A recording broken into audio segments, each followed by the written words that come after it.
If I can go ahead and have the assembly come to their seats, please. Thank you.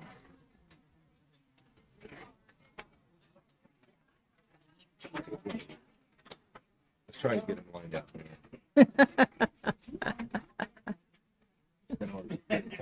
When they start. Did she say you were not it? I think that's later. Okay, I'm going to go ahead and call this meeting to order. It is 6:01 p.m. This is a regular meeting for Tuesday, March 17th, 2026. Madam Clerk, will you please call the roll? I will. Michael Bowles. Michael Bowles. Here. Stephanie Nowers. Here. Dee McKee. Yep. Maxwell Sumner. Present. Bill Gamble. Here. Dimitri Bonoff. Here. Ron Bernier. Present. Madam Mayor, you have a quorum. Thank you. Is there anything that any of the members would like to pull from the consent agenda? Yes, Sumner. Assembly Member Sumner, go ahead, sir. Madam Mayor, I'd like to pull AM 26-020 and AM 26-023. Okay. Is there anything anybody else would like to pull? Yes. I'd like to table the section other new business motion to amend previously adopted the 020 or 26020 He's asking and to take an item off the agenda. to take it off the agenda. Okay, and give me the number again, please. I think the clerk has. OR 26020. Are we doing that right now? Are we trying to pull things from the consent agenda? We're just, can I hold until we move to the next item for changes to the agenda and just do the consent agenda, sir? That's All fine. right, thank you. Are there any other things that anybody wants to pull from the consent agenda? Oh, yeah, Assemblyperson Bowles, go ahead. Thank you, Madam Mayor. I'd like to pull Action Memorandum 26-026. Okay. Anybody else have anything? Can I ask you to say again, because it sounded like a couple of them sounded like the same thing, so what do we, no? I knew Lonnie wouldn't let that by, but The items that were pulled off the consent agenda on page 5 are ordinance 2620, yeah, AM 2620, AM 2623, and AM 2626. got it. Okay, yeah, thank you. Okay, is everybody on the same page for the consent agenda? Okay, now are there any other changes? Assemblyperson Bonoff, go ahead. Same thing that I said earlier. Madam Mayor, Assemblymember Bonoff is requesting to take the motion to amend something previously adopted on 2620 off of the agenda. Okay, 620. do we vote on them? Yeah, you're gonna have to ask if there's any Is there objection. any objection to that? When is that you're talking about? Question for you. I actually was going to move to have that on the road weight exemptions heard before introductions. So I don't know if I make, how to handle that procedurally. Through the mayor to Assemblymember Nowers, you would have to vote on this first and then move to move it up. Okay, we do have an objection, Madam Clerk. If I can get the members in the room to go ahead and vote on taking the motion to amend something previously adopted on 2620 off of the agenda. Yes would remove it from the agenda, no would keep it on.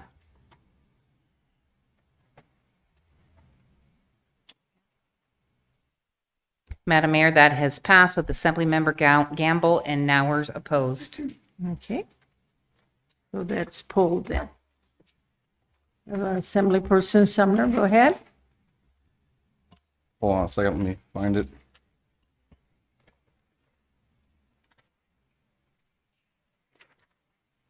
I'd like to pull ordinance 25-103 from unfinished business. Just remove it from the agenda.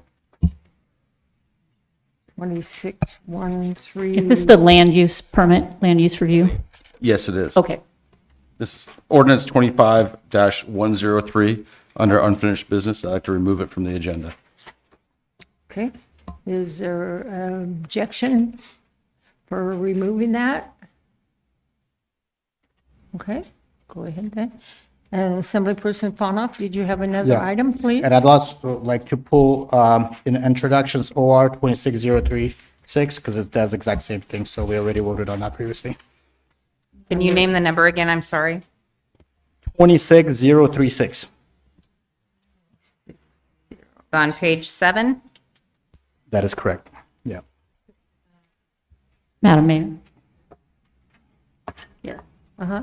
I'm going to object to that. That is the ordinance that would restrict the exemptions for driving overweight trucks on borough roads during breakup to emergencies only. And we just removed the motion to amend, which would have amended the previous, but this, I'm assuming the assembly members simply want it to come forward at the April 7th meeting for a public hearing, and I think we should continue to allow that to be on the agenda.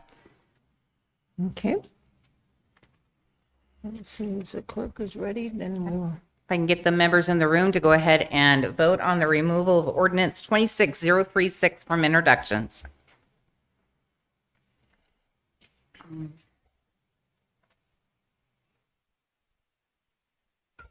Madam Mayor, it is passed with Assemblymember McKee, Gamble, and Nowers opposed. okay.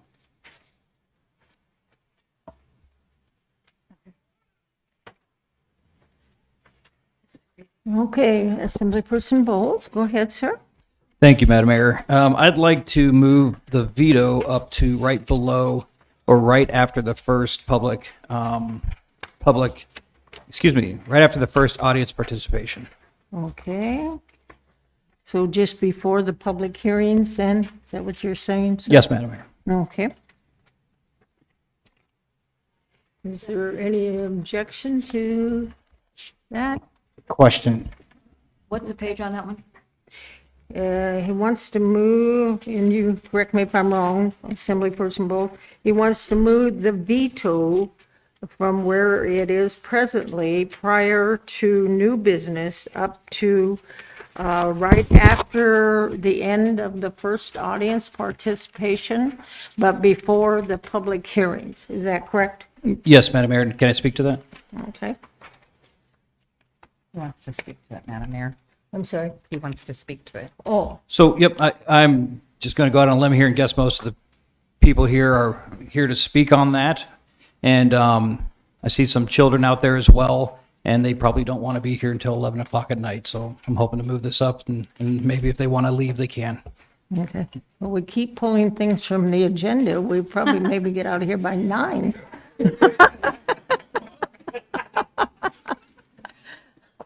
So just a bit, is Dee still have her light on because she wants to Oh, talk? No. because she's totally confused, but that's okay. I'll find you.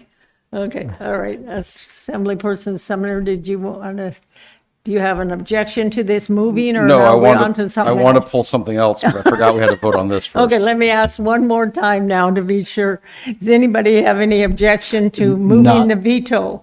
Not an objection, I guess.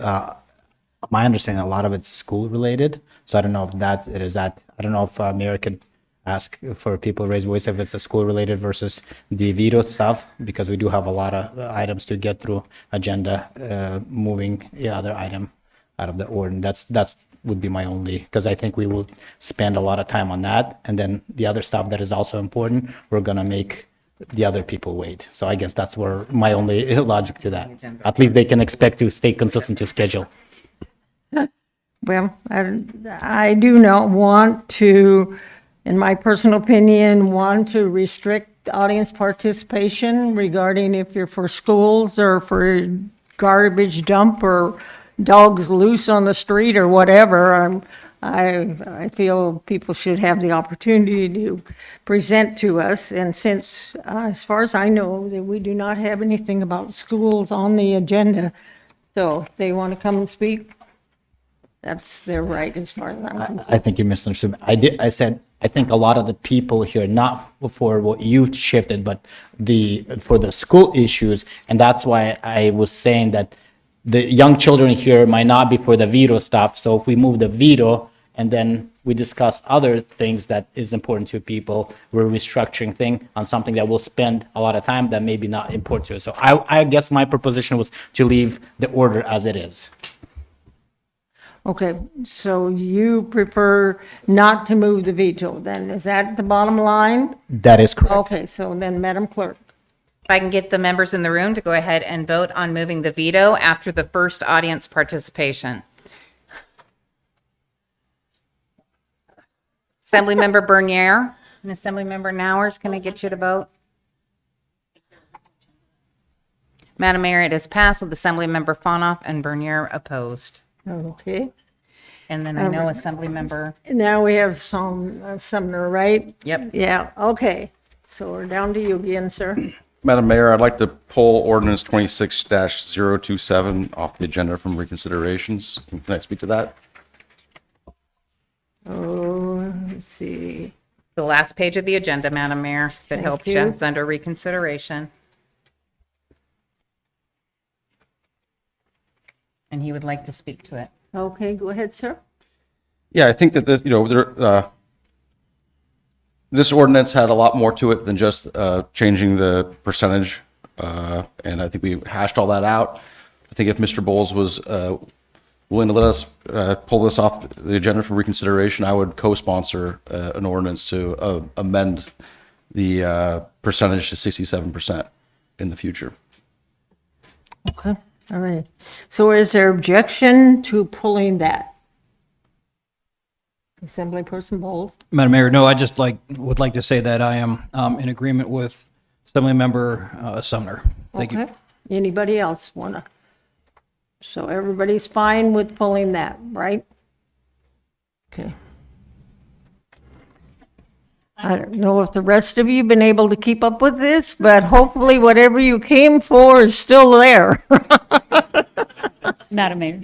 Yes, go ahead. I'm going to be the objection to it, and for those watching at home, this is the local improvement districts, the percentage of positive votes you have to have an LID, and I really dislike the current percentage of 54%, and I think we need to get it changed sooner rather than later, so I'm going to object to taking it off. I think we need to fix this sooner rather than later. Okay, so you're objecting to the pulling, is that right? Okay, Madam Clerk. If I can get the members in the room to vote on the removal of ordinance 26027 from the agenda. Can I ask a question first? Yeah. That was you, Max, right? What are we intending to accomplish by that? I mean, could we not just leave it on the agenda and say if 67% is great? I mean, what do you? 67. We would be opening up the original ordinance back for discussion, the entire ordinance, which would, also include the other things that we amended. I'm not sure how that would work. We have to propose new amendments, or would the amendments that we already made would still stand? If I can clarify, Madam Mayor, ordinance 26027 was amended. So it was amended down to 67%. So those amendments are in the legislation, but it failed. So the amount is still, I want to be clear for everybody, it's still at 54%. Oh. So all we got to do, So including the other language that changed how the ballots were counted. So basically, Correct. it goes back to how it was originally written. Well, if you reconsider it, at this point, it will have the amendments in it if you pass the reconsideration. But right now, it is a failed ordinance Okay. unless you reconsider it. Okay, so if we did leave it on the agenda, I'm sorry, through the mayor, if we did leave it on the agenda and it came back, then it would have the number 67 in it, because that was the amendment that passed. Correct, Assemblymember Sumner. Well, then I'm okay with leaving it on the agenda then. Can I withdraw my motion to remove pull it? Yeah. Is there any objection to him withdrawing his Assemblyperson Sumner to pulling 26-027? Is there any objection to having pull his motion? Okay, I don't see any objection to that, so that remains on the agenda then, right? Assemblyperson D, you, okay, no. Assemblyperson Nowers, or was that taken care of then? Okay, all righty. Is there anything left on the agenda that anybody wants to leave there? One last chance. Yes. Could I assembly just say person. that those folks who are here, who are for the school, encourage you to come up to the first hearing, public hearing, because some of you have little ones and some of you will have kids to get off to school in the morning, so it just might be better, just a suggestion, you do what you like, but for you and your convenience, I would suggest coming up first. Okay, last chance. Everybody's finally with the agenda. I'm sorry, no, we cannot have any discussion from the audience. Thank you, sorry. Okay, so I think so are there any other changes to the agenda? I guess I would only ask you to vocalize so they can hear you well, that we're still gonna open the discussion and we're gonna have audience participate. They can talk about anything they want so that people are understanding that we're not changing that. Do you want to go ahead and? Audience participation is still on the agenda. You can get up and speak to it whatever you want until we reach audience participation. Okay, yeah, as long as I'm sitting here, we're never going to take away audience participation as far as I have a concern, okay? So, okay, all righty, so are there any other changes? Okay, so then the agenda, after all the pullings, is now presented before you, okay? If you would all stand, and Shannon, as you see, we have a substitute attorney tonight, and she's going to lead us in the pledge. Go ahead. I pledge allegiance to the flag of the United States of America and to the republic for which it stands, one nation, under God, indivisible, with liberty and justice for all. And then I have a proclamation. Is she here tonight? If she's not, the beat is us, and if she's not here, then that's fine. I'll just give it to her privately. Okay. Alrighty. The next item then is the minutes of our preceding meeting. In the packet, there is assembly special meeting minutes from the 14th of February, a regular meeting from the 17th of February, and a regular meeting from the 3rd of March. Are there any changes on these minutes as they were presented to the assembly?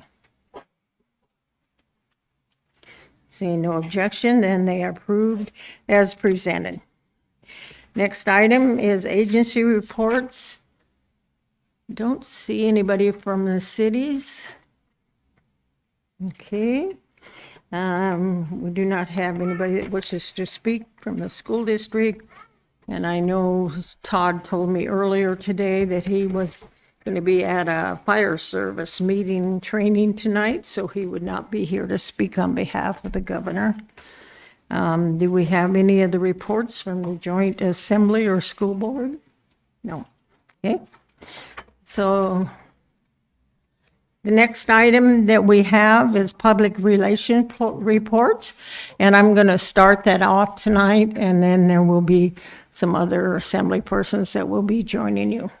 On Saturday of this last week, I attended a organizational meeting. When I entered the organizational meeting, there were 2 other assembly people there. So there were only 3 of us there. When it came time for me to speak at this organizational meeting, I spoke about my other life, which is not mayorship, but other activities that I conduct. And so I did that. And then later in the meeting, one more assembly person joined us. There was, I would say, probably 40, 50 people there. The meetings room was probably as big as like this half of the assembly. Nobody was sitting, of the assembly members were sitting together or talking or anything like that. One was at one end, one was another, couple over here against the wall. And the only other time during that time when I spoke, and I spoke not as mayor, but as a member of the organization, They were doing endorsements for one of their members, and I stood up at the end and said, I move that the endorsements close and we cast a unanimous ballot, which doesn't have anything to do with the assembly at all. So that was my portion of that meeting on Saturday. Now, there are other assembly people that need to speak, and I don't know who wants to go first. Assemblyperson McKee, go ahead. Yeah, I was there and it was a full house and we did have a quorum. And the thing is, I just came there for a free muffin and a cup of coffee and I had absolutely no idea somebody was going to ask me to say something. And when I did say something, what I spoke about was the weight restrictions on the road during that 60-day period in the spring, and thinking of, am I on? Yes. Okay. Thinking in terms of emergencies, making things worthwhile to get an exemption to the midnight runs. In other words, to make the folks who wanted to be legal, to actually be able to do that and provide a mechanism for them to do that. So I just wanted to let you know that it was something that we hadn't decided at a borough assembly meeting yet. We will be talking about that tonight. But I wanted to make sure that I was within the realms of what I could discuss without talking to everybody. And I got the free muffin and the donut and the coffee, so that's good. Okay, who's an assemblyperson? Paula, go ahead. Yeah, I was also in the meeting. I was one of the first people that showed up. We did not privately talk to individually at all. We discussed the business that's not related to the assembly, and the only thing I spoke about being involved in the local government and being active participant as a citizens here in the borough. Okay, Assemblyperson Bowles. Thank you, Madam Mayor. So yes, I was the second person that was there. And so I serve in another capacity as well with the Republican Party, so I was there on that business. But I was also asked to speak as a member of the assembly since I was there, and I did speak on the tax ordinance that I'm moving forward. I clarified some information and gave some details as far as what I hope to achieve with this ordinance. Didn't have any other conversations with any other assembly members or the mayor while I was there.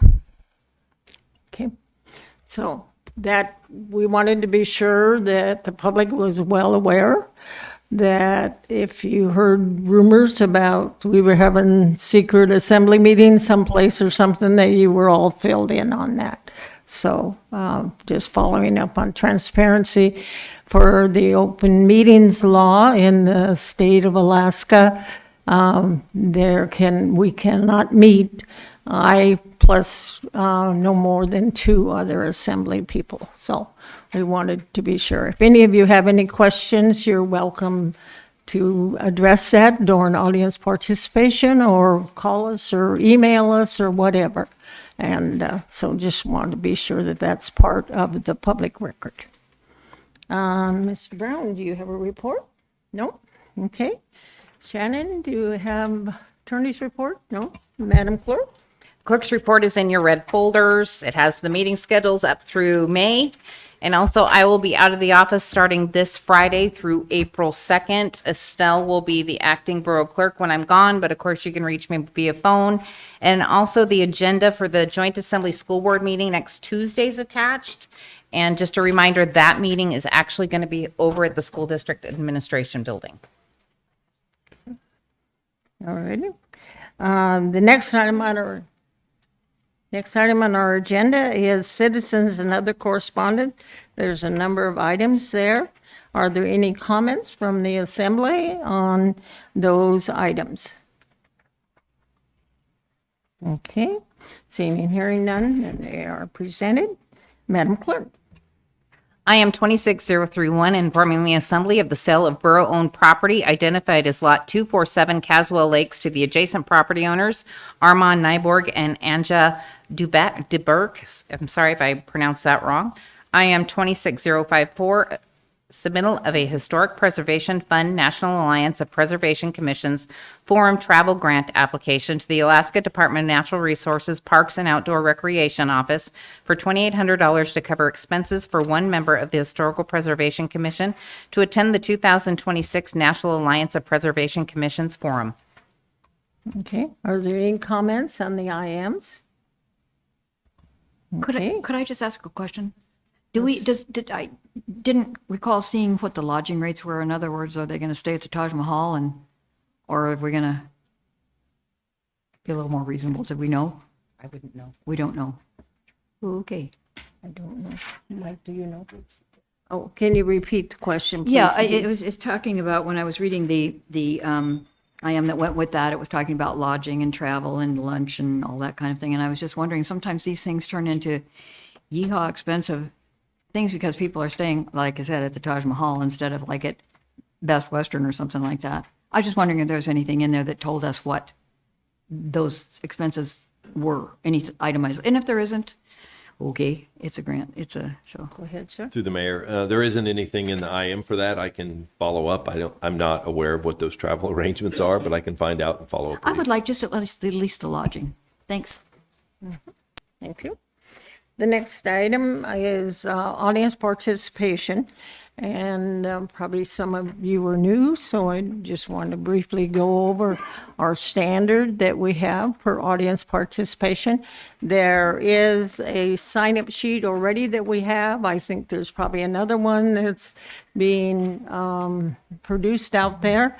And our code of the way we conduct it is we go through the people that have signed up first, and then you'll see this very young man sitting over here in the corner. He is monitoring all of our online people that are calling in, and so we will go to them, and then we'll come back and see if there's anybody else that you didn't sign up. You're still welcome to come and testify for 3 minutes. If you're coming, you have some things you would like to give to all of the assembly members, you give them to the clerk and she will pass them out to us. We do not allow booze, no matter what people say at the microphone. This is their freedom of speech. We keep it G-rated because, as you can already see, we have a number of children, and even if they're not our children, I prefer that it is G-rated. You can clap at the end of somebody's testimony if you would like to show your support. And so for those online, Caleb has asked me to say that they will be muted, and then when it's ready for them to talk, they press *3, and then you will hear your hand has been raised. So this is for the people online. And then I will say the next person online, and they will talk. And we've been pretty free regarding that the last couple of times. Some people really had some time trying to get on, and we at one point even extended the audience participation, to be sure, because we very much appreciated that. So we're going to go ahead and start, and we have Taft Johnson. And again, audience participation can be on any subject. It doesn't have to be even anything that's on the agenda, just whatever you would like to tell the assembly about. So go ahead, Taft. Good evening, Madam Mayor, Assembly members, Mr. Manager. My name is Taft Johnson. I have a son that's a student at Meadow Lakes Elementary. I spoke with you guys at the last borough meeting, and I'm back tonight to kind of discuss kind of the same issues.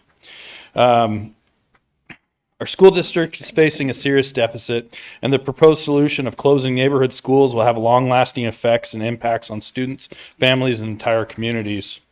Now, I want to be clear that I understand that the Assembly does not control every part of the funding, and that the school board handles kind of that, or the school district and everything. But you guys, as the Assembly, can allocate those funds.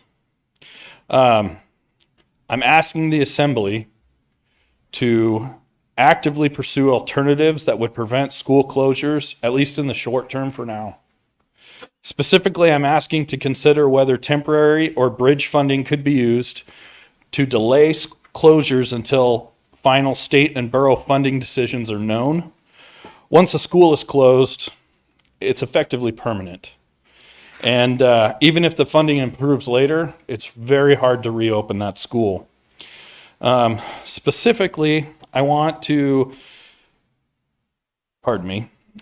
want to ask that the assembly work closely with the school board in a public joint process focused on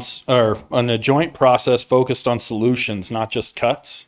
You guys have a wealth of knowledge and experience that you might be able to help bring to the superintendent's office as well as the school board to help them with bridging that deficit.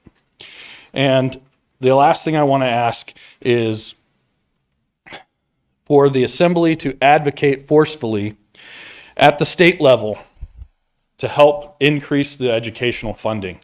Because this is a systemic thing across Alaska. It's not just us, it's across the nation, to be honest.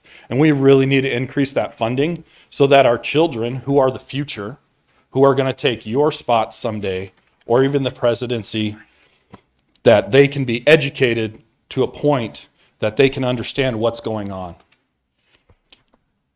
Please use the tools you have, funding authority, advocacy, and leadership to help keep our schools open. I appreciate all of your time. I appreciate those that have listened to me and my wife, and I appreciate all of the work that you guys do. Thank you. Yes, he did. Carrie Johnson?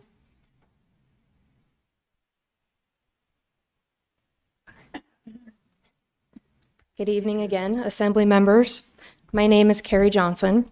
I want to say thank you, Madam Mayor, for your commitment to letting the public speak, and I hope our school district representatives will follow your example.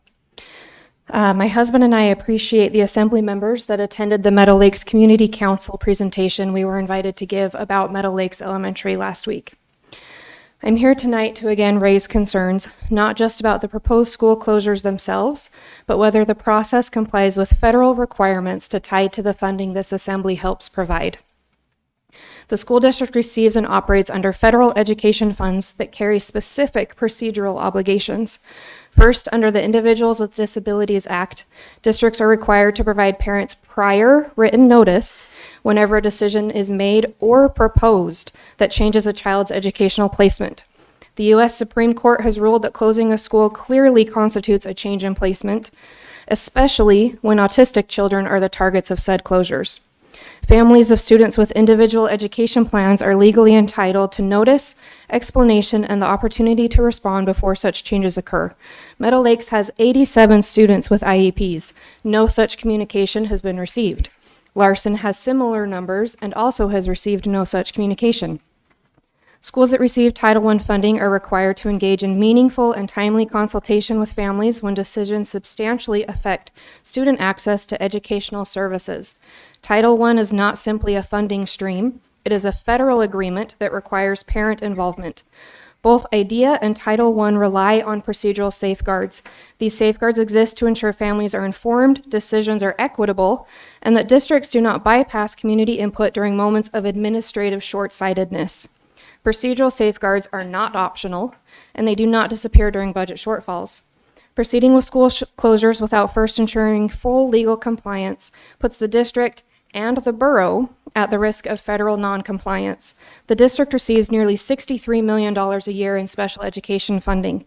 Mr. Tranny stated in the school board work group meeting last night that these students are, quote, the main drivers of funding for this district.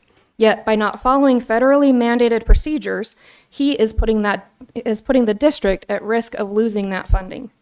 I respectfully again urge this assembly to require that the district issue required prior written notice, clearly document how IDEA requirements are being met, demonstrate how Title I parent consultation obligations have been fulfilled, and pause the closure process until these federal safeguards are satisfied. Fiscal responsibility is important, but legal compliance and due process are mandatory. Budget pressure does not excuse bypassing federal obligations.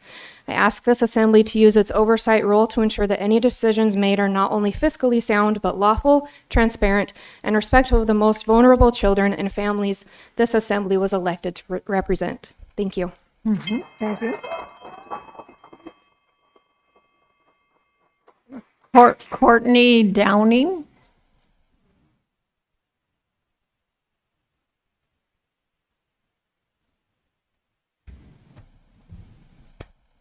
Good evening.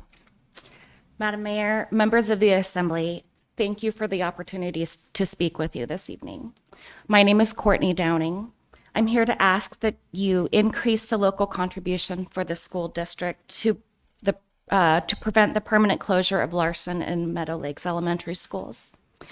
At the March 4th school board meeting, the administration presented a $22.5 million shortfall. Dr. Trainee clearly stated that the district does not have a spending problem, it has a revenue problem. Currently, our district is being funded at approximately 73% of the maximum allowable limit. And it is and I've used the district's online budgeting tool, and I found that it's just kind of mathematically impossible to balance a functional budget at that projected revenue. To put the 73% in perspective, we look at the rest of Alaska's big 5 school districts. The other 4 districts that are in that big 5 are Fairbanks, that is funding at 83%. Anchorage School District is funding at 96%. Juneau and Kenai are both funding at 100% of the allowable budget. The Mat-Su is the fastest growing region in the state, yet our funding of schools is at the lowest rate of our peers. I'm asking you tonight to match the local contribution of Fairbanks and fund at least 83%. Based on the district's data, the conservative 10% increase would provide enough stability to prevent the permanent closures of schools that are the heart of our neighborhoods. As a taxpayer, I believe that this is fiscally responsible investment that accounts for the rising cost of living and our community's growth. Closing community schools is a drastic, irreversible solution to a problem that can be solved right here in this room and with appropriate local funding. I've taught both at Meadow Lakes and Larson, and I can tell you firsthand, they both deserve to be saved. Please consider funding 83% to save jobs, preserve our neighborhoods, and keep our community's future strong. Thank you so much for your time this evening and your careful consideration of this matter. Thank you. Roberta LaPalme.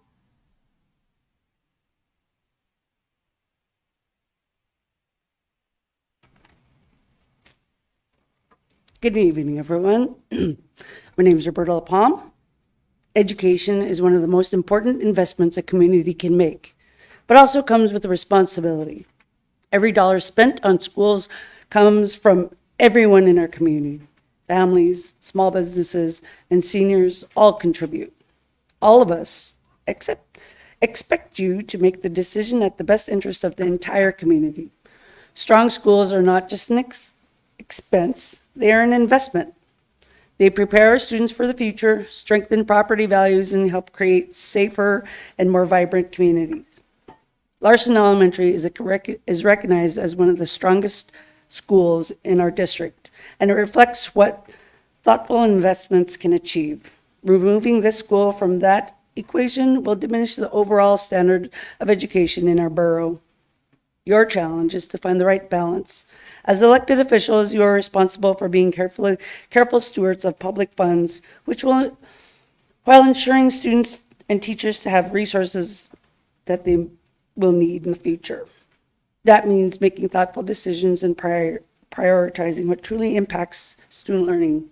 This is the fiscally responsible decision. In the end, education is not just about today's budget, it's about tomorrow's future. When we invest wisely, we support our students and honor the trust placed in you and by all of our taxpayers. I encourage all of you to visit our schools at any time to see how our schools functions, or even better, come in and be a substitute to see firsthand the decisions and dedications and effort our school has put in every day. It's not too late to make a decision that reflects the value of our community and education by increasing school funding, just as Ron Larson, the representative whom our school is named after, believed in. Thank you. Abby Gurlot?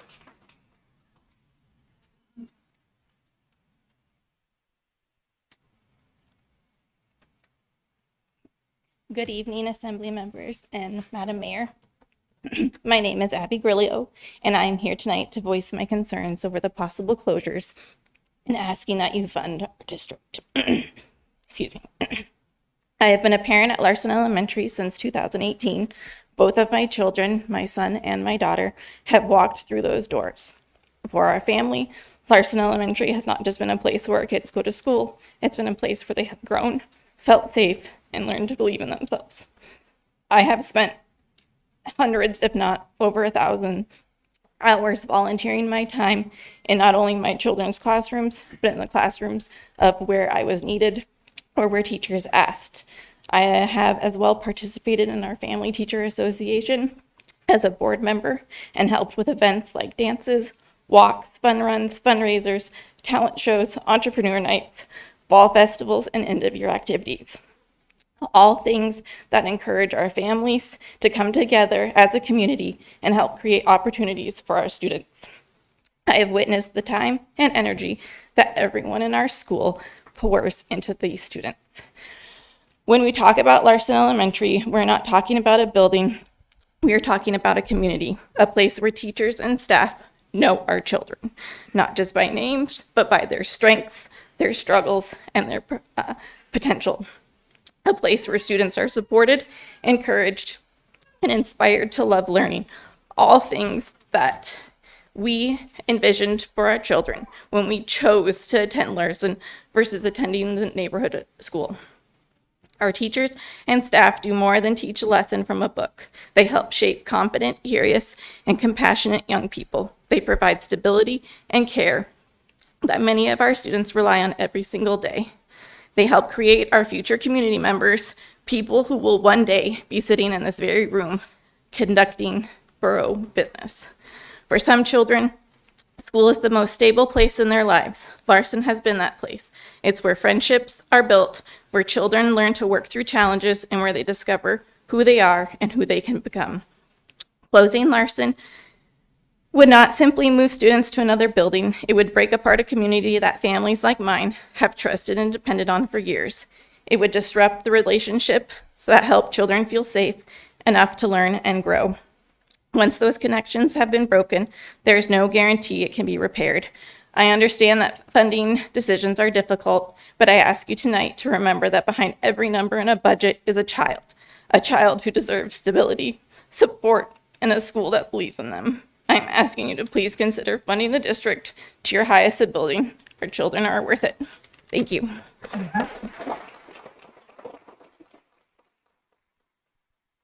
Laura Stockmer?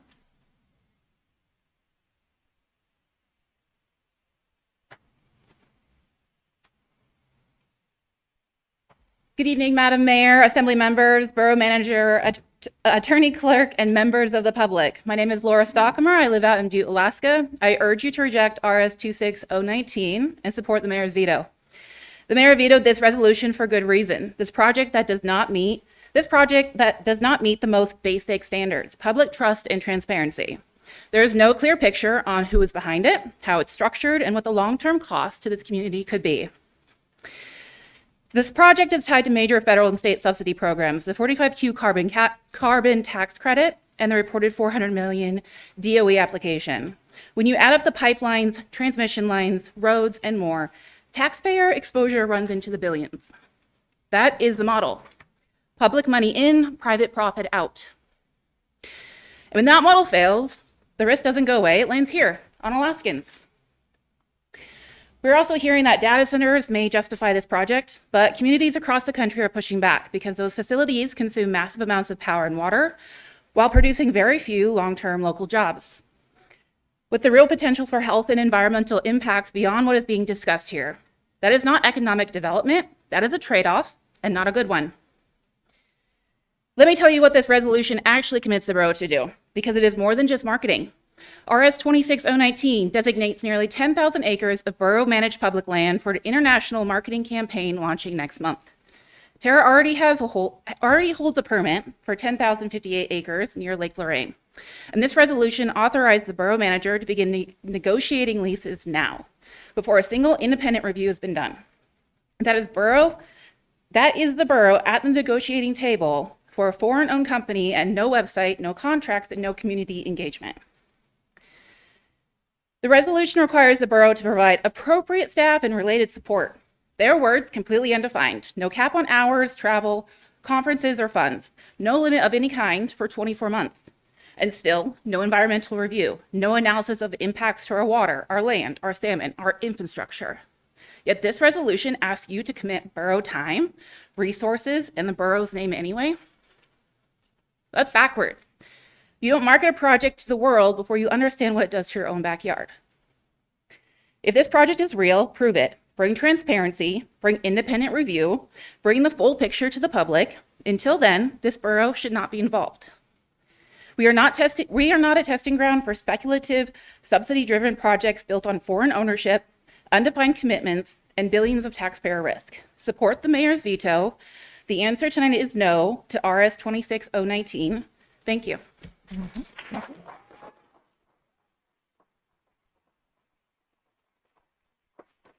Terry, go ahead.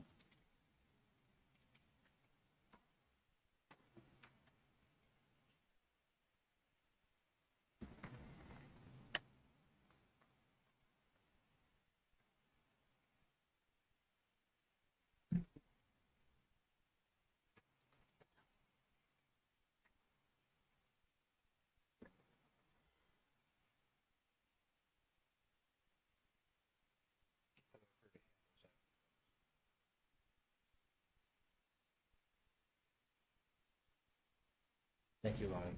Welcome.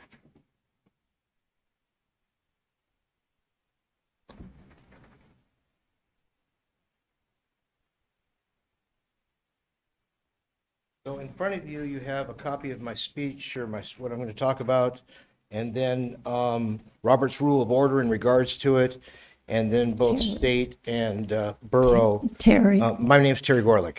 Okay, thank you. Thank you. Go ahead. So that's what I'm going to speak about this evening, and it's in regards to a questionable veto the mayor made on 26020 road restrictions. Madam Mayor, Assembly members, thank you for the opportunity to speak. My comments address a narrow procedural issue when an ordinance becomes final under the Borough Charter for purpose of mayoral veto. Borough Charter Section 5.07 provides that the mayor has 10 days to approve or veto an ordinance after final assembly adoption. The key question before you today is simple. When did the final adoption occur? In this case, reconsideration was filed immediately after the ordinance was passed. Under well-established legislative procedure, the Alaska case law, an action is not final while reconsideration is pending because the legislative body still has the authority to change or reverse the decision. The Supreme Court has addressed this principle in cases such as Griswold versus City of Homer and the Peninsula Marketing Association versus the State of Alaska, explaining that a government action is not final while the decision-making body retains the power to reconsider or modify it. Under reconsideration, until the reconsideration was resolved, the ordinance remained procedurally opened. The Assembly resolved reconsideration on March 3rd when the motion to reconsider failed. At that moment, the Assembly completed its final legislative action on the ordinance. The mayor issued her veto the following day, March 4th, or the 3rd, it's questionable, which was well within the 10-day period following the final adoption as required by the charter.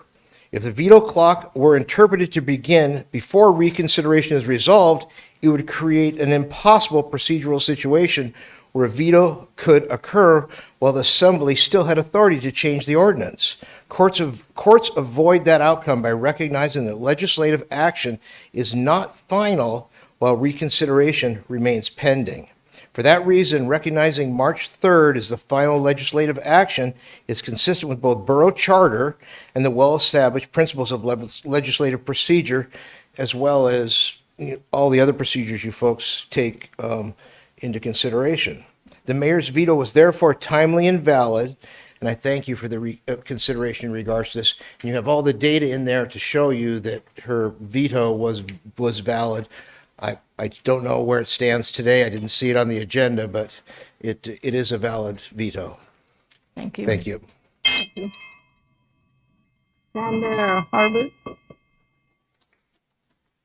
Sandra? I'm sorry, what? Okay, I'm just gonna cross your name out, or do you want it later? Okay, I will do that. Okay, Callista Watkins?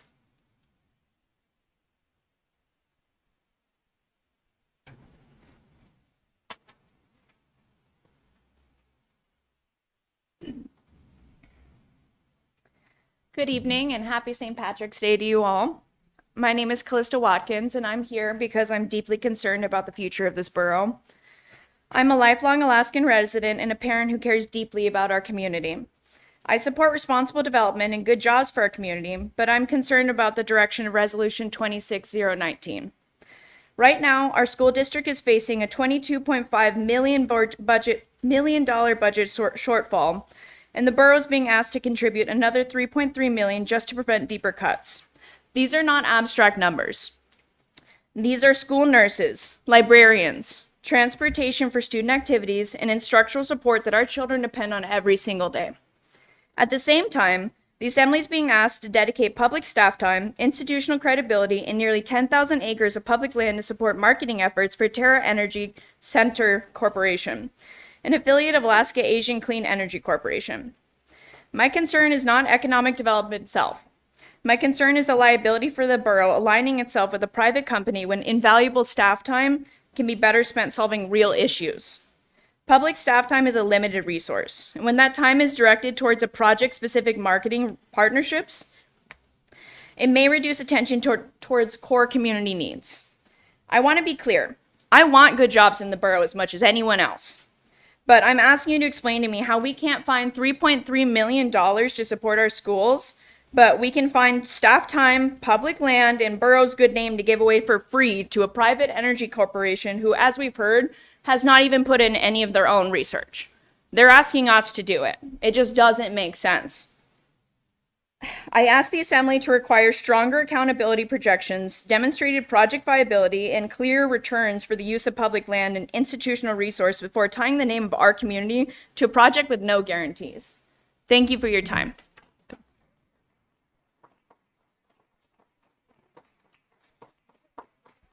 Fred Merrill? Fred?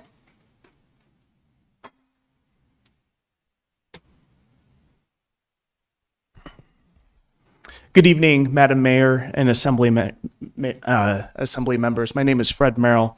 I'm here to ask for targeted borough funding adjustment, not a tax increase, to prevent the closure of Larson and Meadow Lake Elementary. This isn't an emotional argument. It's a data and planning-based argument grounded in borough and district records. First, Larson Elementary has been characterized as falling below 300 students, but current enrollment stands at about 304 students. And while the difference may seem modest, precision certainly matters when enrollment data is driving major fiscal and facility decisions. Second, demand exists. This year alone, Larson denied roughly 30 boundary-exempt students due to staffing constraints. That's not a failing school, it's unmet demand. Those students didn't disappear, they were simply turned away. Third, enrollment decline didn't happen in a vacuum. The removal of the Aspire, Life Skills, and BSP programs in the last 2 years, combined with denying students who wanted to enroll directly reduced attendance at Larson Elementary. Using district-driven outcomes to justify closure is circular and it's misleading. Fourth, the capacity math doesn't work. No single receiving school can absorb all of Larson and Meadow Lake students. The district's own reassignment plan splits students across multiple schools, creating fragmentation and not efficiency. Fifth, The borough has already invested here. The Assembly adopted the Bogard-Selden corridor improvements serving Larson Elementary. Closing the school shortly after those investments undermines the long-range planning and taxpayer value. Finally, a 2-year enrollment dip that the district uses does not justify permanent closure. And while documents show short-term savings, growth along this corridor continues. The likely outcome is portable classrooms, followed by new school construction in the coming years, recreating the very cost that we're trying to avoid here today. I'm asking the Assembly for 2 things. A modest funding increase beyond the $3.29 million district request without raising our taxes to keep Larson and Meadow Lakes open. And the second, direct the district to provide accurate boundary exempt and enrollment data for every elementary school. This is about fiscal stewardship, transparency, and long-term planning. Thank you for considering the downstream financial impacts of closing a school in a growing area. Thank you. Thank you. And Lucas Merle? Lucas?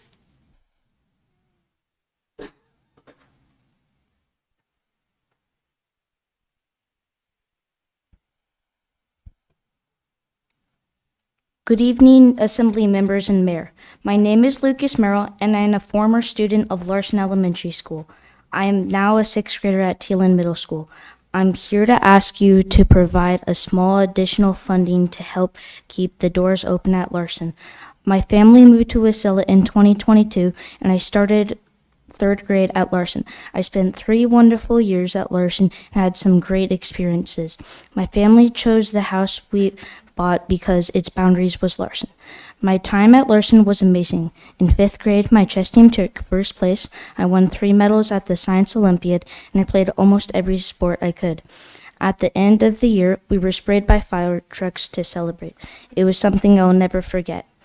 Next year, my younger brother will be in 5th grade, and it's hard to think that he might not get those same experiences. My youngest brother is only in 1st grade, and he deserves that chance too.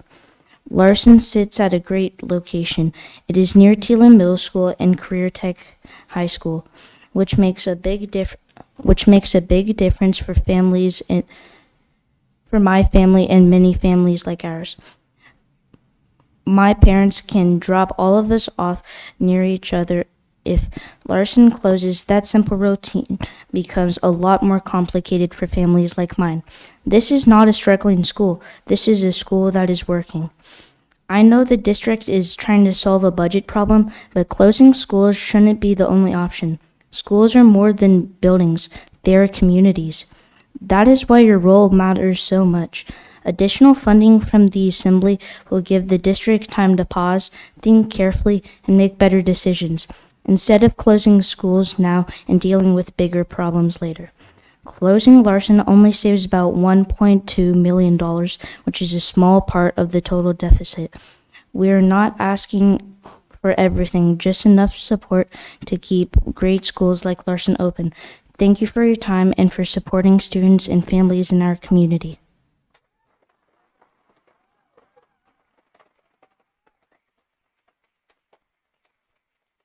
Heather Merle.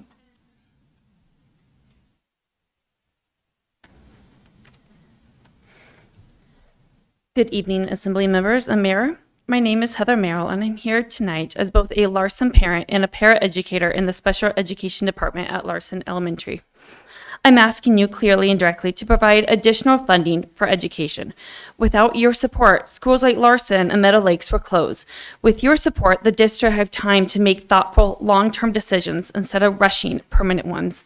The proposed closure of Larson Elementary and Meadow Lakes would only save around $3 million of the $23 million budget gap. That is a small portion of the problem, but it comes at a very large cost to students, families, and communities. My family moved to Alaska 4 years ago, and one of our top priorities was finding a home in the right school boundaries. We chose Larson and bought a home within the boundaries. Larson is a high-performing school. It serves over 300 students. If it closes, those students will be moved into schools that are nearly full. Many rely on portable classrooms. We will be taking students out of a fully functioning building and placing them into many more crowded environments or portables. At the same time, Larson's building is in excellent condition, and it sits next to Teelan Middle School and Career High School, creating a natural K-1 pathway. Closing it doesn't eliminate major costs. It shifts students and creates new challenges elsewhere. There are other solutions, but they take time. School boundaries have not been updated in a decade, despite popular growth. Even this year, families were turned away from Larson due to boundary limits. Adjusting boundaries could help balance enrollment, but that can't happen overnight. Closing schools sends the wrong message about our community future. We should be welcoming families to our area, not asking them to navigate overcrowded schools. Closing our schools does not show that we are planning for growth in the borough. That is why your role is so important. Additional funding would give the district the ability to pause, evaluate, and make smarter decisions, instead of closing schools now and facing greater costs later when we do grow. Because once a school closes, reopening is not simple. It is not cheap. This decision is not just about buildings, it is about stability for students, families, and preserving a strong school that are already serving our community well. We are not asking for a permanent solution tonight. We're asking for time. We're asking for your support to keep our schools open. If we close schools that are working today, the cost of rebuilding them tomorrow is harder. Thank you for your time. Sherry LaRue? Sherry LaRue? Is that correct? Yes, it probably is Cherie. Yes, Sherry. Well, I'm sure she knows. Thank you for correcting me. Good evening, Madam President, members of the Assembly. My name is Cherie LaRue, and I'm a paraeducator at Larson Elementary. I work in the kindergarten intensive resource and Aspire/SPED preschool, supporting some of the youngest students in our district who need the most help. Every day I work with 3 to 6-year-old children who are just beginning their school journey. Some of them are learning how to speak. Some are learning how to regulate their emotions. Some are learning how to safely interact with other children for the very first time. For some of the kids I work with, even something as simple as sitting in a classroom, following a routine, or trusting the adults around them is a huge step forward. Those steps may seem small from the outside, but for these children, they are major milestones. A big part of helping them reach those milestones is consistency. The same classroom, the same routines, the same adults who have built trust with them day after day. Larson Elementary, the school where these children are learning those skills, is one of the schools currently scheduled to close because of budget cuts. For many of the students I work with, routine and stability are essential. When those routines change suddenly, it can introduce chaos into their lives. These are children who often cannot adapt quickly to change, and disruptions like this can set them back months or even years in their development. What may look like a simple school closure on paper can mean a child losing the classroom they finally felt safe in, losing the adults they trust, and starting all over again. Paraeducators like me are often the people sitting beside those students every day, helping them calm down when they're overwhelmed, helping them communicate when they can't find the words, and helping them stay engaged in learning. Yet we are also some of the lowest paid employees in the school district, and we are often among the first positions affected when budgets get tight.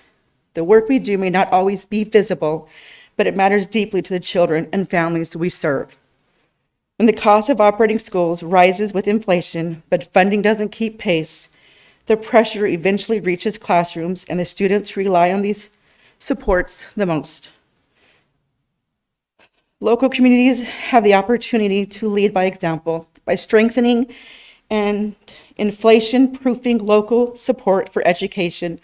Borough leaders can show that investing in students, especially our most vulnerable students, is a priority. And by doing so, you can also show our leaders at the state level what a sustainable commitment to education should look like. The children I work with are just beginning their lives in school. The support they receive in these early years can shape everything that comes after. Thank you for letting me talk.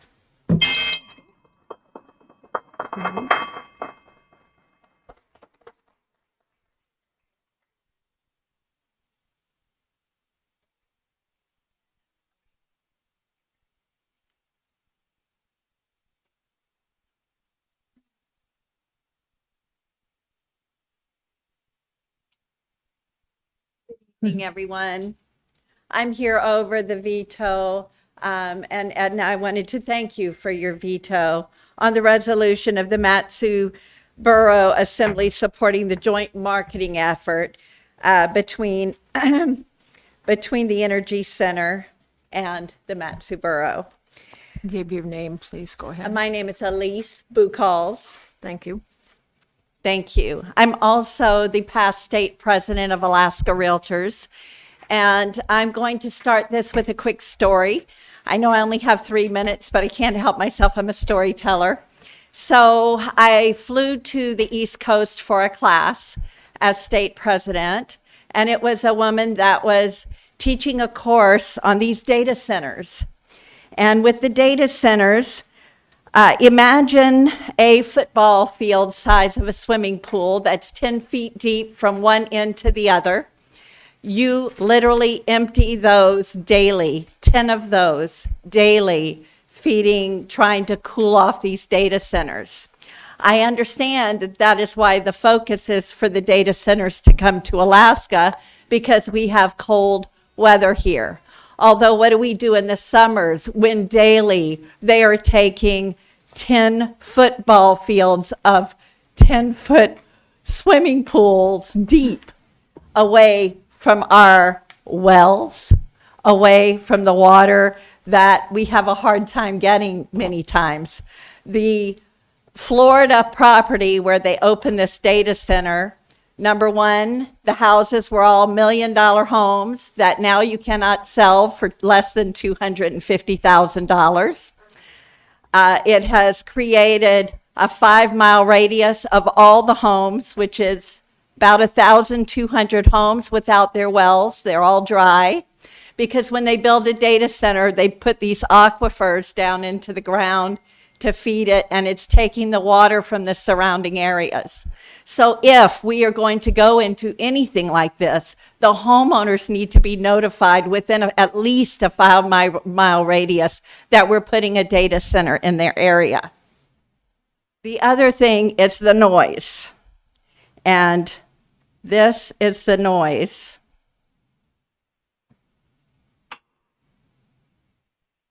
What happened to my noise? I will quit with the noise once I start it here. This is 3 blocks down from where the data center is in this neighborhood. This is a continual hum in this community, and nobody wants to live there anymore because of the hum. Does everyone hear that hum? This is our data centers coming to the Matsu Borough. Thank you.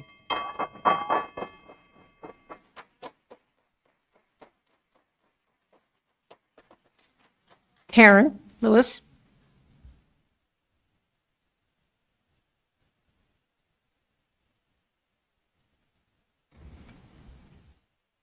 Good evening, Madam Mayor and Assembly and everybody. Data centers. You know, I'm glad, thank you for vetoing that, because we don't know enough. Nobody knows enough about anything. So we need to do research. You said it.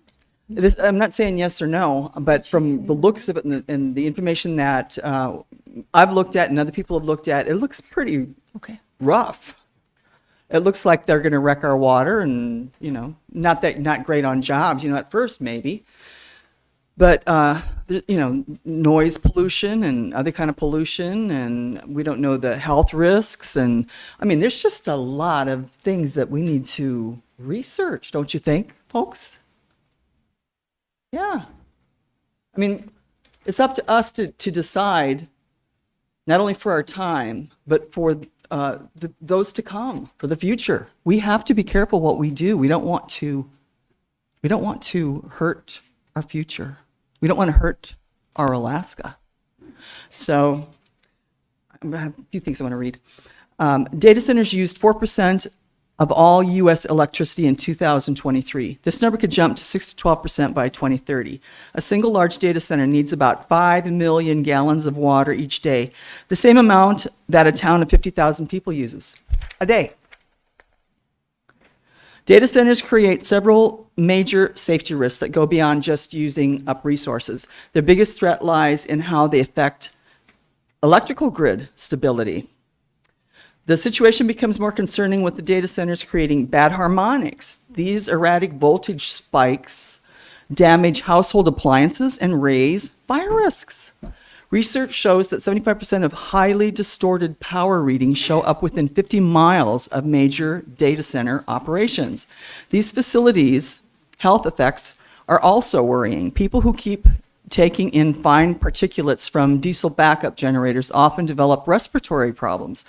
On top of that, the chemically treated cooling water becomes unsafe for drinking or farming. However, water availability has become a critical issue. Meta's data center construction in Georgia led to nearby residents' wells running dry, like the lady before me just said. The cooling systems and backup generators create noise that disturbs local residents despite soundproofing efforts. These facilities put pressure on local utilities and can drive up residential costs while companies often get better utility rates. Health impact studies before construction that everybody can see. We need that. We need all kinds of research and all kinds of information. These were handed out to you, and the back 2 pages have 17 different resources, places that you can go to look up different aspects of this. So we all need to research the concerns connected to data centers. Maybe even post information on your website. We also need to know who and what corporations we would be partnering with, so that's very important. Thank you. Karen. Lonnie says you didn't say your name, so would you say your name, please? Karen Lewis. Thank you. I was determined to. Okay, Gerald Billinger. Is that right? I think it's Gerard. Or Sherrod? Okay.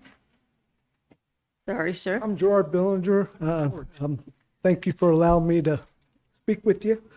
Last week I attended the road service board meeting in Big Lake, and they passed a resolution to remove twos from the contract and award it to McKenna. 10 or 15 years ago, I used to be on this board, and the bad things that the borough pulled on twos is just pathetic. They would call me and tell me that a certain road hadn't been plowed, and I would go out and look at that road. The road was plowed. So I'm looking around to see why they would even call me.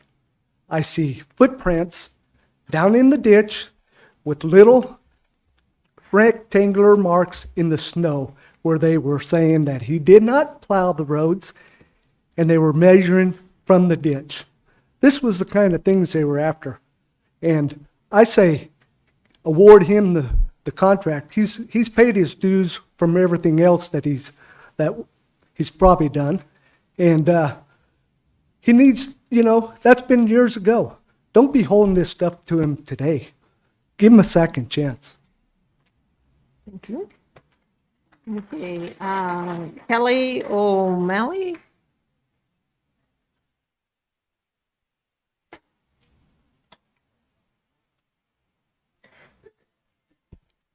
Good evening. My name is Kelly O'Malley, and I have been a part of the Larson Elementary family for 12 years. Both of my children attended Larson, and I love this community so much that in 2016, I became the front office secretary and registrar. I've now worked in the front office for almost 10 years, and Larson is more than where I work. It's my second home. Larson is a high-performing school with strong academic outcomes, dedicated teachers, and an incredibly connected parental community. So successful, in fact, that in a school board meeting in November of 2024, Dr. Trainee highlighted Larson as one of U.S. News and World Report's top-ranked elementary schools in Alaska. So I have to ask, when did excellence become a reason for closure? Closing a school like Larson to save $1.2 million is not solving a $23 million problem. It dismantles something that already works, and it creates greater challenges and more costs in the long run. What's hardest for me and many others to understand is our school's not closing because we are failing. We're being told that the major reason is geography. Because Larson is centrally located, it is simply easier to bus our students to surrounding schools like Finger Lake, Tenina, Cottonwood, and Iditarod. That's a tough pill to swallow, especially when we don't have buses right now. But if Larson is so centrally located, that should be an advantage, not a liability. School boundaries have not been updated since I started 10 years ago. Larson already serves a smaller area than many schools. If you look at the boundary maps, we're tiny. With little to no space left for new development, it makes more sense to revisit boundary lines and bring students into Larson instead of taking them out of Larson. Also, I'd like to point out that enrollment numbers tell a very incomplete story. Larson lost 3 specialized programs. This affected about 20 students, and we had no control over these programs leaving our building. We lost our Aspire preschool program, our behavior support program, and our life skills program. Also, this year, I was directed to deny several boundary exemptions, especially for our 4th grade. We were told that we would not be staffed with adequate number of teachers to support additional students. With classrooms in the 4th grade already sitting at 35 students each, I rejected more than 20 boundary requests for our 4th grade. It's frustrating because those families wanted to join the Larson community, and with adequate staffing, they certainly could have. That would have given us higher enrollment numbers. Sorry, closing a successful elementary school does more than move students. It breaks apart my community, and that upsets me. And I really hope you reconsider the closure of Meadow Lakes, Larson, and Glacier View. Thank you.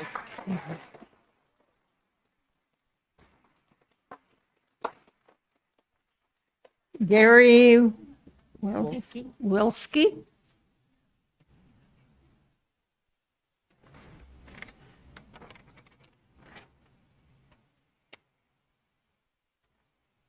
Gary Wolski, Glacier View.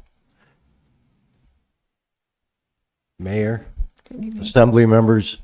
I actually was coming to talk about the land use permit, which from 2009 to 2011, there was a land use permit with fees, and it was scratched in 11. We at Glacier View didn't know there was any land use permit requirements. We're out there in the edge of civilization. Our demographics has been dwindling down to retired folks, and most of them, they've come to build a little cabin for their guests. They're probably still not going to apply for a permit. And rather than putting a bunch of old people in violation, I thought I was coming to the planning meeting tonight. That's how confused we are out there. I was going to request for them to make a separate subunit similar to the special event ordinance that they graciously changed for the one event that happens out in the wilderness. But just want to thank your board members for doing your hard work. And it sounds to me like the school district and the borough has a funding issue, and I'm all for that sales tax. Not so much raising the real estate taxes, because there's a bunch of old people out there just trying to survive now on Social Security. So thank you. Thank you. Keith Dumpster.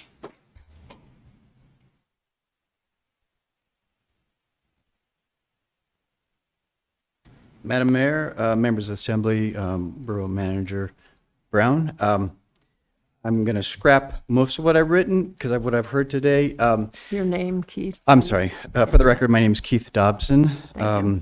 So I'm really here to speak about data centers, and I think the issue and reason why you get a lot of excited responses to the proposal that was put out for Point McKenzie is that the borough failed to distinguish between what a hyperscaler is and what a regional or small or micro data center is.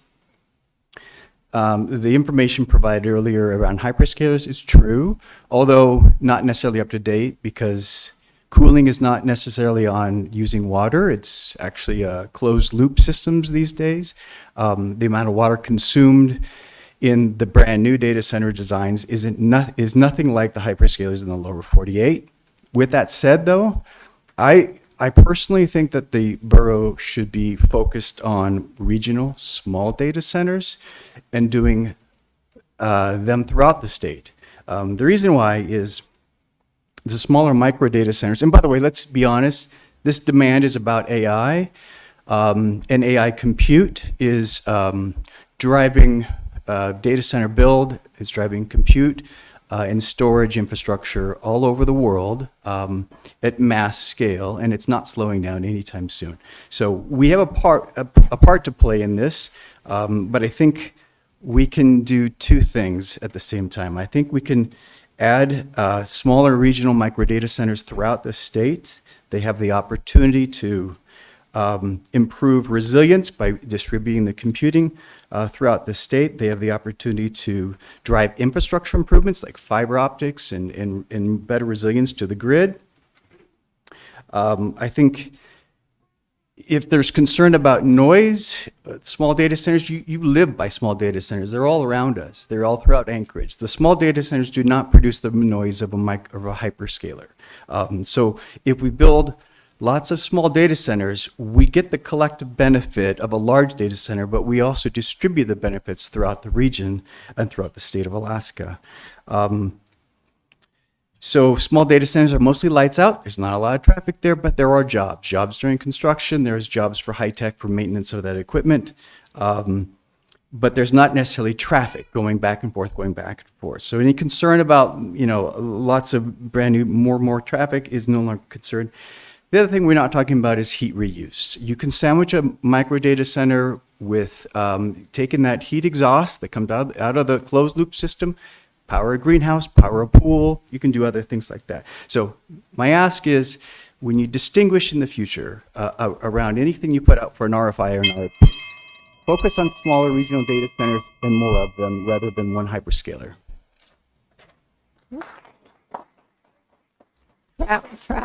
Travis? Oh, there you are. Okay.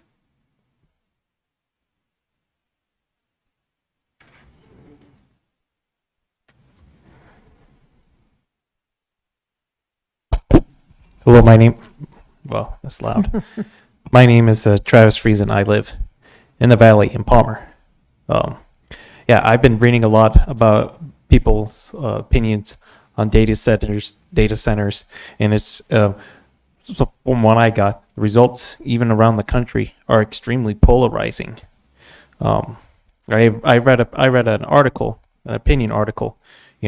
Alaska, we talk about diversifying our economy.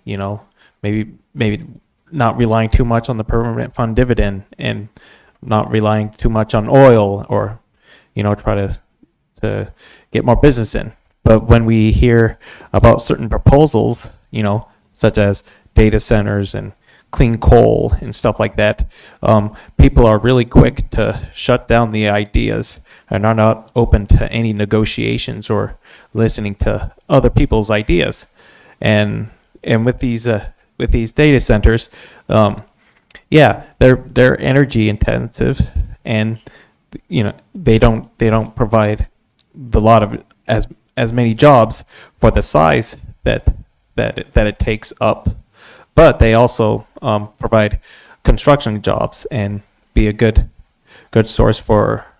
revenue source for communities. And I've made plans on the side that we should use smaller data centers to power, not just use the heat, not just for greenhouses, but also for heat in buildings and other houses. And part of the reason why I think small data centers are a better idea than one big data center is the idea of redundancy. If one fails, then it shouldn't affect the whole network, as opposed to one huge data center that takes up many football fields. And if a power outage happens, then that whole data center is in trouble. So if a small data center fails, then it shouldn't be a big problem. Plus the noise and stuff like that. And I've also read about the type of the water consumption and all sorts of energy consumption. Mainly the water. Well, actually, let me go back. The cooling, it's mostly a closed loop system. It's use convection, the movement of air to cool down the parts. So the main point I'm trying to make is that we talk about wanting to get more revenue source. We're scared about schools closing, but at the same time, people aren't talking about, okay, how are we gonna, find another revenue source? And then when we talk about these ideas, then people don't want to listen to any more, don't want any part of it. So that's all I have. Thank you. Mm-hmm. Thank you. Sarah?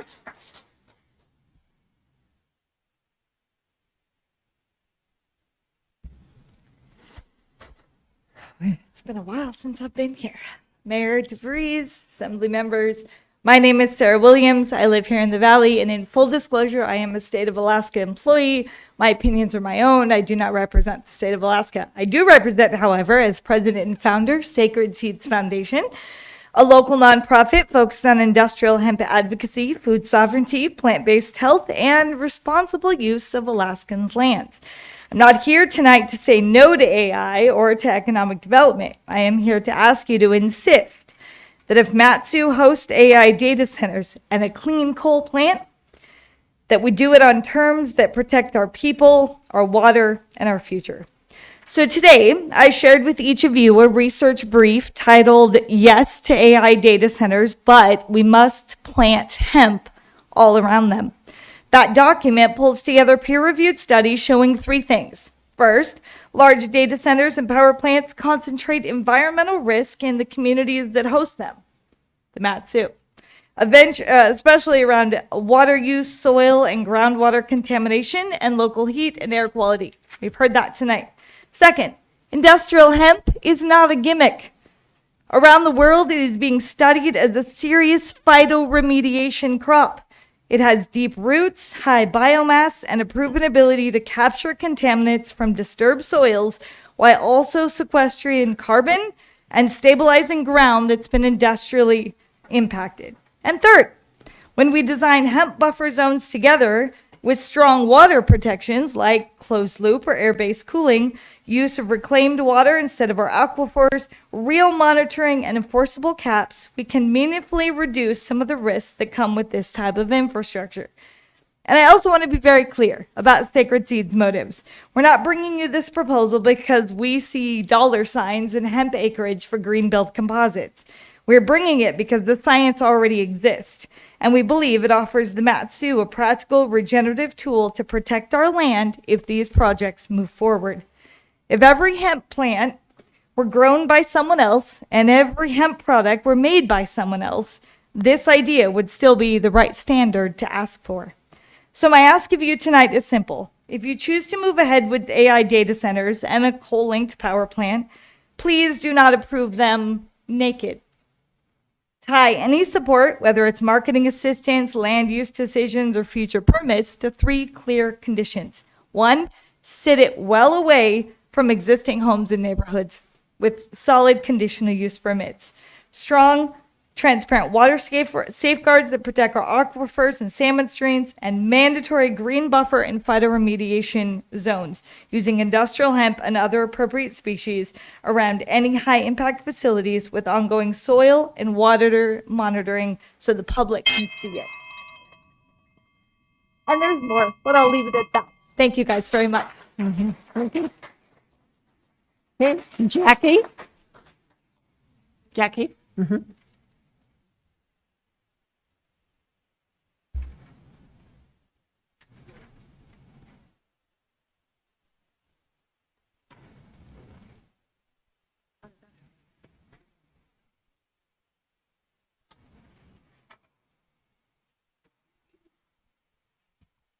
Good evening, Mayor and Assembly members. My name is Jackie Goforth.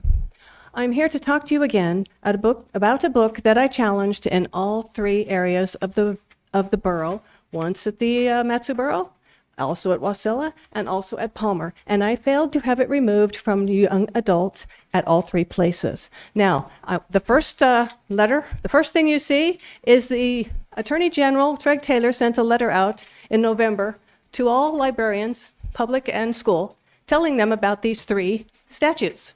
If you distribute indecent material to minors, you entice a minor, or you contribute delinquency to a minor. Now, I'd like to bring your attention to the part of the book that's called masturbation. This is in your book, you'll have a yellow tab. It has a yellow tab. Now, as you can see from the handout I don't have, as you can see, the bottom line of that says masturbation, what is it? How do you do it? Is it okay? And the last line says, how do you get good at it? How do you get good at it? Excuse me? That's called enticement, folks. The next two pages are pages right out of the book that the mayor of Palmer recently called pornography. I agree. The next page you see is what happened during the May 18th, 2023 meeting, where I was denied my challenge, and what they stood on was the fact that this book does not meet the Miller test for indecent material. That's what they said. And the reason they say that is Section 3 says harmful to minors means a reasonable person would find that the material taken as a whole lacks serious literary, artistic, educational, political, or scientific value for persons under age 16 years of age. I want you to know that this book hits all five. It lacks serious value in all five categories. And I can prove that to you. And I will start. In fact, if you go back one page, this is what we'll call literary value, shall we?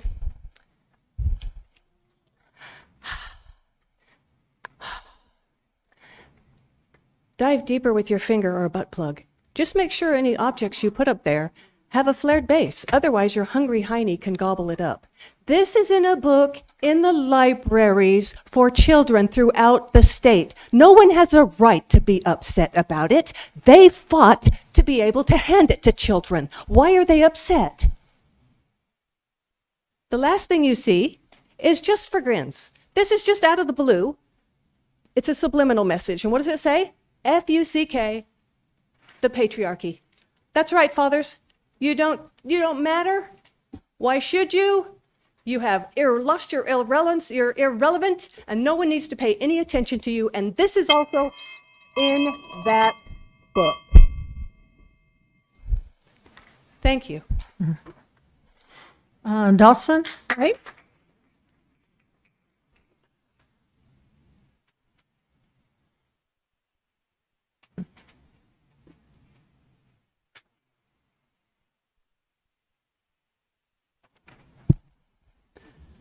Good evening, Madam Mayor. My name is Dawson White. I represent 45,000 homeowners in the Matsu Borough. They may not be present here, but they stand with me and support this message. What I am about to present is public information found on the borough website and the state website. Since 2011, 31,321 ROP land parcels have not met Alaska Statute 2945110. Since then, those parcels have been assessed significantly under market value, and from 2019 to today, those 31,321 raw land parcels have been getting tax cuts. This is extremely unfair and inequitable to the 45,742 homeowners in the borough. In simple terms, if your 2025 property tax bill was less than your 2024 property tax bill, you got a tax cut. District 1, Assemblyperson Michael Bowles, tax cut. District 2, Assemblyperson Stephanie Nowers, tax cut. District 3, Assemblyperson D. McKee, tax cut. District 4, Assemblyperson Maxwell Sumner, part owner of Dougford Holdings LLC, Wilmington Development LLC, Pacific Western Properties LLC, and Sumner Company. 7 tax cuts is where I stopped counting. And while we were here, I just want to remind you the borough is waiting for you to pay about 16 grand taxes on your Wilmington Pacific Western properties. District 5, Assemblyperson Bill Gamble, 2025. Was the first year your senior tax exemption was applied, so we're going to let you slide this time. District 6, Assemblyperson Dimitri Fono, part owner of Fono Construction Electric LLC, 6 tax cuts is where I stopped counting. District 7, Assemblyperson Ron Bernier, 6 tax cuts is where I stopped counting. The Borough Assembly sets the mill rate. That means you have a direct impact on if you get a tax cut or a tax increase. Us homeowners have only been getting tax increases while you have been enjoying tax cuts. Mr. Sumner, you said for the record, it's actually harmful to developers to have undervalued raw land assessments. It makes it cheap to hold on to land, so decreases availability and increases the cost of their main input. Plus, it shifts tax burden to homeowners, making housing less affordable and fewer buyers in the market. You are a homeowner and a land developer. This is double harmful for you. This has been going on since 2011. I'm not a rocket scientist, nor a land developer, but when you argue the current assessments are harmful to you, yet your own business model thrives on holding and developing land under the current tax cuts environment, and you're a homeowner, the hypocrisy is glaring. True affordability comes from accurate, fair assessments, not gaming the system to favor big holders at the expense of everyday homeowners. Mr. Bowles, being executive administrator on the Board of Pharmacy for the state of Alaska, your sales tax proposal is nothing more than a wolf in sheep's clothing. Your hospital and many other large corporations will no longer have to pay millions that they currently do in property taxes. Those millions in tax burden will get passed on to the rest of us. I formally request the Assembly immediately authorize a forensic audit of Borough Management, the Assembly Office, Finance Department, and the Assessor's Office. The annual financial audit required by MSB Code 304140 is performed by a CPA of your choice. They have not been cutting it. The public deserves to know the severity of potential irregularities, lack of transparency, and inefficiencies. I respectfully request 2 immediate actions. Direct the Borough Attorney and Finance Director to prepare a resolution for the next regular meeting that authorizes a request for proposal to hire an independent forensic auditing accounting firm with experience in municipal investigations. Refer this request to the Borough Manager today so that staff can begin work and report back in writing at the next regular meeting. This is a straightforward exercise of the Assembly's existing authority. The Please public wrap needs it up. transparency and accountability. Thank you. Thank you. Linda?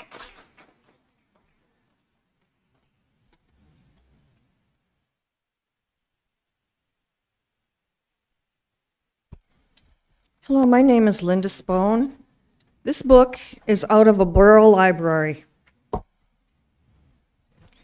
Alaska has an obvious pornography addiction problem.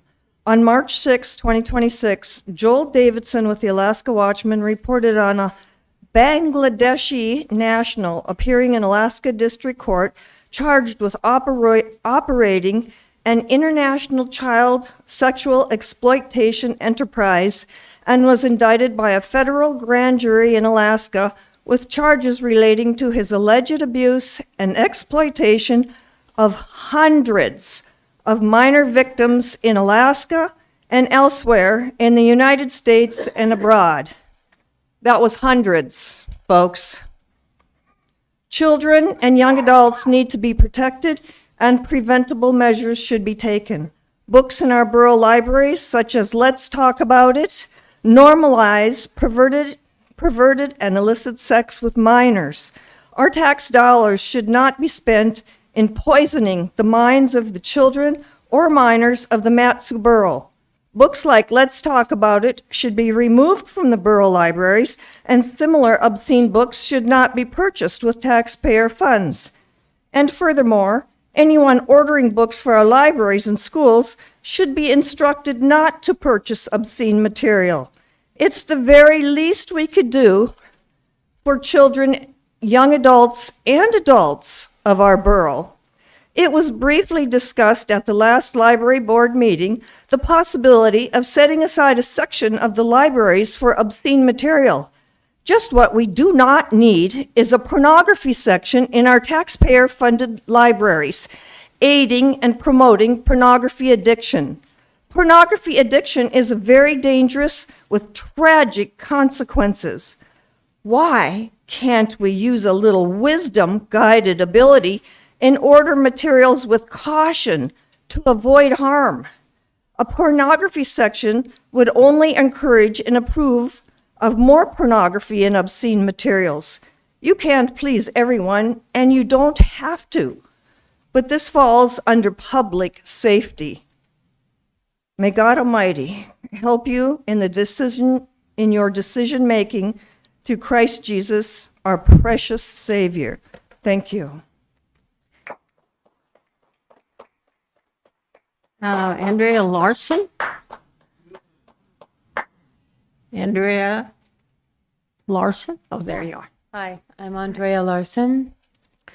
I'm here to talk about the Talkeetna Sewer and Water, wait, need glasses. The Talkeetna Sewer and Water Facility Upgrade Project. I'm not opposed to upgrading this system. I am only against the proposed location on Front Street in the Talkeetna town site. My interest is that I have a personal cabin and a small lodging business that border the proposed location.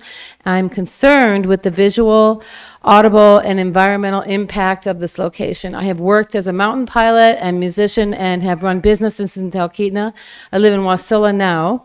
After landing here in Talkeetna the first time in 1985, I was struck by the natural beauty, and even after the growth in tourism, the town and its people have managed to maintain that natural beauty. The location owned by DNR is on lots 3 and 4 and is 1.4 acres in East Talkeetna town site in the Front Street Woods. This is a heavily forested area with trails used by locals and visitors. The project would require installation of a water treatment facility, a 375,000 gallon tank, a diesel generator, fuel tank, and a 7,200 square foot gravel parking lot, roughly. All surrounded by a chain link fence, and it would require leveling most, if not all, of this small forested 1.4 wooded acre lot. The construction is a plan that proposes to squeeze the facility and the tank between the lodging businesses bordering the properties, along with the private residences and the Talkeetna Boat Launch Campground, all within 50 feet of the proposed facility. Some of the main reasons for the borough not to choose this location is the location would have a negative visual impact for our visitors and locals and would financially negatively impact the surrounding businesses by taking away from desired natural surroundings. There is a documented historical native burial site and within and or near the proposed area. There's only one way in and one way out to the boat launch and lodging business on a narrow dirt road used by Mahays Riverboat Service and Tri-River Phantom Charters, and thousands of tourists pass by this area on this road over the course of the summer season by bus and vans. A well-known local trail referred to as the Bear Trail is used regularly throughout much of the year, and also this location is in a 100-year flood zone. The 1999 Comprehensive Plan and the 2005 MSB Comprehensive Plan specifically expresses following land use and community development goals to maintain the community's small town atmosphere and protect and guide development in a manner. Oh, man. So, anyway, I just wanted to really take into consideration where this is planning on being put in the middle of a neighborhood that is it's trees, and I don't want to level 1.4 acres of trees right next to my cabin and other lodging facilities. Thanks for your time. Rick Morgan.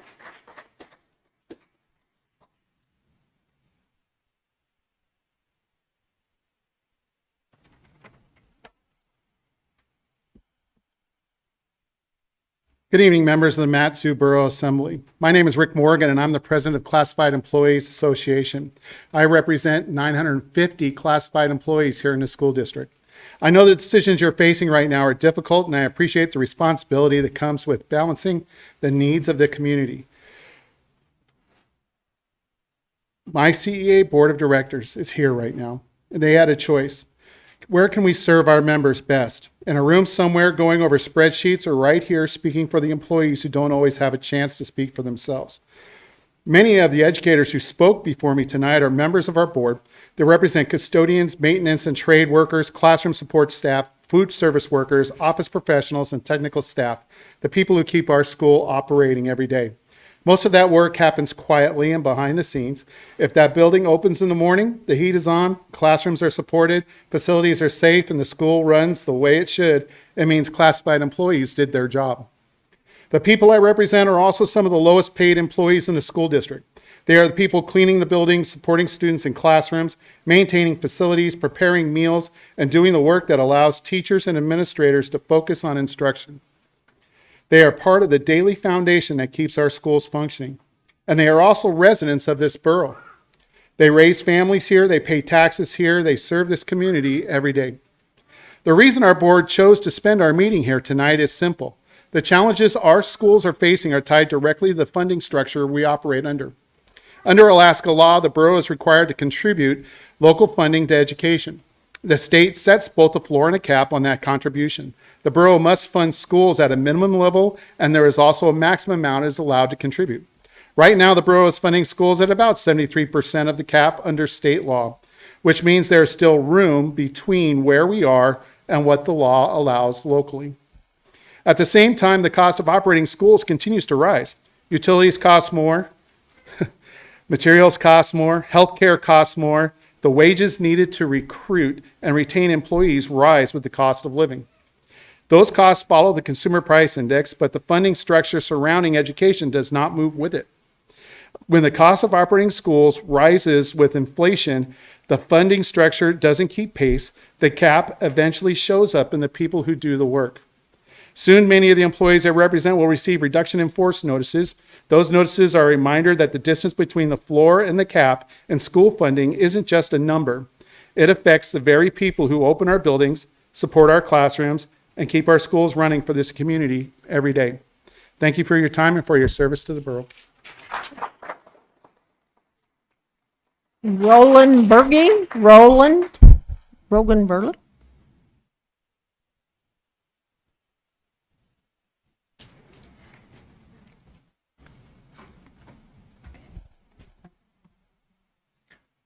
Good evening, Matsu Assembly. My name is Roland Berge. I stand before you as a disgruntled member of the community after learning over a cribbage game with my father of Ordinance 25-103, where basically I myself as a grown adult have to come before the government and get permission to use land that I have purchased in my own right.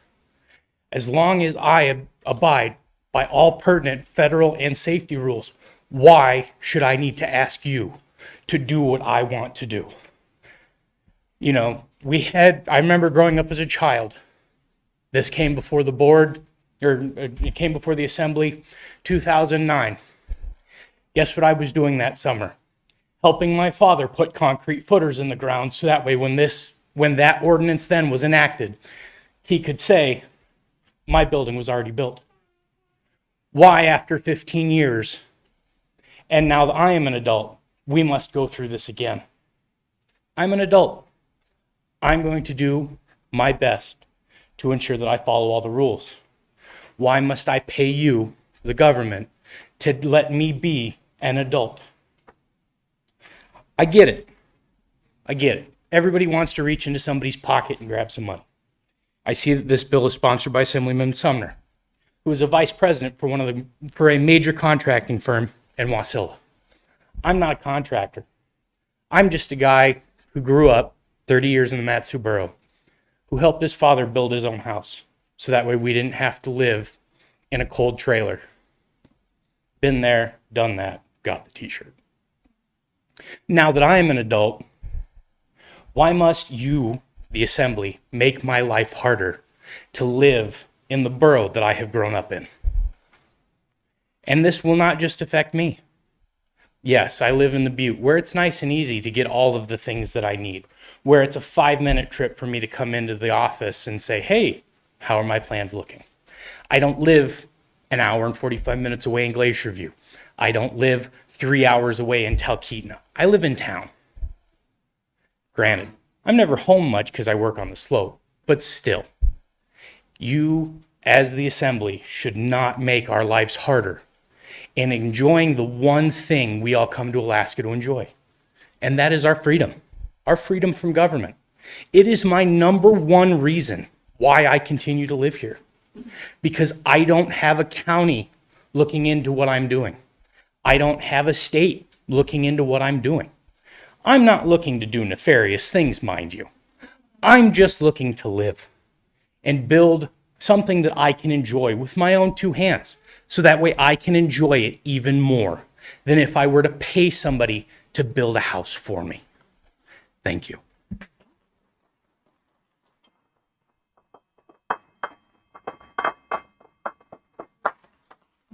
Jade Jade?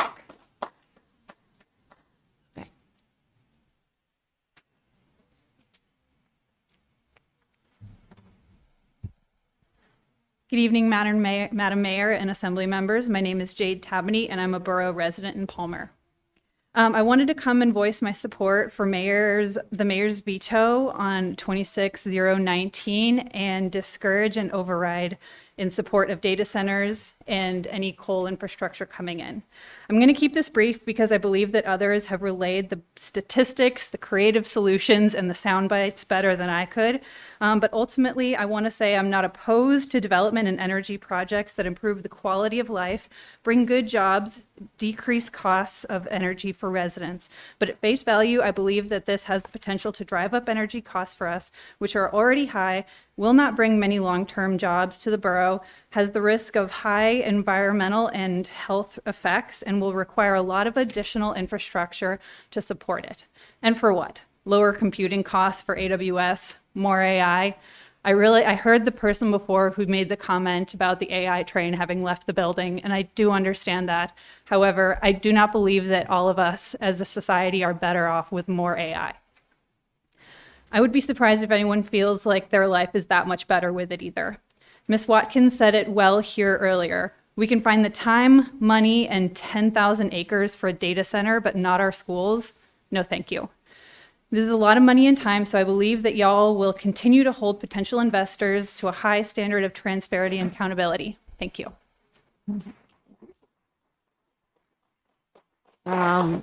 Michael Hammond? Michael?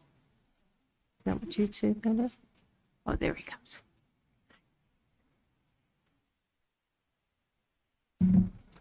Hi, my name is Michael Hannon. Madam Mayor, Assembly members, thank you for being here. Thank you for listening to everybody. I would also like to thank Madam Mayor for your veto, which sums up everything I feel about the addition of a data center as it currently stands. I would urge the Assembly to reject 26019 and stand with the Mayor's veto. The project does not seem to benefit the community. There's no clear plan, and what gain the project could bring initially won't outweigh the cons we have seen from areas where these data centers have been built already. Thank you. Mm-hmm. Thank you.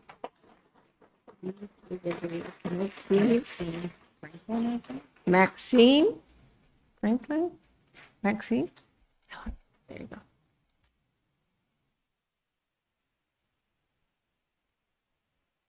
Good evening, Mayor You can and pull- yeah, Assembly there you members. go. Thank you for allowing me to speak my piece. I also, my name is Maxine Franklin again.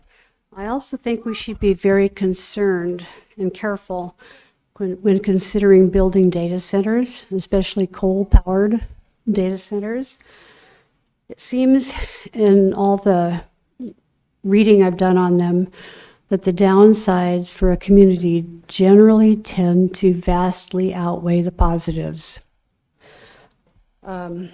Okay, there have been quite a few built in this lower 48. It looks like there's at least 5,400 in various communities, mostly in Virginia, Texas, California, Idaho, and Oregon. They do consume a lot of electricity. As a previous person said, that they amount to about 4% or greater than 4% of U.S. energy consumption right now. A hyper-scaled one annually consumes as much electricity as 100,000 households. And larger ones under construction are projected to use 20 times as much.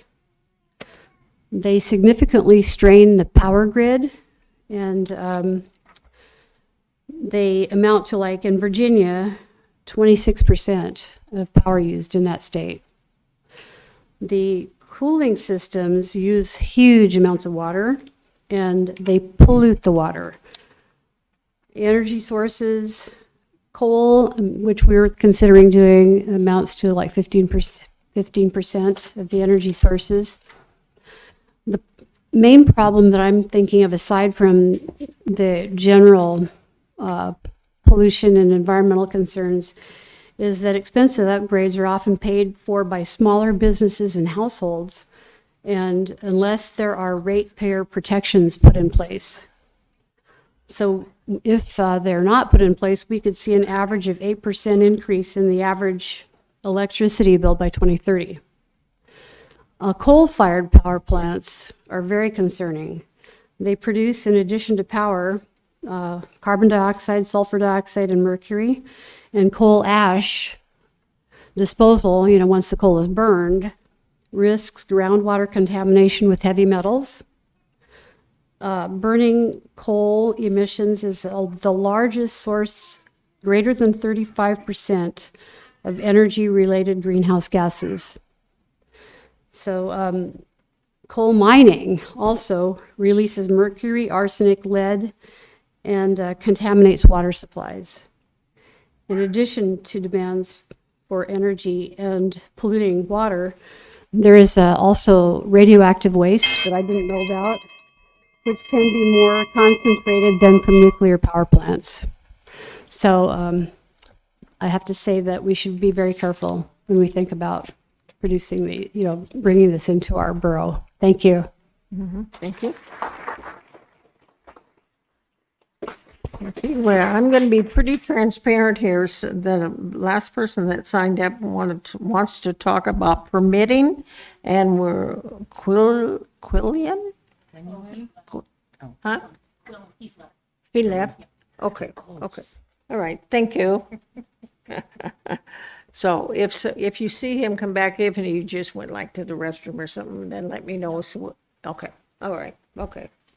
Alrighty, so we have gone through the people that have, so if people that now want to come up and testify, come on up, just make a line, whoever, just, of course, state your name and then talk to us. Thank you. I did sign up today at 5 o'clock, got here early. I was all ready to go. I'm still ready to go. Hello. My name's Kathleen Budd. Put my glasses on here. I'm a mother, grandmother, MSEA teacher, citizen, homeowner, landowner, and a property tax-paying voter. Thank you for this opportunity to speak about schools and budget.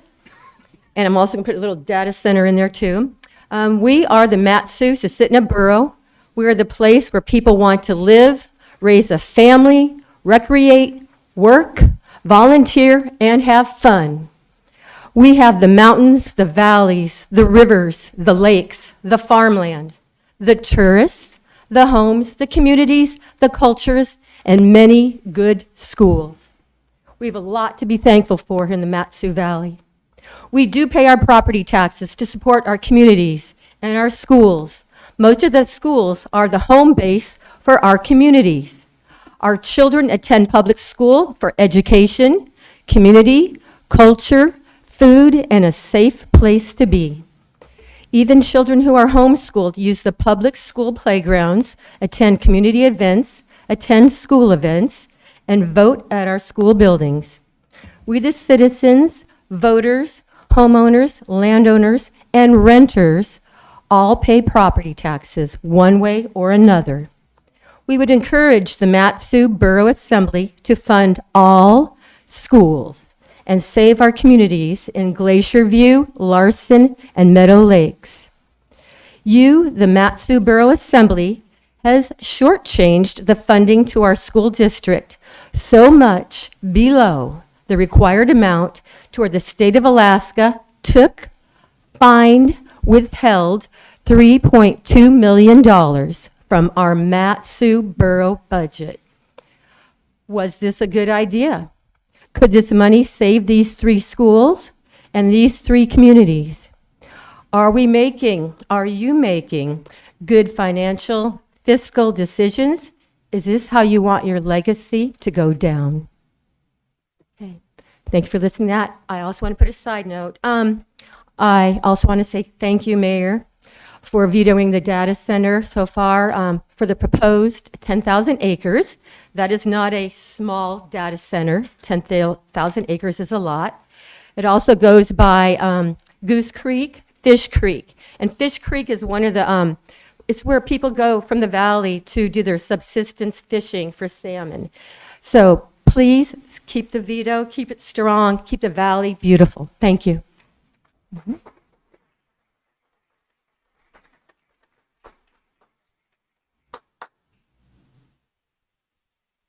My name is Christine Hellenthal Toms, and I'm a first-year teacher, so I didn't even know I was going to speak, honestly, and I've been scared to speak at any of these meetings until today, and I overheard my old coworkers, because I worked at Larson for 7 years as a para, a record specialist, a tutor, and I even, when we lost a teacher, when I was a student teacher last year, got to teach my own classroom with my host teacher as my teacher of record, though. And then this year, I'm a teacher, I don't want to say what school, sorry. But I love it. Absolutely love the borough. I love the school district. And I appreciate everyone here.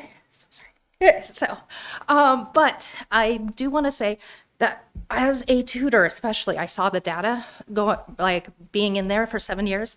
I got to see how high our scores were and those teachers, and there would be comments like, she made them all green again. And it was just year after year. And that's what also, not only did I love teaching those students and being effective, I got to learn from the best. And I've had some success also last year and this year as well. And I love that how much I learned from them. And some of the critiques are that, okay, those good teachers are going to go to different schools. Well, there's something different. I'm sorry, I was a office manager for a state agency, and I supervised the accounting and personnel. So I kind of, 1.2 million really to close an amazing school that is 3rd right now, if you don't count Academy Charter. It's 3rd right now ranked, as Larson is. And why would you lose a good school for just 1.2 million? I'm so sorry. That is a drop in the budget for at least state budgets. So maybe they can help us too. But I am asking that you at least give the 3.2, sorry. And then hopefully a little bit more, please, if you could consider that, that would be wonderful. And so, yes. And some people talk about their ties to the community. I'm sorry, I've only been here 15 years, but I'm a lifelong Alaskan, 4th generation. My grandfather was one of the constitutional delegates, and my father knows you, so. So, no, a political pollster and consultant in Anchorage, Mark Hellenthal. So if you would please consider that, it would be wonderful. Thank you very much.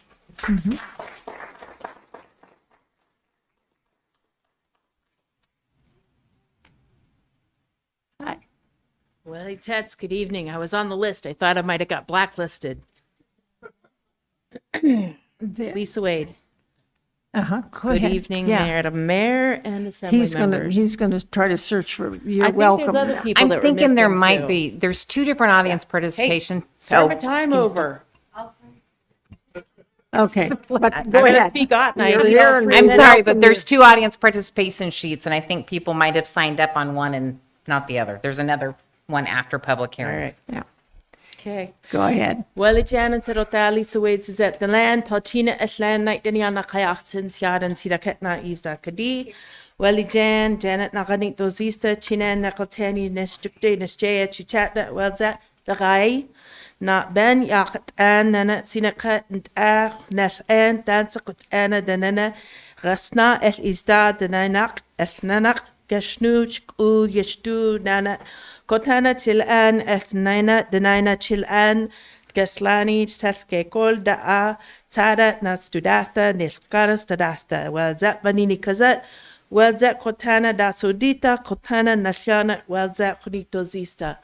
That was a blessing for all of you and the difficult decisions you need to make and a land acknowledgement. I was asked to do that by my elders. I really don't envy you. You've got some difficult decisions to make, but what I want to really speak to is the two things I heard here tonight, which is the closure of the schools and then the data center.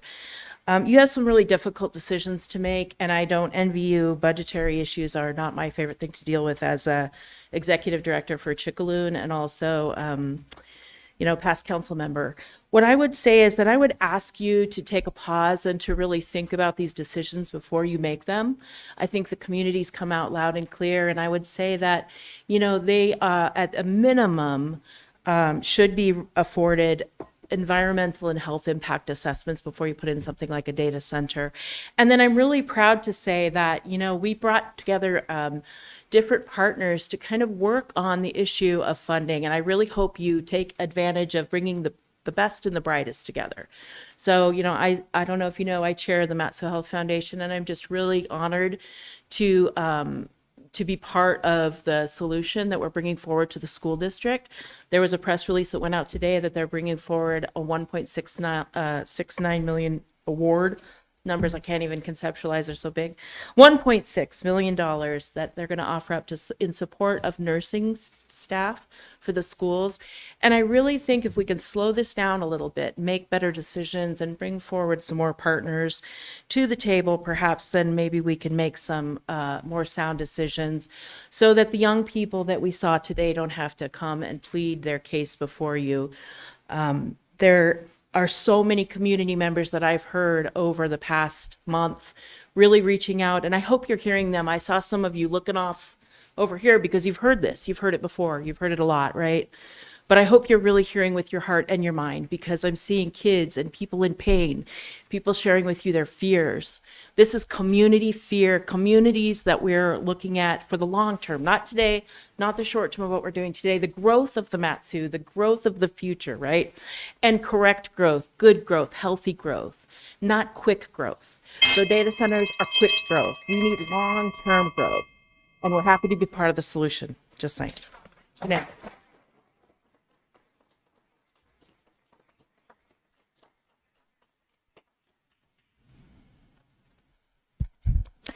Good evening. My name is Rebecca Emerson. I'm a veteran and a mother of two. My youngest son was born with Down syndrome, and his education at our neighborhood school depends on the budget decisions made in this room. As we approach the upcoming joint meeting, I'm here to ask for a fundamental shift in the dialogue, one rooted in teamwork between the Assembly and School Board. We need transparency on 4 specific points. First, the increased funding. While it's claimed the Assembly continues to increase funding, the school board preliminary budget tells a different story. As property values rise, the state mandates a higher required local contribution. If the Assembly doesn't meet that rising expectation to fill the gap, it is a functional budget cut, even if the dollar amount is higher than last year's. Are you filling the gap left by the state with the extra money you receive from higher property values? If not, then why? Let us, the public, know. Second, the impact on school cuts. I've heard it said the Assembly has no say in cuts and closures. While the school board casts the final vote, you provide the ingredients. They're just stuck cooking the meal. Your funding decisions create the necessity for those cuts. I acknowledge there are other factors such as the state and federal funding as well as school enrollment. However, local funding and functionality are inseparable. Please work together for the benefit of our children.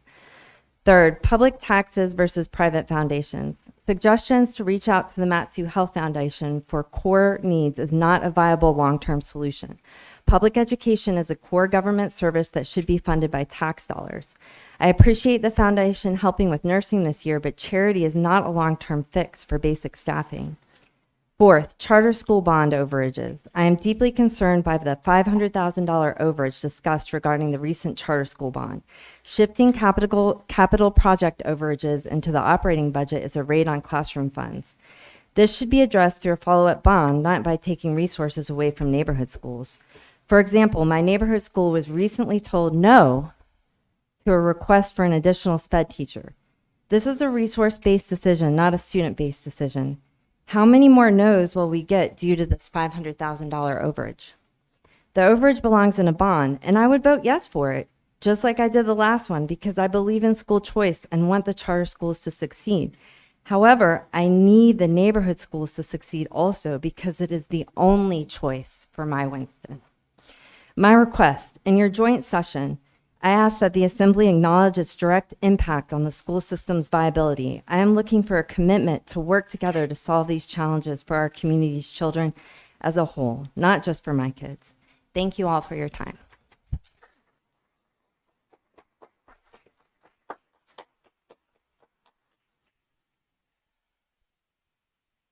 Madam Mayor, Assembly, good evening. My name is Timothy Howell. I'm a born and raised Alaskan. I come in opposition to the exploration of developing data centers in the valley. I'm going to talk fast here. Pardon me, a lot to go through. First off, I'd like to go over the economic implications here. OpenAI, the largest, most profitable producer of AI, has stated it will not become profitable until 2030. This claim seems unrealistic given their total revenue is just under $20 billion in 25, with favorable projections giving the company $280 billion annually by 2030. This is problematic for a company that has just over $1.4 trillion in committed spending infrastructure by 2030. This, combined with an overwhelming failure rate, a lack of adoption, unprofitability, leads many, including myself, to understand this is a bubble, similar to the dot-com crash, and a financial disaster waiting to happen. Data centers are purpose-built and highly specialized structures that cannot be repurposed once they are no longer in use.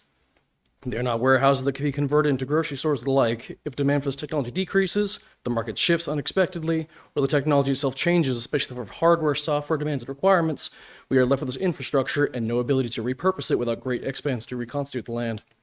Data centers have a well-documented history of staggering energy use. An average, not a hyperscale, center can consume up to 2 megawatt hours of power, equivalent to the power used by 2,000 homes. This almost always results in cost shifting to the local utility users, driving up energy costs by 10 to 30% and further straining the grid of the city. While communities face higher bills, data centers frequently negotiate lower rates through bulk power purchasing agreements with investor-owned utility companies. These agreements allow data centers to operate at a reduced cost despite their massive energy consumption, further shifting the financial burden onto the local households and businesses. It is interesting to note that Terra Energy Corporation has proposed both the power plant and its immediate consumer in the form of this data center. Data centers have a very low employment capability and density. They initially create many engineering and construction jobs, but those quickly vanish once the facility is finished. These centers traditionally only provide on average 10 to 50 employees depending on the size of the facility. We also have environmental concerns. Data centers are well known for consuming incredible amounts of resources in the form of energy and water. These facilities individually use between 300,000 and 5 million gallons of water daily, in some cases depleting local potable water supplies. This will no doubt come from local streams with an unknowable level of impact on our salmon and trout populations. These water cooling systems are also loud and need to run continuously. This also includes the aforementioned closed-loop systems that create the hum mentioned before. Most data centers use and frequently test diesel generators to supplement power. These generators create noise pollution in the 80 to 105 decibel range, equivalent to a jackhammer, and well over what is deemed safe for the human ear and can persist for hours and potentially days at a time. They also produce nitrogen oxides and fine particulate matter at a rate of 200 to 600 times greater than that of a natural gas plant, drastically reducing air quality. The outdated or overused GPUs, CPUs, RAM, and other parts will need to be disposed of and are landfills, creating massive high toxic waste in the form of lead, mercury, arsenic, and cadmium. If these are not enough, I'd like to lastly address the public health concerns. Communities where data centers have been built report an increase in headaches, disruptions in sleep, even a lower quality of life. This generated emissions are linked to asthma, cancer, heart disease, premature death. One city of Virginia has estimated even limited data center generator use has been associated with nearly $300 million in annual public health costs and 14,000 asthma-related health impacts in the state. Thank you. Thank you.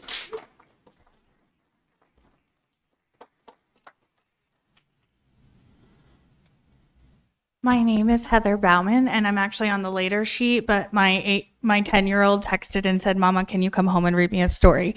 So I'm jumping in line. So first and foremost, I want to repeat my invitation to all of you. We in education are doing a hard job, and every bit of help we can get is huge. So I want to invite you to come to our schools. I want to invite you to come in and volunteer. I have some first graders that are working on a tower of books. They would love to read to you. Right now, we would love to have you open doors in the morning because we can't get our kids out fast enough and safe enough because they can't wait to get to school. So they can't wait for the car to stop. So we also just all volunteers, and I know all educators in this room would reiterate that invitation. Oh, my screen went away. So I want to also say thank you for letting us speak. I'm very appreciative to have this opportunity, and I want to say thank you specifically to Katie. Ms. Gardner, you are amazing because you are sitting here in a very hard spot listening to everybody complain about the decisions that you've had to make, and you are sitting in front of all the people that have put you in that position, and I am so sorry. So thank you for being strong, and thank you for supporting our educators when you can. I am going to say some generalizations that I have heard from speaking to each of you personally. I am not going to quote because I don't think that's fair. I have heard many of you say this is not a borough problem. We don't get to say how the district spends their money. I think you misunderstand that what we as a community are asking. We are asking you to fund the budget given by the school district fully enough to meet the needs listed and to make sure they have enough to not close the schools. I am a fiscal conservative. I will approve what they ask and no more. Here's my problem with that. We are hearing back from our school board and our leaders that they won't or cannot ask you for a number that is that includes the amount of a school staying open because they have to present a balanced budget. Now, I'm not sure how all that works because, to be honest, I'm getting told one thing from them, one thing from you, and a different thing from the state, and nobody will tell me how my kids can go to school. I'm not sure how that all works. However, I do know that there are studies that show the short-term and long-term impacts on our borough. Many studies being cited by the district and other individuals are only looking at 3 to 5 years.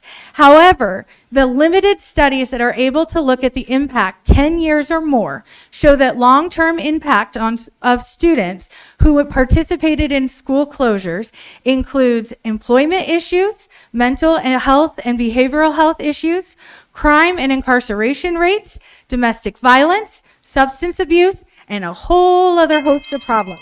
These long-term impacts are not only the impact on the displaced students, but the students that are receiving schools, the receiving schools experience those same struggles, which if we change the boundaries, that's going to be a problem. All of that to say, are you willing? Can you wrap it up? Yes, please? I will. Are you willing to accept the fiscal responsibility for the next 10 years on the social impact based on your lack of decision making right now? Thank you.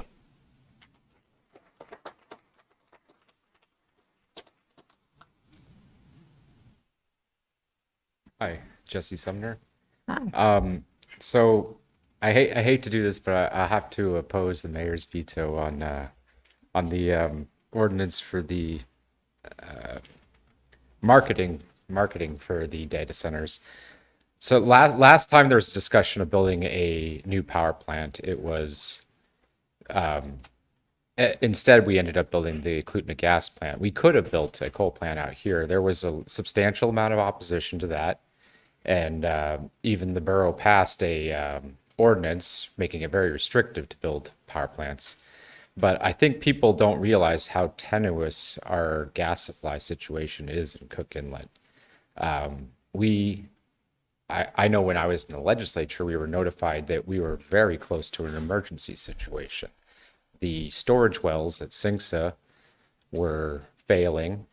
And I don't know if people realize this, but in a situation where the supply fails, when it's 20 below, they will triage the situation.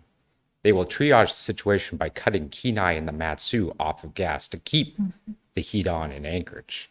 Okay, so I think we need to do whatever is necessary to facilitate finding anchor tenants for this coal power plant We must have a backup. We cannot be in a situation where it's 20 below and there's no heat and no power. Tens of thousands of people could die. So, and aside from that, it's potentially hundreds of millions, billions of dollars of investment in the Matsu, which would significantly help with the school district budget.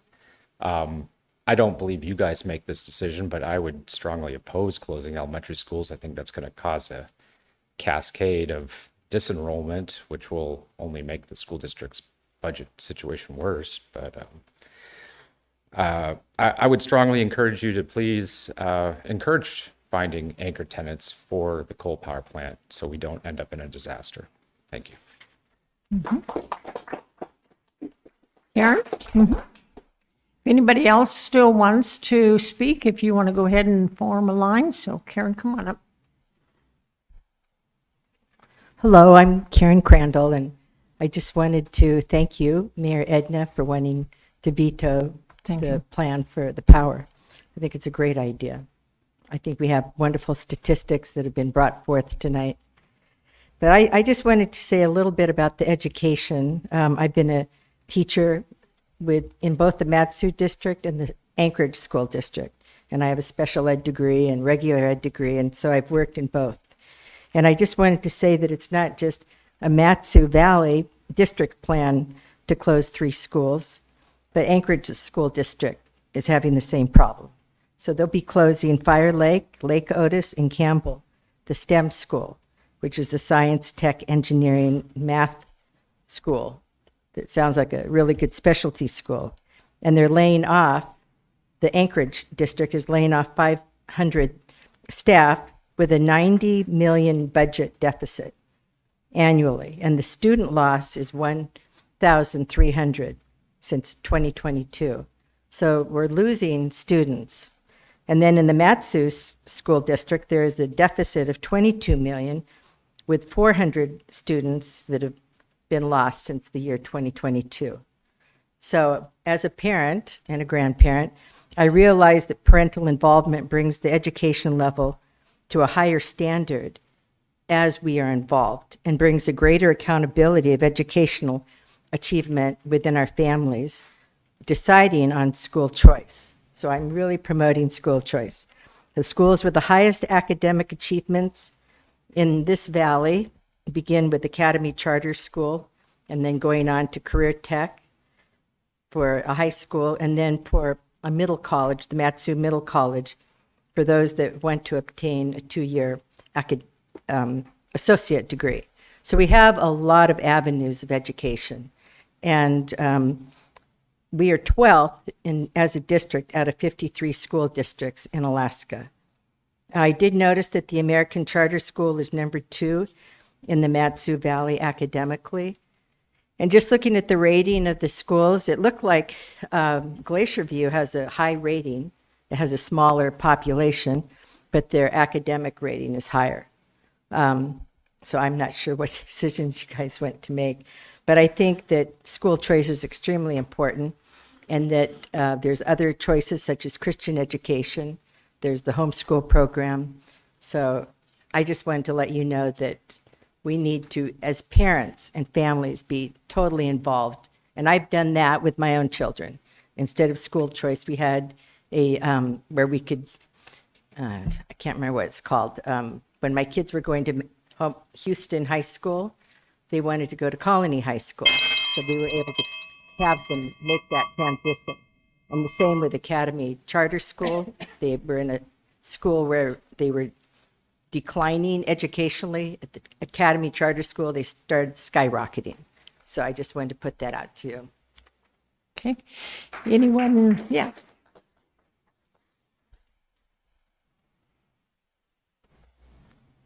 Good evening. My name is Barry Blackman Green. This is my 29th year of teaching in the Matsu Valley. My son went through the school system and is now a productive adult. And I am just asking you to fund to the cap. I have been teaching this district for 29 years. Everything has been cut. We are to the bone. Teachers have always contributed to their schools, their classrooms, whatever, so have paras, and we are having to do it more and more. I have always taught in Title I schools in New Mexico, here in Alaska, and our kids need a consistent place. They need to know that their school is going to be there, their teachers are going to be there. And I realize that part of the funding issue is the state issue, that we're in the way the whole budget works, which is stupid, that we don't know before things have to be decided where the money is coming from and how much. But you guys have the ability to give the district some money. And as a taxpayer, sometimes I feel like I'm a huge taxpayer, I want my money going towards these kids, because these kids are going to make that decision when I'm old and firm, because in my family, we live long, but we're nuts at the end. They're going to make decisions about what my life is going to be like. And I want them to go, you know what? When I was in school, people cared about me. They made sure I had a safe environment, that I was educated, I was cared for. People were concerned about me. I don't want them going, they couldn't care about me. She can go live in a box. Who cares? She's going to die anyway. We want productive citizens who can think, who are compassionate, who are kind and respectful. And by funding to the cap, you are showing our kids that they are worth your time, your money, and that they have value. We're not creating little gadgets that get sold. And I understand that you have to think about money and you have to look at a budget, but we are not educating our kids for a dollar amount at the end. We are educating our kids for a civil society, for productive adults, for a better world. You look at history, and every generation pushed the next generation up, push them up to make things better. That's not happening now, and it should be happening. Our kids need to know we care, and we show them we care by giving them a safe environment, a consistent environment, a healthy education where they can thrive and be themselves and be the best they can be. Thank you. Is there anyone else that hasn't testified yet? Yes. And Caleb, how many people do we have online? Oh, okay.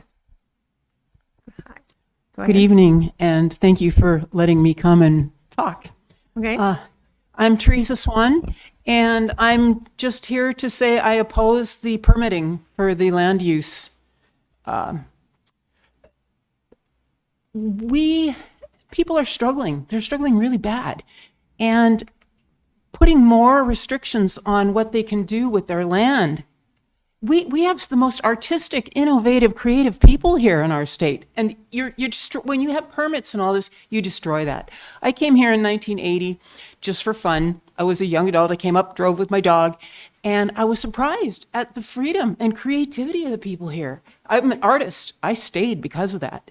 And that's what rules like this are going to destroy. They're going to destroy innovation. And I see it in the other, I'm from Minnesota. It's the most permitted state in the country, I think. It's awful there. You can hardly build a doghouse without a permit. So I don't want that here. I want us to have an idea and build on it. And we're awesome here.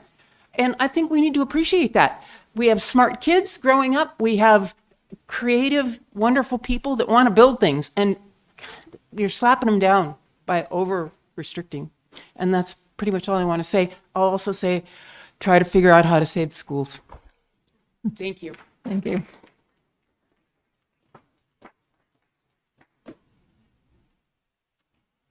Good evening. My name is Darren Markward. I'm a teacher here in the Mat-Su, but of course what I'm saying is from my own personal experience. I'm here to talk about smart growth here in the Valley. I moved here in 1990, I believe, with my family when there were about 30,000 people. Of course, now we're well over 100,000 people. And I feel the Valley is really working on an ad hoc basis in every dimension, whether it's teaching, whether it's our schools, whether it's our trail system, whether it's our energy system. It's ad hoc. We are reacting to things. And so first of all, the budget. Please fund the schools. As a person who went to 5 elementary schools in 3 states, it is very difficult for children to move elementary schools. Very difficult on them. Please fund them. I also support, I believe, it was Mr. Assemblymember Bowles, who is not here at the moment. He was talking about a 6.5%, I think, sales tax or gas tax. I would urge the Assembly to look into that because we do need revenue. We do need from somewhere, whether it's gas tax or a sales tax, a melange of sales, property, gas. We do need some more funding, and I ask you to look into that so that we have something for our schools. Secondly, in terms of the Terra issue, in terms of the AI data center and the coal mine, or the coal plant, I appreciate that there is, at this moment, it's not ad hoc. You're looking into the future as far as our energy usage. I appreciate that. My concern is that we are going to be wedding ourselves to a company for 2 years without a proper vetting process, without the public's input into that vetting process, not really knowing where it's going. And so I appreciate that it is not ad hoc at the moment. I appreciate that there is some smart growth there. But I think we can do better in terms of asking the public, asking for more companies to come in and give their pitch as to where we're going, to have a few more parameters in terms of safety, in terms of environmental reasons. Not saying no to this, because we do need to be looking at our energy future as well. And finally, on a personal note, as far as the entire valley and entire our growth goes, I know zoning has been a bad word since I moved here in the 90s. I understand that. I believe in private property rights, but we do need to have smart growth. It's not anti-growth, it's smart. And looking, for example, at the Matanuska Peak Trailhead, which will be demolished this week after 35 years of hiking it, that makes me very sad. Looking at different gravel pits that are in areas, we need gravel for growth, absolutely, but we need to have smart growth. So I just urge you, once again, to invest in our future with smart growth in terms of our children, in terms of our trails, in terms of our energy. Thank you. Anyone else? Okay, we have 2 people on. Oh, yeah, sure. Yeah. Hello, my name is Carter Debach, D-E-B-A-C-H. I'm from Wasilla, Alaska. And I wanted to talk about balancing the budget. And this is a definition offline, but simply it means balancing the budget in government means making sure that a country's total spending equals its total revenue within a given year. I think whether you're a Democrat or Republican, kind of sucks to have taxes increased. I have 95 acres between me and my brothers, 95 acres on Vine Road. I own a salvage yard. We offer free junk vehicle drop off to the community. And my taxes have been increased, and it's hard, you know. I'm offering a good service to the community, and taxes are rising. And my son, who attends Larson Elementary, they're going to shut down. You guys are proposing, the school board, I'm not just pointing fingers to you guys, are proposing to shut down a couple schools. So whether you're on the right side of the spectrum or left side, it sucks having taxes raised and schools shut down. So I'm just going to end it here early, make it pretty simple. It would be nice to have some kind of program or somebody that overlooks, like DOGE, Department of Governmental Efficiency. Like, we have a budget of the borough of $450 million. I could be, that could be a little off, could be inaccurate, but what I read online is on this reputable website here, that I'm going to read it right from this website here, alaskabeacon.com. The Matsu Borough School District is proposing to close 3 local neighborhood schools to save $4.5 million next year. If our total budget's like $450 million, that's only like 1%. Like, it seems like you guys could trim a little bit of fat and prevent these schools from being shut down. So that's what I'd like to see, balance the budget. Thank you very much. Mm-hmm. Thanks, Carter. Okay. Let's go to the 2 people online, and let me reread the instructions so we be sure we get them right. So you that are online, if you press the *3, you will hear your hand has been raised, and when it's your turn, you will hear you have been unmuted. So go ahead, the first person online. Okay. Good evening, Madam Mayor and Assembly members. My name is Gordon Morrison. I am a RSA 21 board member. This is in regards to the road maintenance contract for RSA 21.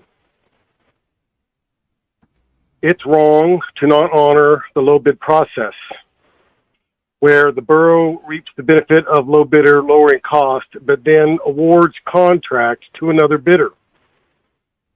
Undermining the low bid process is a slippery slope and eventually cost the taxpayer. RSA board members chose to ignore the testimony of public comment, which in the majority was in favor of honoring the low bid. Every contractor who bid has complaints. I've lived in Big Lake for 20 years, and during the years the winning bidder held the contract, I have no memory of any large issues in the road maintenance performed. I urge the Assembly. Allowing me to speak. My name is Rhonda Stark. I am on the Road Service Advisory Board also. I am the primary for RSA 16. I am testifying on behalf of the weight restriction, which I believe was on the Assembly agenda in the last Assembly meeting as 26020. I believe it passed, but there was no input from the RSA, the large RSA board, because it was such short notice. So now that it is passed, there's a new ordinance 26036 that adds in some parameters that actually reflect some of the comments made by board members. And I would like to see that ordinance upheld. I think I'm hearing that it was removed from the agenda. I would like to see it put back on the agenda. We are not against at all having emergency provisions for weight restriction issues or emergency issues that would necessitate removing weight restrictions. But it seems that it needs to have some parameters so that it does not get abused. So I would appreciate that you hear my comments and that you do consider passing ordinance 26036. Thank you for listening. Good evening. Yeah, good evening. Nobody else is on 04 all of a sudden. Okay. All Your right. line is unmuted. Okay, whoever's next on line, please talk. Good evening, Mayor and Assembly members. My name is Jennifer Peronis, and I'm talking today about closing Glacier View School. First off, I'd like to commend and support everyone who spoke tonight about Larson and Meadow Lakes Elementary and hope these schools stay open as well. I live in Talkeetna, not Glacier View, but I know what it's like to drive our icy and moose-traveled highways to the lower valley during the long, dark nights of winter. I also looked at the Glacier View Buzz Facebook page, and there was not a single comment of anyone saying, "Yay, our school is closing." How many Glacier View adults or families decided to drive over an hour to come to this meeting on a school night? Just one Glacier View resident came tonight and to talk about a different topic. And yet you are proposing to ask 10 young students to travel on a school bus on dark, icy, moose-traveled roads twice a day, 5 days a week, just to go to school when they have a perfectly fine school right in their town. That's absurd. I propose that the Assembly meetings rotate every other meeting of theirs to be held in borough communities, so you yourself get to have the experience of routinely traveling these distances in your own borough. You are abandoning this small town of Glacier View, and you have already lost 47 students to the Galena School District homeschooling program. And I suspect you will lose 10 more if you close Glacier View School. Maybe you don't care, but no child wants to feel ignored or abandoned, and that's exactly what you'll be doing to the children of Glacier View School if you close their school. Thank you very much. I am done. Thank you. Next person online, please. Hello, my name is Troy McGlashan, and I want to say thank you to the Assembly members and Mayor Edna for allowing over 2 hours of public comment. So that is great. I am calling to ask the Assembly to support Mayor Edna's veto of the data center. Mainly just because it's already been said, but I'll just go ahead and say it again. The health impact due to the residents, due to the air, water, noise, and light pollution. Some of the spots, too, are around like Goose Creek Correctional Center, and the inmates out there will be subject to health issues as well. So those inmates should be considered.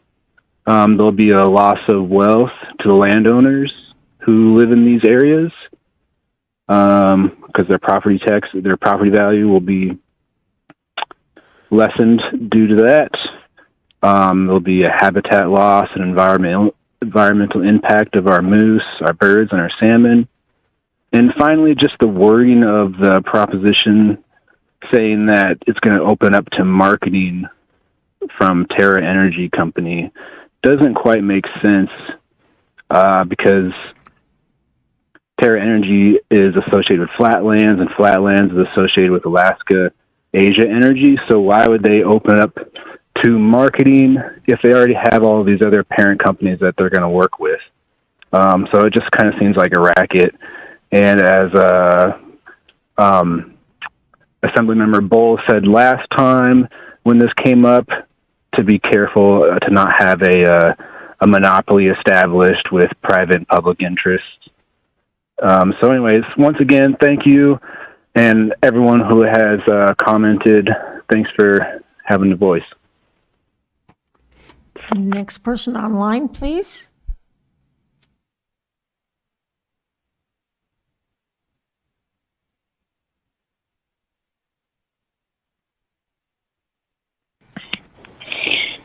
Good evening. This is Dan Tucker calling TUCKER. I know most of you, Mayor DeVries, Manager Brown, and Assembly members. I know many of you personally.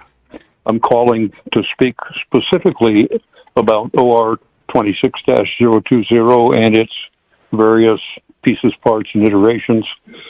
I have, in my 45 years in the Valley, been elected to and or appointed to the RSA board for RSA 9 for over 25 years.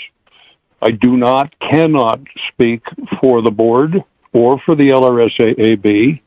A primary member of that also, because this entire situation came up and ambushed us. We didn't have an option or an opportunity to discuss it before. I do appreciate that 020 was created in order to provide a vehicle for enforcement and a fee process. However, I did propose that there should be some amendments, that we are trying our best, the road service area boards, to protect our roads during their most fragile times, during the spring when the rate restrictions are on. And I can tell you from experience as being an excavator that they get hurt very badly if they're overloaded. Having a permit process doesn't change the fact that the overloads can damage the road.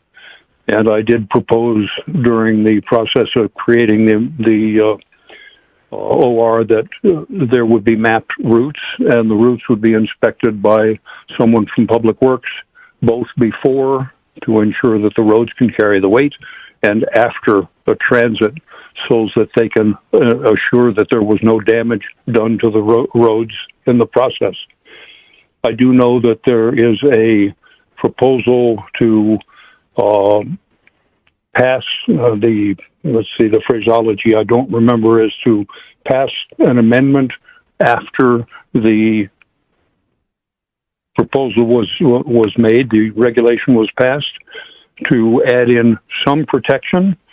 And I also know that 26036 will cover some of the potential problems, some of the weaknesses in 26020.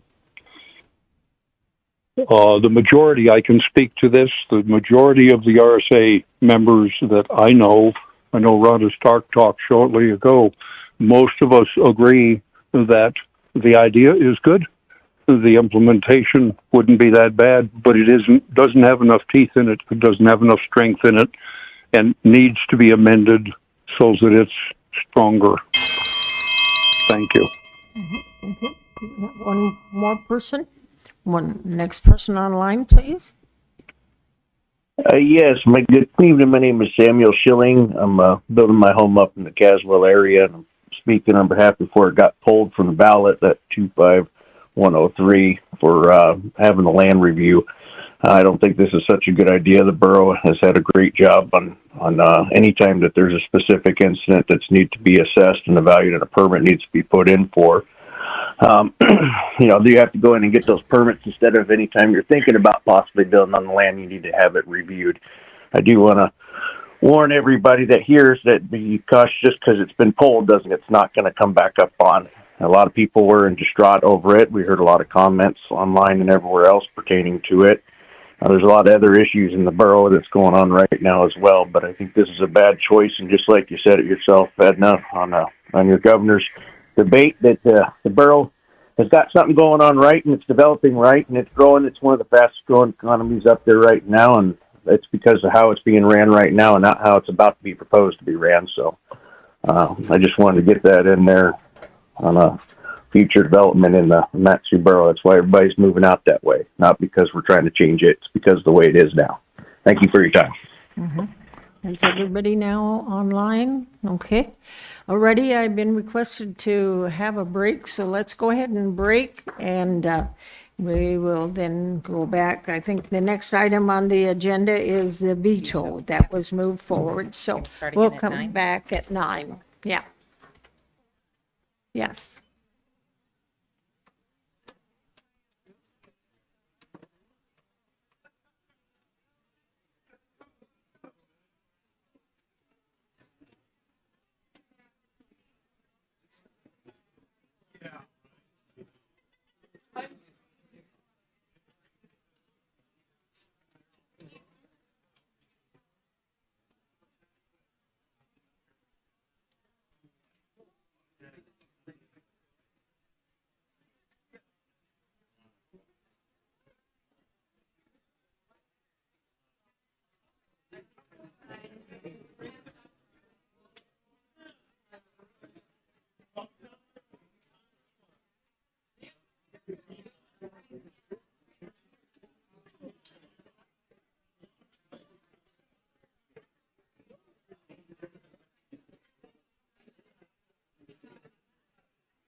If I can go ahead and have the assembly reassemble, please.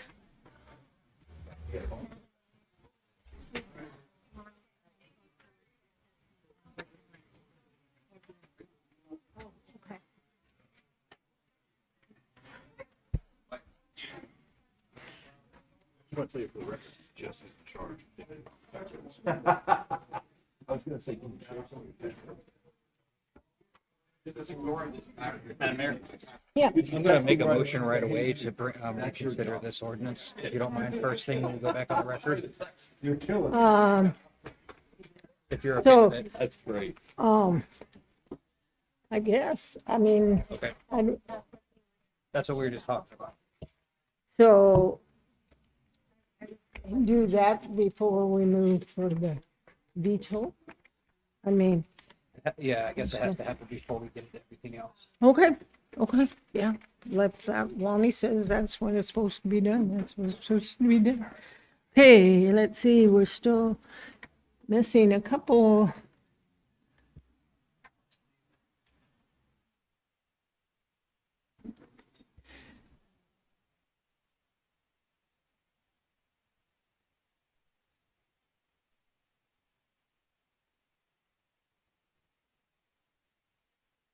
Assembly members, please take your seats.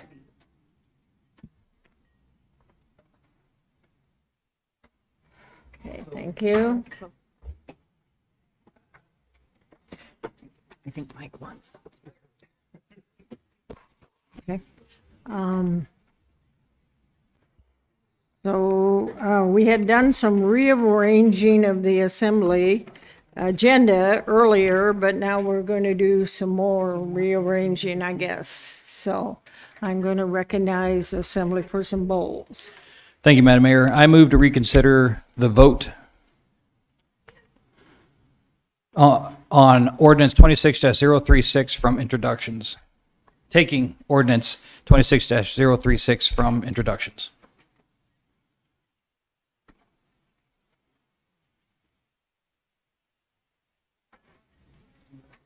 Okay. So, Madam Mayor, Yes. we would need to vote on the reconsideration, taking that introduction off the agenda. So if reconsideration passes, where we're at that point is the motion taking it off the introductions. Okay. So give me the number again, please. 26036, and it is the piece, let me find it, bear with me, I'm Okay. sorry. It is on, It was something to be introduced this evening? Correct. It's under Evening introductions. to set for public hearing? correct. Okay. And so we're going to reconsider that vote on removing it from it was removed from the agenda, right? Correct. You So- first have to vote on the reconsideration on whether the body wants to reconsider that original vote. Okay. So there was a vote on the motion to remove something from the introductions under the introductions for public hearings for 2 weeks from now. And so now there's a reconsideration that Assemblyperson Bowles has asked. He did vote in favor of removing that from the agenda. So can I see some heads out there? You guys all following okay? All right, okay. Assemblyperson Bowles. Thank you, Madam Mayor. If I could speak to it. During the break, I spoke with our planning director, and I think it would be wise for us to discuss this a little bit further going into breakup season, prior to breakup season, rather than just pulling it all together. So at the, I don't know if discretion is the right word, but our expert in the borough, I think this should at least be discussed. Okay. Learning more So this information. is just to say, yes, he can get the reconsideration. Right. So if you want it to be reconsidered, you're going to vote yes. Assemblyperson Sumner, go ahead. Yeah, Madam Mayor, I will definitely oppose this because I believe this circumvents the public process to pull something off the agenda at the beginning, then wait till after the first audience participation when most people have left the room and then to add it back to the agenda. I have an objection to this, the way this is happening. Okay, thank you. Okay. Further, Assemblyperson Faunov, go ahead. Yeah, objective for the different reason because I think in the beginning we set the agenda. We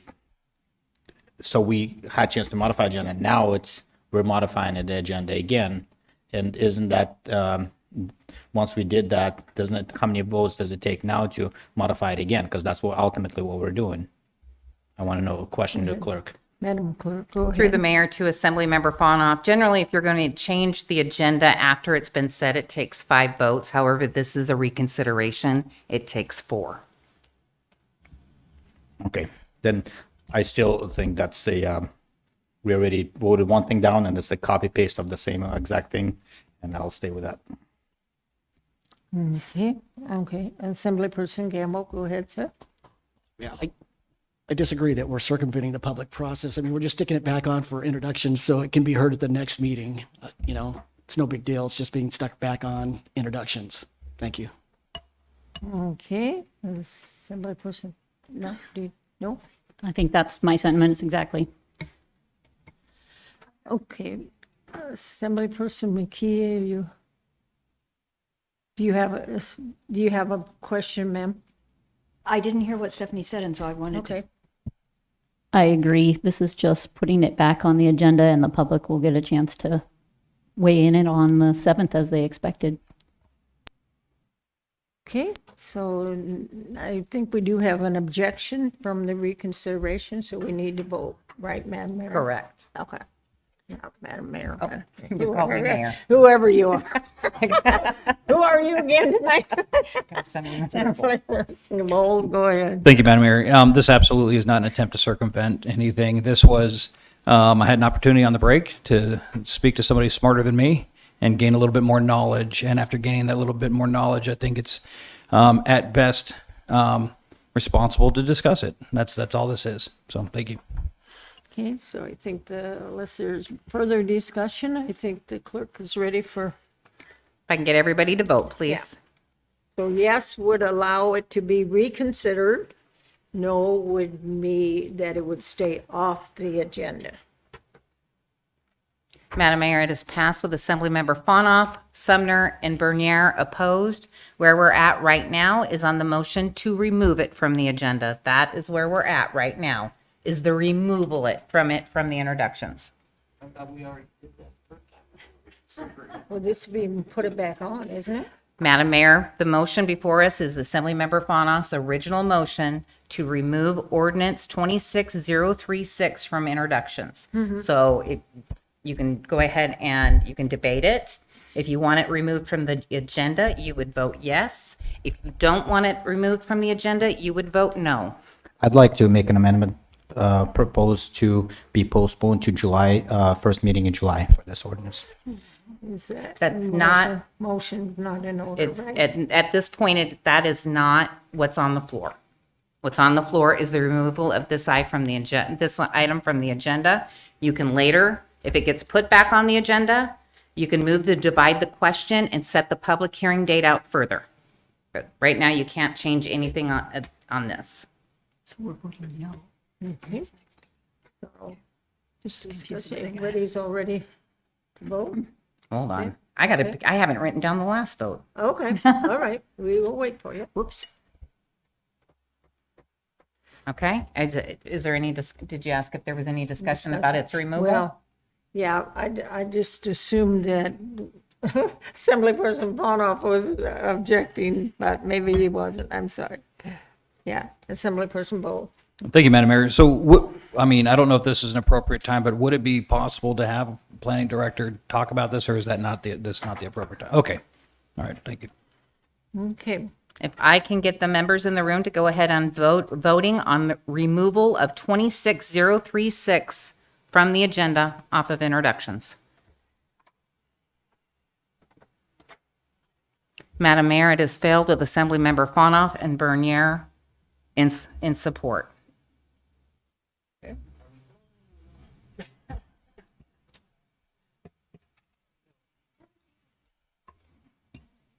Okay, now we are at veto, Madam Mayor. Okay. No, now you said we can divide the question. You have to wait until introductions. Okay. No, you have to wait for introductions this meeting because it's back on introductions. Alrighty. So the next item we had moved up was the veto. And so according to my script, I'm to ask, is there a motion to override the mayor's veto? Is there a motion? I'll make that motion to override the veto. Okay.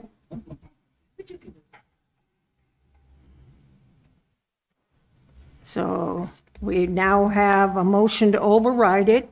It takes 5 votes to override the veto. Is there any discussion? Yes. Assemblyperson Nowers? I would just say that I heard a lot of discussion and concerns about data centers tonight, including with water use and impacts on grids and benefits for the community. All of those, I think, should be taken in by this body for considering future data center development, because those are valid concerns that have been issues in other areas. So if we move forward with a data center, we should be looking out to protect the borough from some of the negative impacts that have happened in other places.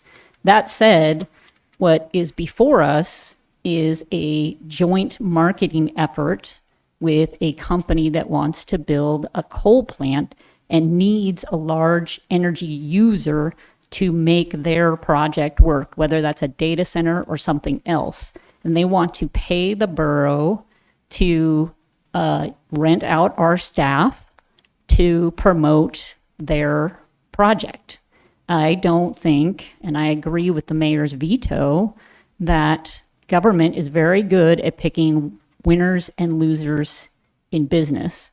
And we need to guard our reputation very carefully when it comes to promoting things. We should be promoting the borough as a whole and to all businesses, not a particular project. And I'll just give one example to this assembly that as far as this particular project, we are on board supporting a coal project.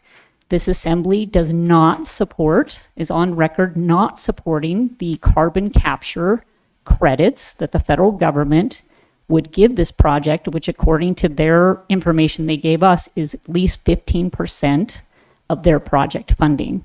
So just that alone tells me that this body is not the body to decide whether a business plan is a good one or a bad one. And we are absolutely happy to do business with them. And when they come to us with their plan for leasing land, we should take a close look at it, but we should not get into the business of hitching our wagon to a particular project and renting out the borough name and reputation for that. So I will absolutely be supporting the mayor's veto on this. Assemblyperson Sumner?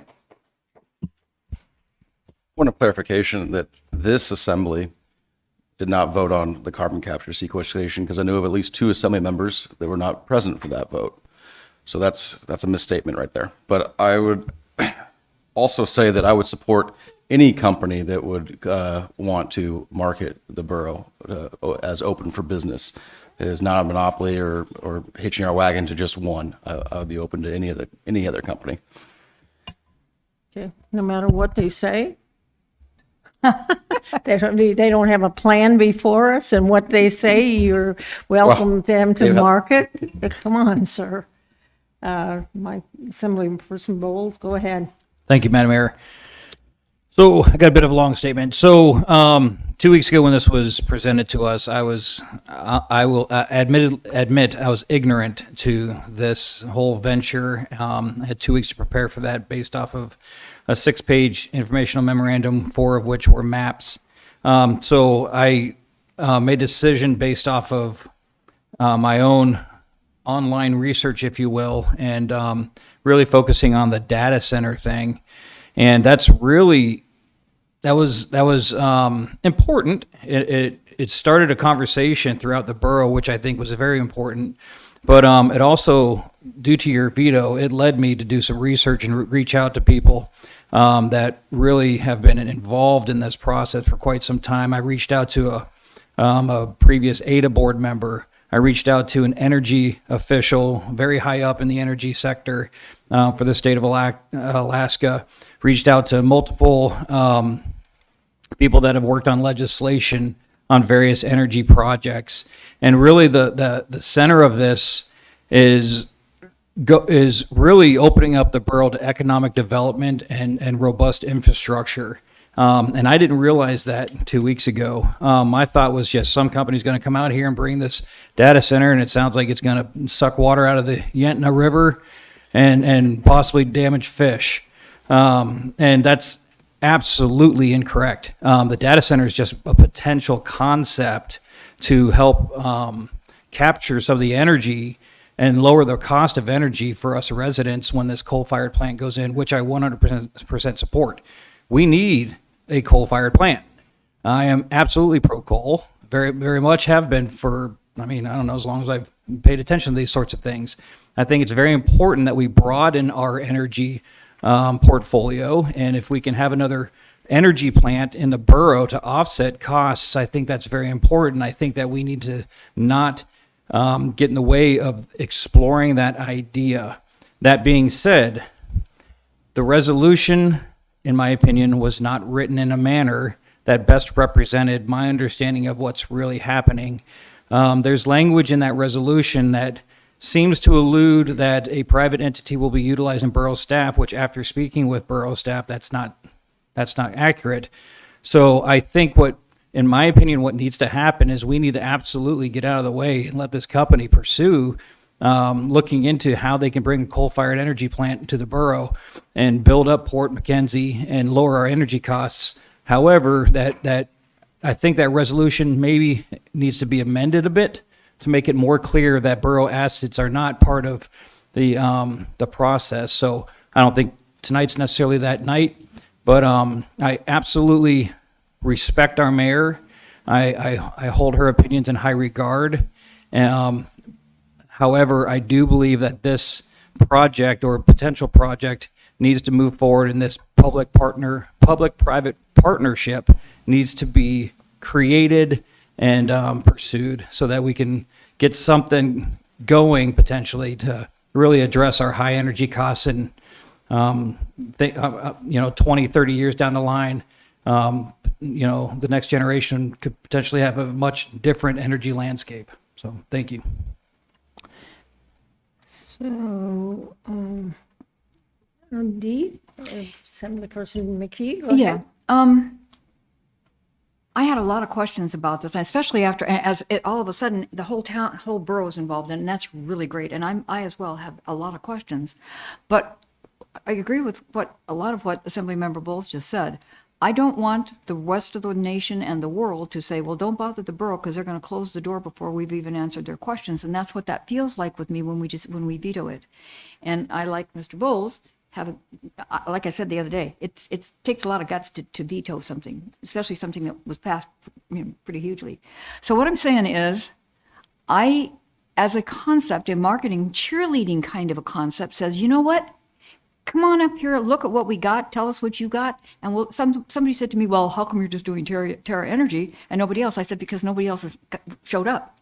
These guys showed up and said, this is what I'd like to do. And I'm saying, I'd like for you to explore the possibilities and not committing the borough to anything, the possibilities, and just say to the world, we are behind development in the borough, responsible development in the borough.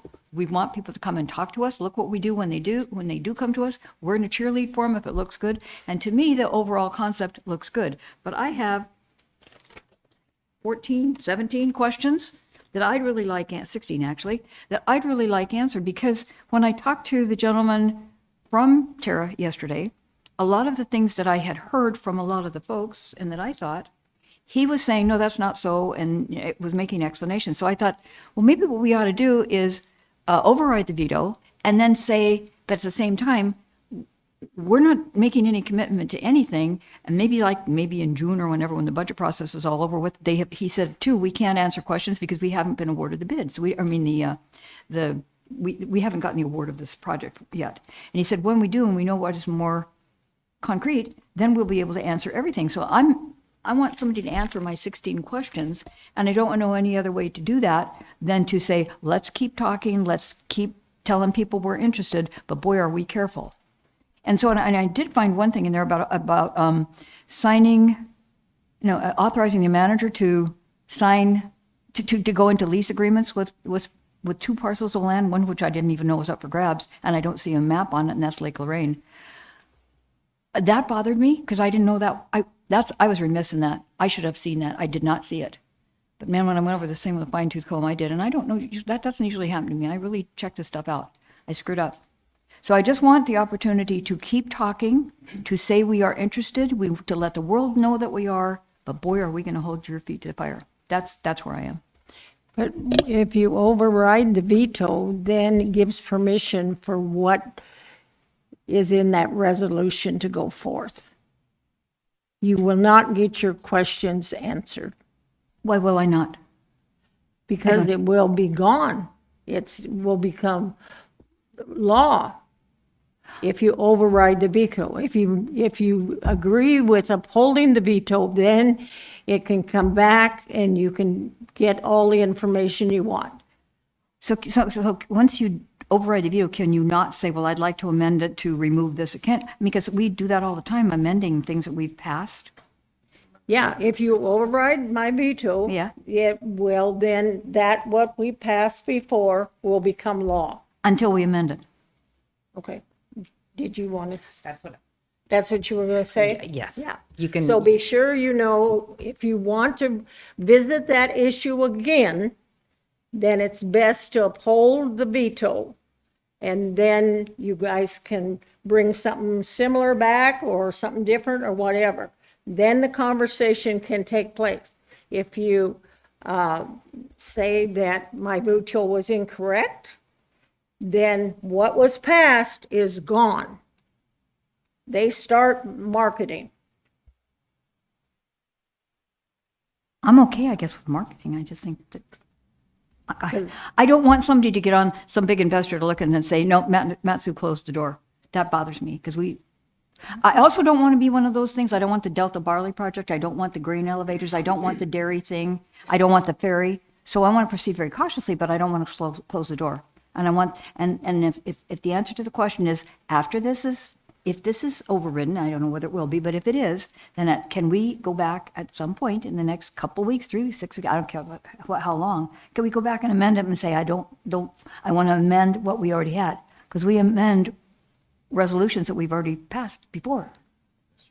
Yes, I can. So I'm okay with that. I'm comfortable with that. You can, but do you have the votes to do that? Okay, so let's see, Assembly Person Summer, you had your hand up, or I'll just come down the line. I was just going to respectfully disagree that the best option, if you want to amend it, is to vote it down. I think that, if you want to make some changes to it, I think that I respectfully also, with you, Edna, disagree with the veto on principle, because it sends the message to people that the Matsu Borough is closed to business and we're not even open to the conversation. Come on. Still talking. Look at the audience out there. None of them's buying that, Max. Can I finish, Madam Mayor? That's why I will be voting to override your veto. Deputy Mayor, go ahead. Okay. So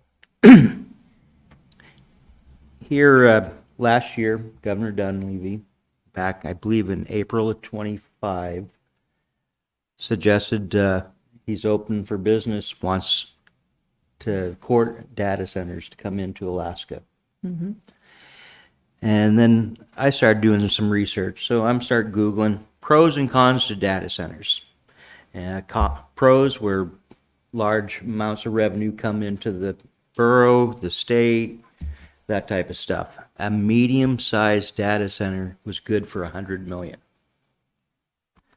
I could see that helping schools. 100 million in what way? taxable. What if we do the sales tax and we don't have property tax?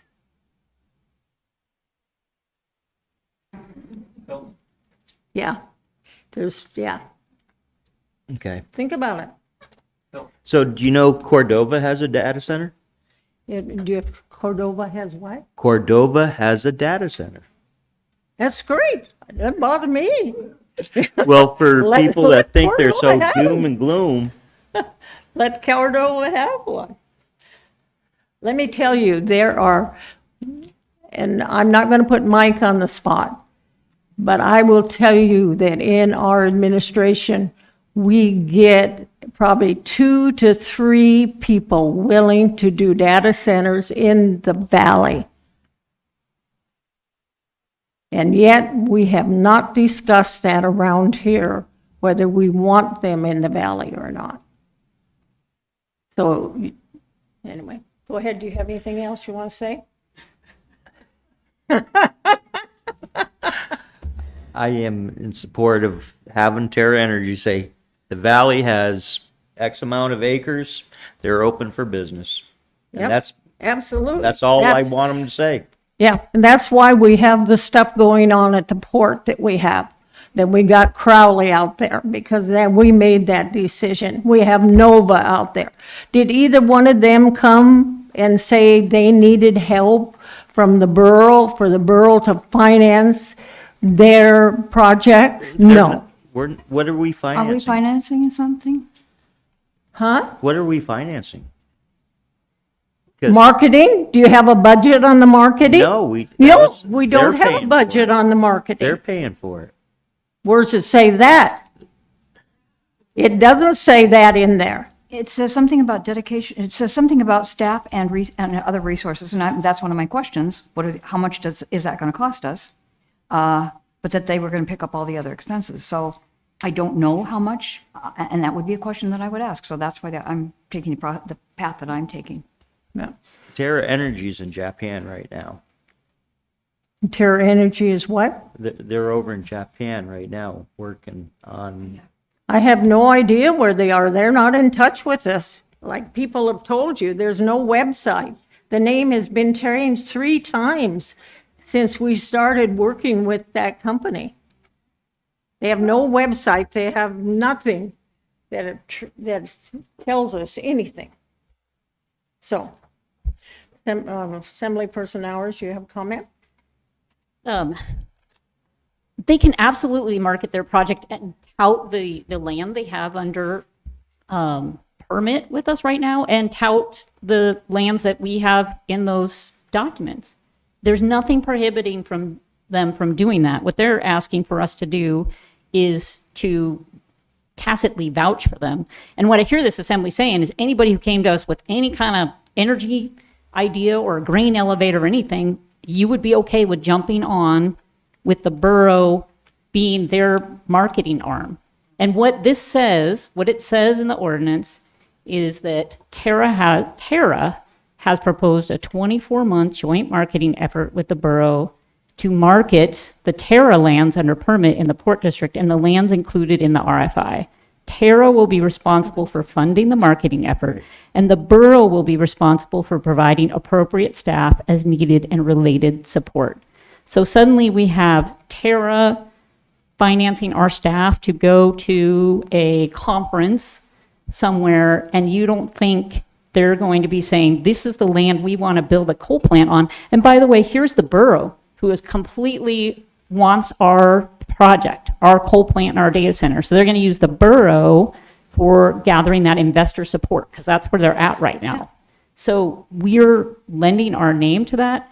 And so I just come back again to that they can absolutely market their own project without us having the seal on it. And we should be funding our own marketing. We do have that. They can use the materials we provided and where we're at with that project, that we're on record in support of a coal plant. Like they can bring all that to the table. They just don't need to bring the borough seal and the borough staff into that. I mean, I don't know how I see that any other way than the borough staff being rented out by somebody.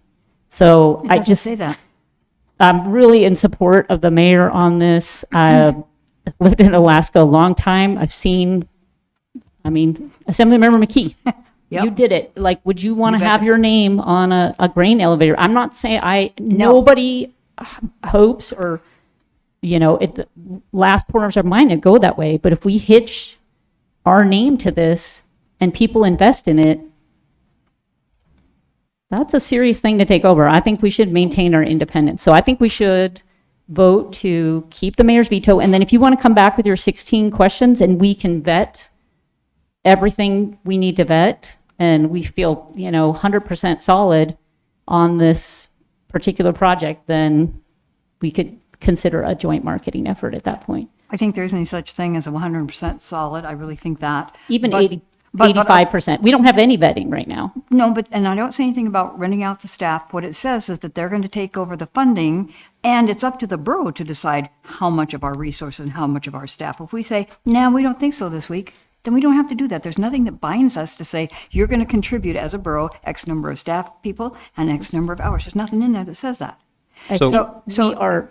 So Let me just finish my thought. We'll Let me get- just finish my thought here. Okay. So if all I want. Each one, Dee and Stephanie, I'll let you each talk for about 30 seconds more, and then I need to talk to this end Okay, of the. let me finish with this then. I was a high school cheerleader, and I never went out and played the game, but I sure cheered them on. I wanted them to win. But if they didn't, I still give it my shot to encourage them. And that's all I'm doing is encouraging the development in the state of Alaska, which we have to have. And it hurts my heart to say that because I'd rather have closed the door when I was born here. But it doesn't work that way. I want my kids and grandkids to have something that will support them and tell the world we're here for that. That's all I got. Just to respond to that in terms of, we only have to provide what we provide. This assembly is directing the management to provide. So by passing this, we are saying you need to provide the staff and the appropriate staff as needed and related support. So we are saying, we want you to do that. We're giving direction. So that's why I don't think we should go down this road. Yeah, I'm going to go to this end. I'll just start with Mike and go down. Assemblyperson Bowles, go ahead. Thank you, Madam Mayor. All right, I'm going to kind of address, so in my other life, I'm a state of Alaska employee, and I agree that I don't like this part of the resolution, the marketing coordination section. The last sentence says, TECC shall fund the marketing effort, and the borough shall provide appropriate staff and related support. Almost every department in the state of Alaska provides appropriate staff and related support to public and private entities. What do you think is going on with Glenfarne right now with the natural gas pipeline? I mean, that's exactly what's happening at the state level. We see this at the federal level. That's how it works. I agree that this isn't worded in the best way because it does kind of, if you don't work for the government like I do for decades, you may not see language like this often. But what do we think ADA is? That's what ADA does. And they've brought, they're trying to bring in more infrastructure and economic development. So this happens in DNR at Department of Natural Resources. This happens across the state. This is how it works. So I think that needs to be clarified. This does not say, and correct me, Shannon, if I'm wrong, this does not say that borough staff will be utilized by TECC for support and to go on trips. Basically what this means is they'll appropriate staff and related support. So when TECC wants to go out and tour Port McKenzie, staff will be available to provide that tour and answer questions and provide them maybe transportation from the borough building to the port and show them what's the appropriate lands and those sorts of things, and have meetings and look at maps. Maybe the planning department will print out a map, or provide a map that they already have printed, so they can have a meeting and discuss exactly where this plant is going to go. I don't read this in any way that says that any borough money is going to go towards TECC. That's actually Who pays staff? this And That's where's not- the RFP? What, all of those things you talked about are in response to an RFP. Do we have an RFP? No, we do not. And that's why that can't happen. But for the Point of things order. you were talking about, Madam Mayor, I believe you are the one that rules on the point of orders, but I mean, since we're talking about discussing your veto, I think that we should have a little more decorum and not interrupting the speakers. I'm sorry, I didn't understand. What? I believe you should not be interrupting the speakers since we are talking about your veto. Well, when they are misrepresenting what I have done, I feel I have a right. So all I'm saying to you is, Assemblyperson Bowles, all the things you talked about, whether it was DER, DNR, or all the state, they respond to an RFP. That's what you respond to, is an RFP that the state has done. Is that not correct? I take that we're through the point of order. So this resolution essentially acts like that, but this doesn't designate any funding sources. All this states is that borough staff can attend meetings, they can give tours of Port McKenzie, they can provide, administrative support. I don't see that as any different than if Crowley was out at the port and they wanted port employees or borough staff to meet them out there. That's the way I read this, and I agree with you that it's not the most well-written resolution. And I agree with Ms. McKee that if this veto is overridden, that maybe there should be an amendment to this resolution, and it should be clarified that borough staff and taxpayer funds aren't going to be going, to assist a private entity. I can agree with that, but this one section of this resolution should not hold up the possibility of us possibly having a coal-fired energy plant someday in 5 years and having lower energy costs and funding our rail belt or filling our rail belt full of energy, when the natural gas it's continuing to go up and they're going to be exporting it. I see this as an outstanding opportunity now that I'm more educated. 2 weeks ago, I was not educated. Now I am. I wouldn't be this all in if I wasn't. If I wasn't sure that they weren't going to kill salmon. So I've sat down, I've had meetings the last week and a half with people. I've spent well over 10 hours talking with people about this. People that have been working on this for the last couple of years. So for me, I think it's very appropriate to move forward with, the possibility of looking into this and marketing this and see if this actually has some teeth, if this can happen out here in the borough. That's all this does. This doesn't say start building tomorrow. This just opens up the opportunity for the borough to assist this company in trying to bring some economic development and some resource development and some infrastructure to the borough. That's the way I understand this. Assemblyperson Gamble? Thank you, Madam Mayor. Well, I don't know what more I can add, except that this is not an ordinance. It's not law. It's just a resolution. And I would hope that the manager is smart enough, and I think he's heard enough tonight and for the last 2 weeks, that he's going to proceed very cautiously on how he approaches this marketing concept. And all the resolution says it is soliciting expressions of interest. It's not committing us to do anything. And I think it's very important that we as a borough, like Assemblymember McKee and Sumner and Bernier and Bowles, and I'm sure that Dimitri's going to say that we let people know that we're open for business. We want the valley to grow. I mean, have we not learned from the state of Alaska yet that if we don't diversify our income streams and our economy, that we're going to end up in the same situation that the state of Alaska is right now if we continue to rely solely on property taxes to get everything done?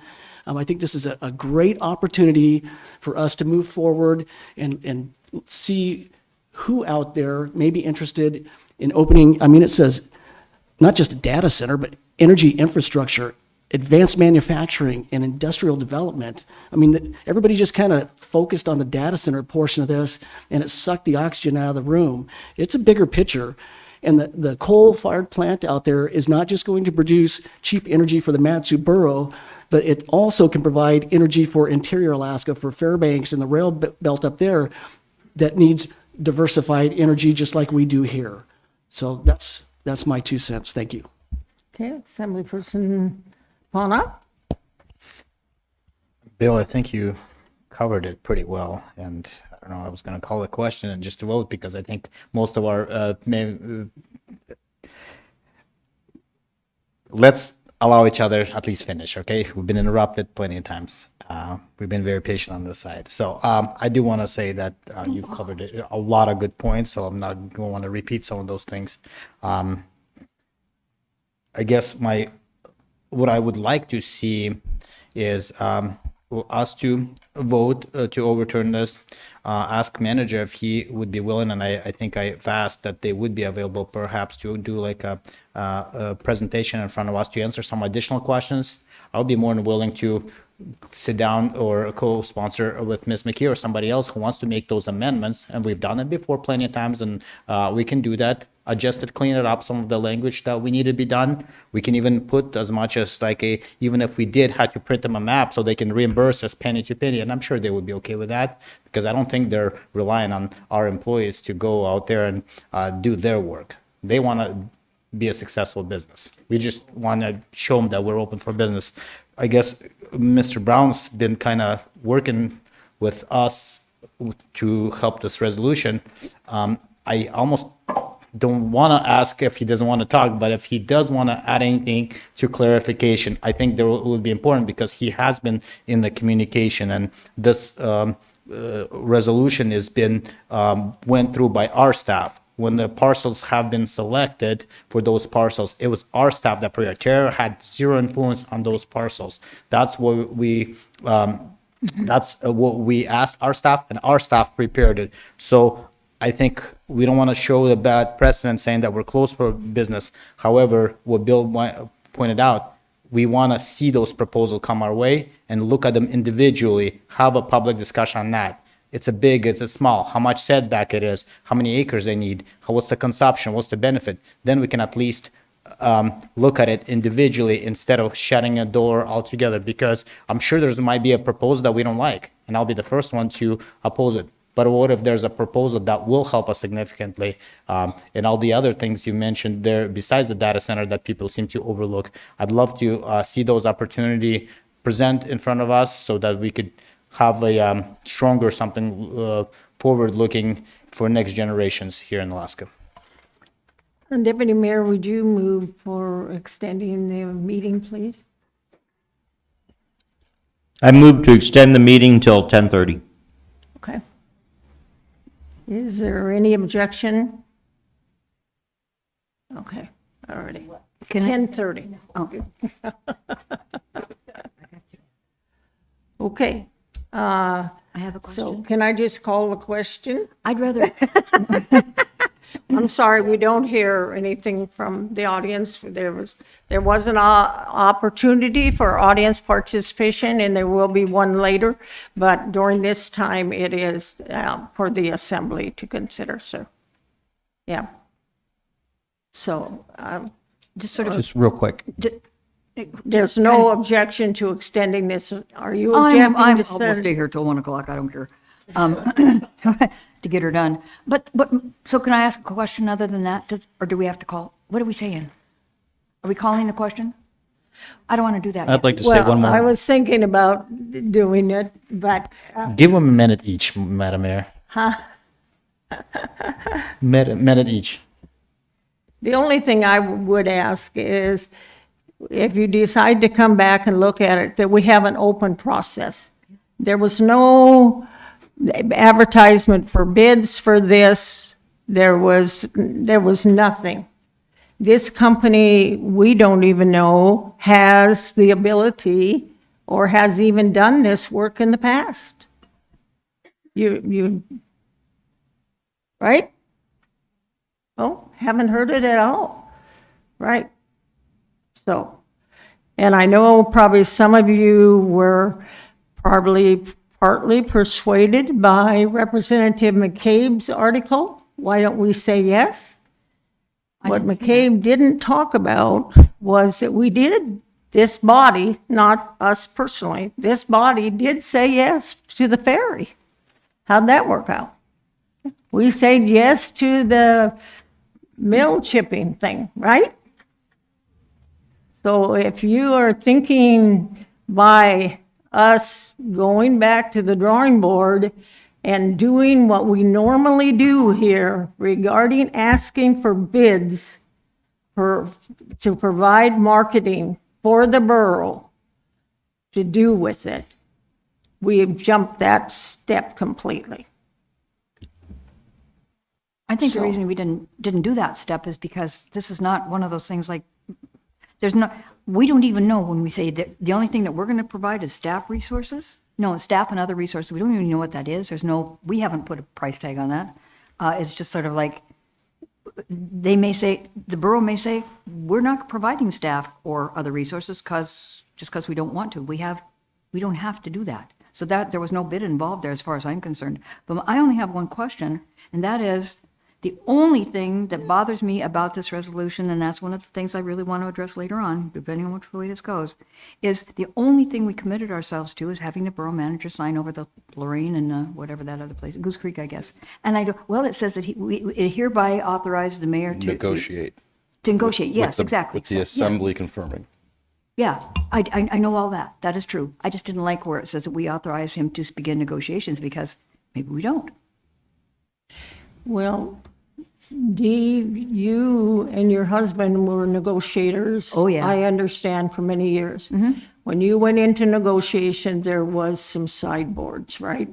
Some what? Sideboards. If you were negotiating for the union or for Fairbanks, was it North Starborough or they? Well, we had a lot of private Okay. clients. So whoever you were representing when you go into negotiations, you had parameters regarding what you could say. We have not given this company any priority. We have not put them in a box and said, this is what you can commit from us. But if they want our support and they want us to help market them, they're not going to say, well, I was going to say a word there I shouldn't probably say. Okay. I'm gonna move on so everybody, because we have a whole list again. So I'm gonna do this end and then I'll do that. I would just, I think I can see which way this is going, and I've No, got something I please hope don't. everybody can be on board with. I So just wanted I to was say next first, on the list. Just, Can you we aren't wait? getting, we're on the list as well, and we keep getting. I went through all of you down there. Yes, I The did. I just conversation's went happening through. right here, and we have I got things one to say minute, as well. and then I'll cede And it. before the question is called, we'd like the opportunity to speak as well. Did you want to call a question? I do not want to say one more thing, Madam Mayor. Well, I need to give other people a chance too, sir. We went down, we were this way, and then we went that way. Now we're going back this way again. I call the question. Okay? so I can be interrupted and then somebody can call the question on me. We've completely, Yeah. People are not very considerate tonight, I I don't would have been happy to let people speak. Yeah, I know. Okay. Is there objection to calling the question? There is, okay? So, Madam Clerk? I can get the members in the room to go ahead and vote on calling for the question.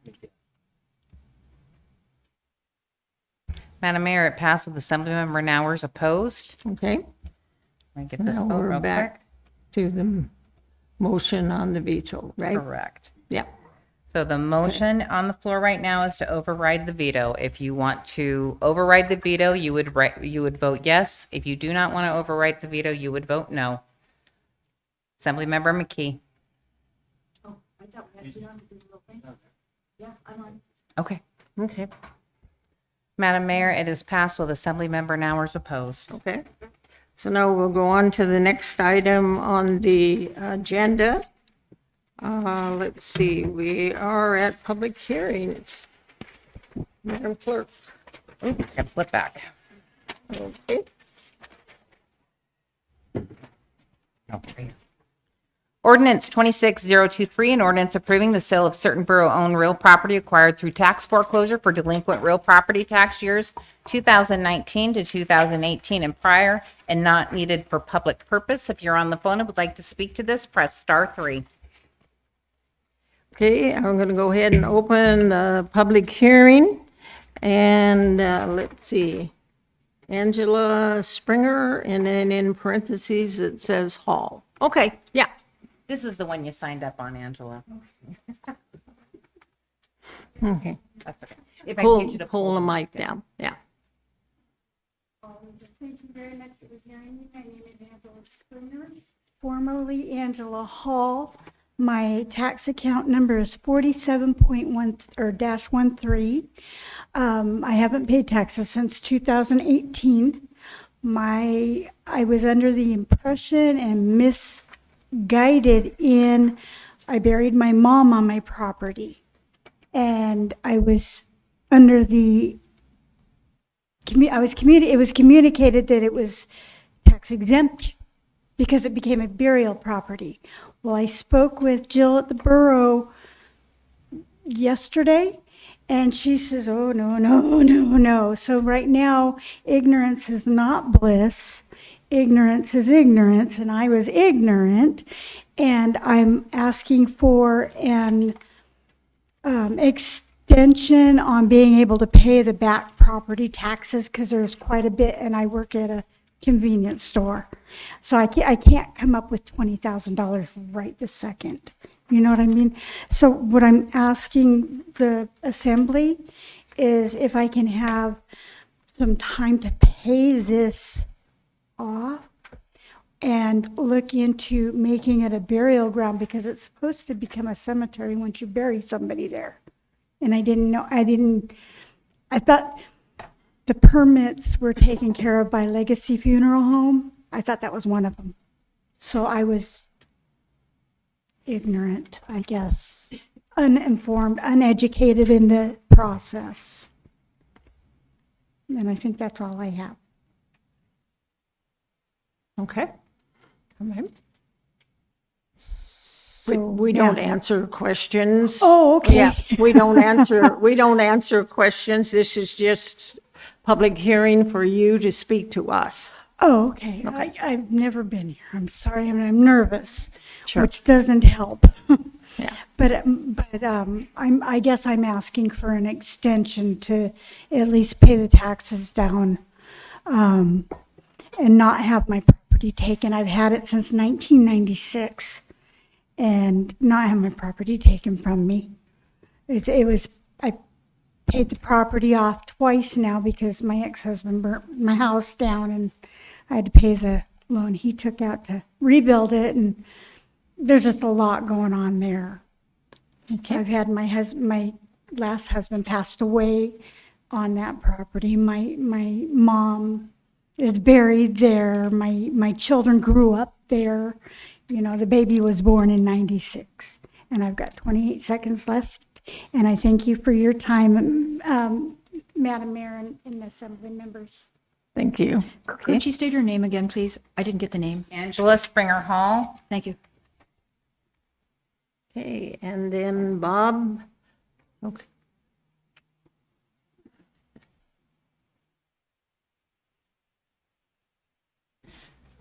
I didn't know who to give my name to. I was just going to go up on and say what's up. Hello, Madam Mayor. Can you hear me? My name is Bob Galekovich, and I appreciate that. I was here a year ago, and you guys extended it. Then you gave me, I paid $5,000 that day. That was $218.25, and I made about 12 or 14 payments throughout the summer, and that it counted to some of it. And then I have a $5,000 check from an insurance thing to pay that, so it'll be like 11,000 in 1 year, approximately 12 or 13 months. I had owed 25, and that would bring it to about 16.5. I was sick in the hospital. I had some health problems. One was heart issues, and then high blood pressure and this and that from September on. But I did make 12 or 14 payments last summer, and 11,000 is not it's pretty good for 1 year. I understand it'd be nice to get it caught all the way up. But if I'm given until through this summer, I can work, and I think I can get it paid down to like 5,000 or whatever wherever the current charges are. Like I said, I was out of state for 3 years. My father passed away. My mother passed away. My dad's whole thing is in probate now for 14 months. It's not been the easiest on anything. And then we had high bills up here with the utilities and that, and part of the roof blew off on that place when that high winds happened. But anyway, yeah, I have another $5,000 check that is, and I can show you on my phone. I was going to bring it, but I left it like 4 o'clock. Anyway, it was from a big company that they're paying me $5,000. So that'll be a total of like 11,000 in 1 year, and I think I can pay it down in the next 3, 4, 5, 6 months down to like 5 or 2. I mean, that's, going from 25 to 2 in a year and a half. And that's a pretty big strain on me, but I'm trying to do it. It's pretty hard for me to pay down the 16,000 from now till the sale, which would be June, whatever, 3rd, but I can do it if you could give me the extension through into the summer. I work in the summer, work construction, and I'm pretty sure I can, get it caught up. And like I said, I went through quite a bit of stuff. My heart stuff, I was in the hospital. I had high blood pressure. I still have high blood pressure. My father's estate is 14 months in probate in Washington and in Alaska. It's dual state. I mean, if that settles, I could pay it off immediately. But I'm pretty sure if you give me an extension, I paid it down 11, so about 16's owed, and the pretty much 50% or 40% of that is penalties and interest. And I understand. I mean, I owe it, and I'm paying it. But the actual, so it's almost double for the bill. But yeah, that doesn't matter. I mean, I understand I need to pay that. So that's what I'm asking for. And then Jill, I've been working with her, talking to her about. Can we get his name repeated, please? Could you repeat your name? No, I've got Bob Gelkovich. It's Robert Galekovich or Bob Galekovich. Yeah, Bob. You needed the spelling, sir.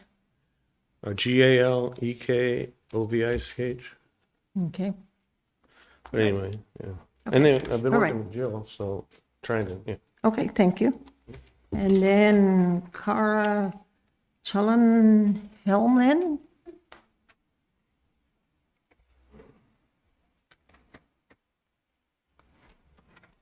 Hello. Hi. It's Kara Shulin. Okay, thank you. It's okay. Happens all the time. Since 2019, I've been struggling. COVID hit, and the way that the properties meet, I was unable to get any type of any financial assistance or help or anything.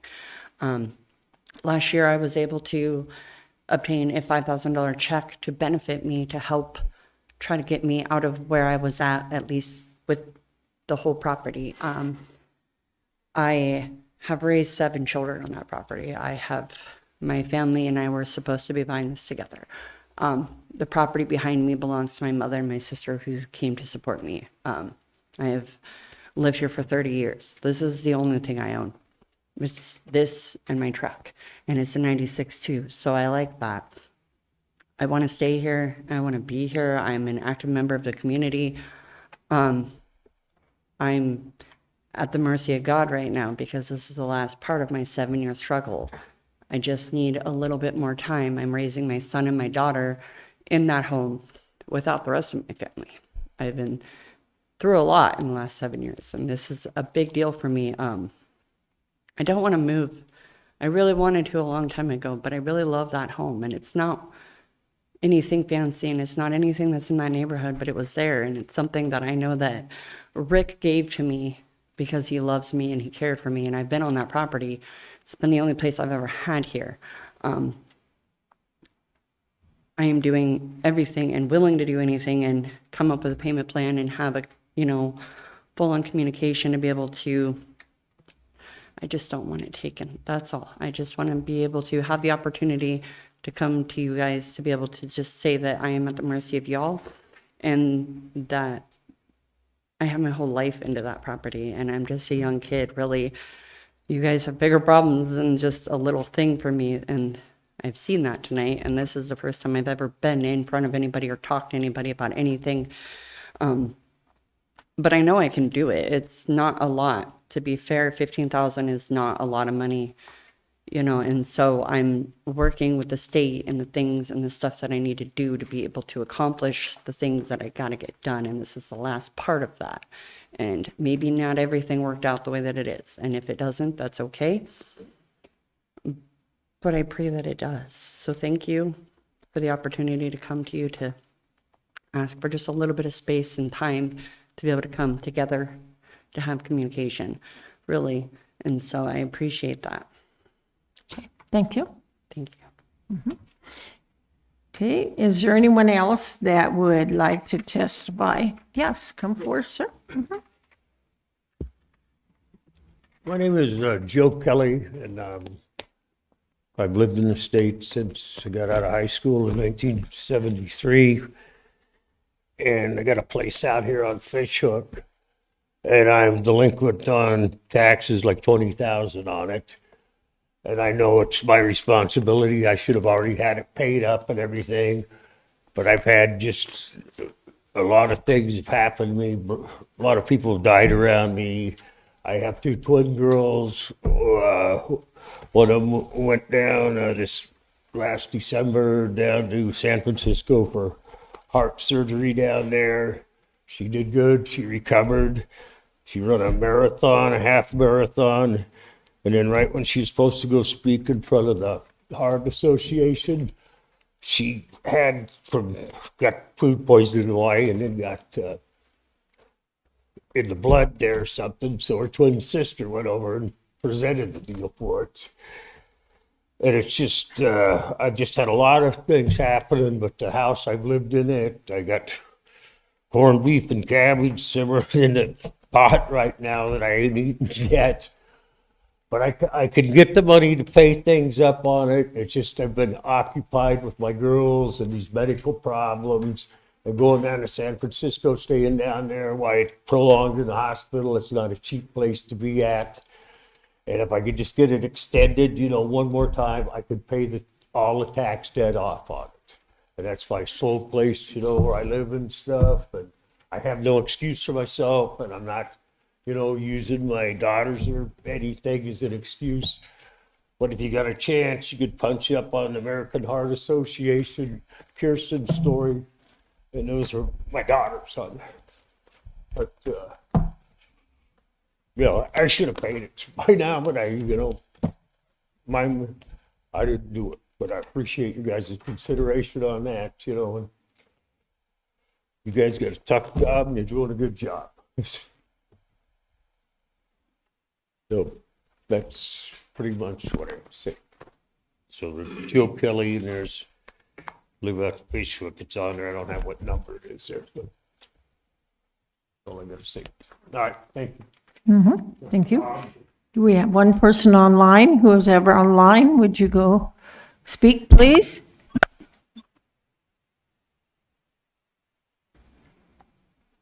Hello? Go ahead. Hi, my name is Marcella Peterson Fix. I go by Fix now, which is F as in Frank, IX as in Xerox. I have a home that's out on the Springer. The number is 2547-19, I believe, or T547-19. I have lived here since 77. My husband, Pete Peterson, and I raised two kids here. We got a divorce in 96, and a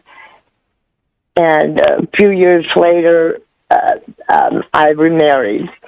I have a tax debt, and I'm embarrassed to even say, but when I reached 65, I thought that I didn't have to pay taxes anymore.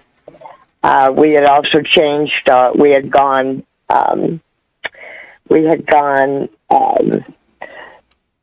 got all our bills through our emails and through our phones, so we changed our mail situation. So there was a mail issue, and we didn't know until they finally contacted me. And I think it was because Pete, my ex-husband was out of state, and they were talking to him unbeknownst to me. So that's why I was so late in finding out. So I do have a tax bill. My husband was talking to the borough, and we were planning on taking out a loan and just getting it all taken care of. And he passed away in 24, which was about a year ago. So my son came back to live with me when that happened, because now I'm here alone. And my children still live out here. I've been a community member since 78, or 77, 78. And I just wanted to see if I could get an extension for my property. Give me some time. I've had some health issues, and just, Okay, thank you. sorry. Thank you for your time. That's all I need to know, or need to tell you. Okay, thank you. Do we have anybody else on line? We do not. Anyone else here that would like to testify to the Assembly on Ordinance 26-023? Okay, so I'll go ahead and close the public hearing. Deputy Mayor? I move to adopt ordinance 26-023, and I move to amend ordinance 26-023 and IM 26-034 by striking property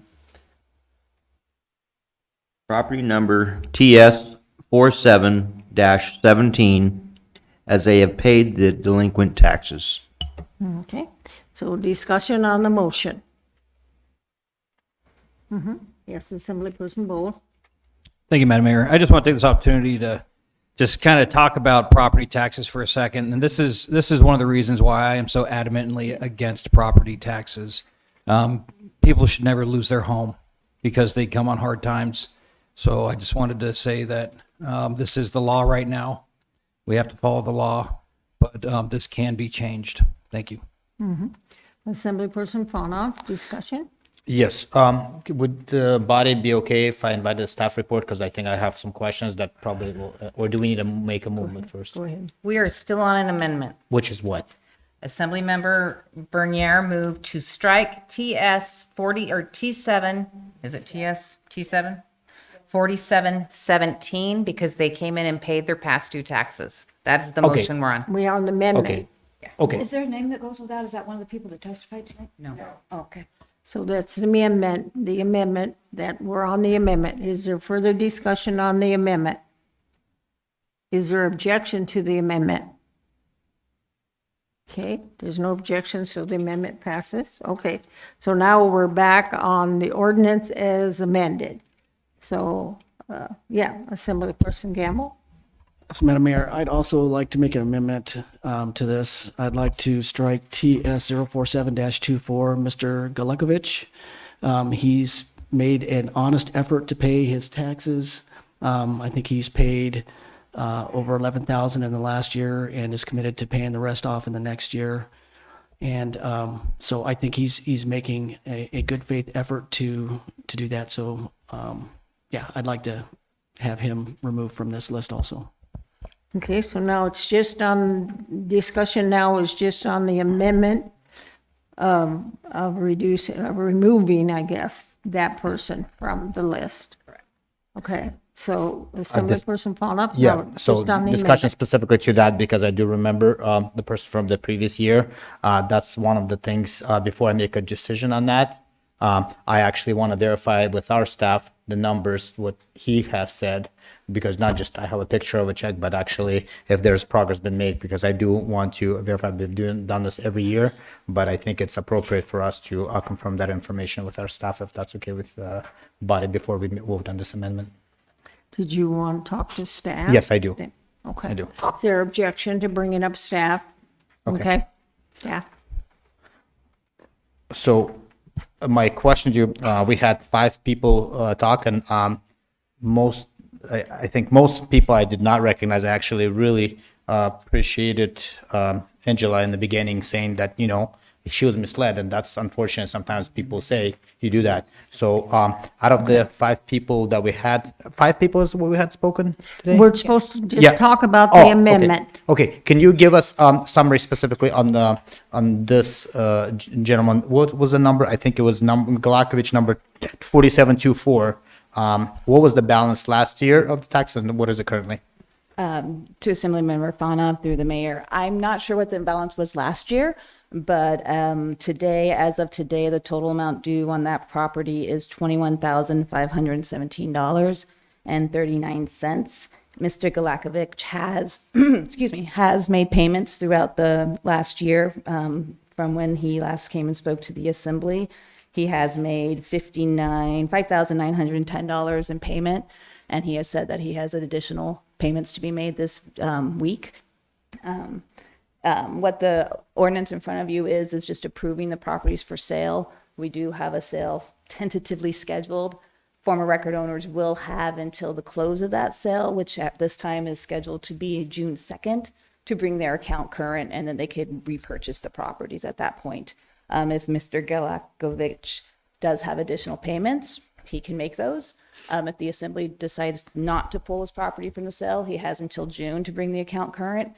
If the assembly decides to pull his property from the sale, then he has another year's worth of grace period in order to bring his account current. Okay, and so that the assembly understands correctly, because I do know this process fairly well, it is not enough to start bringing payments. That balance, what is on our list over here, all 100% of that need to be paid in order for this to be pulled from the list. Is that correct? Correct. Okay, so that what I'm saying is, if we make an exemption, I want the assembly to understand, we're given another year with the hope that they will make enough significant progress. And if, they demonstrated that they have been, then I'm willing to support that. And then later we can talk about others. So that's where my position on this. Okay, so now we're on the amendment. So Assemblyperson Sumner? Yeah, I remember this from last year as well, Mr. Bonoff, and I'll support this amendment, Mr. Gamble, but next year I will not support this. Okay, yeah, further discussion. Let's see, Assemblyperson Bowles? Oh, no, okay. I thought she had her initials down here. Okay, is there, Deputy Mayor, on the amendment? A secondary, third amendment on Angie's property? I think we need to Or take we care need of to take this separately? amendment first. We need Yeah, to you gotta take do care of them this separately. amendment first. Thank you. Yeah. Any objection to the amendment? Okay, hearing no objection, then that, He was going to extend the meeting. well, I asked him and he just sat there. I think he was waiting for this to be Oh, voted on. okay, Mayor. okay, all right. Madam Mayor, I move to extend the meeting to 11 o'clock. Okay, is there objection to extending the meeting until 11 o'clock? Okay. Hearing none, then we are, okay. So Deputy Mayor, did you have a new amendment? I'd like to pull Angie's property off of the list there. If I can clarify with you, Jill, that's TS 4714. Correct. Yes, that's TS 4714. Do you have questions of staff, or you just want to I make the do. motion? I'd like to make the motion to pull it from the sale and give her a year's grace here to come up with it. Okay? Can I just ask a question? Sure. Is it so that if you bury somebody on your property, that it's now a cemetery and you don't ever have to pay taxes again? That's not in my wheelhouse. I don't know the answer to that. I mean, I'm not aware of that. I did ask the, Tax exemption. excuse me, Assembly Member McKee through the mayor. I did talk to our assessments division after getting off the phone with Ms. Hall, and there is no exemption for that at the borough level. That's at the state level. But it is there? According to assessments, that's at the state level. That's all I am aware of.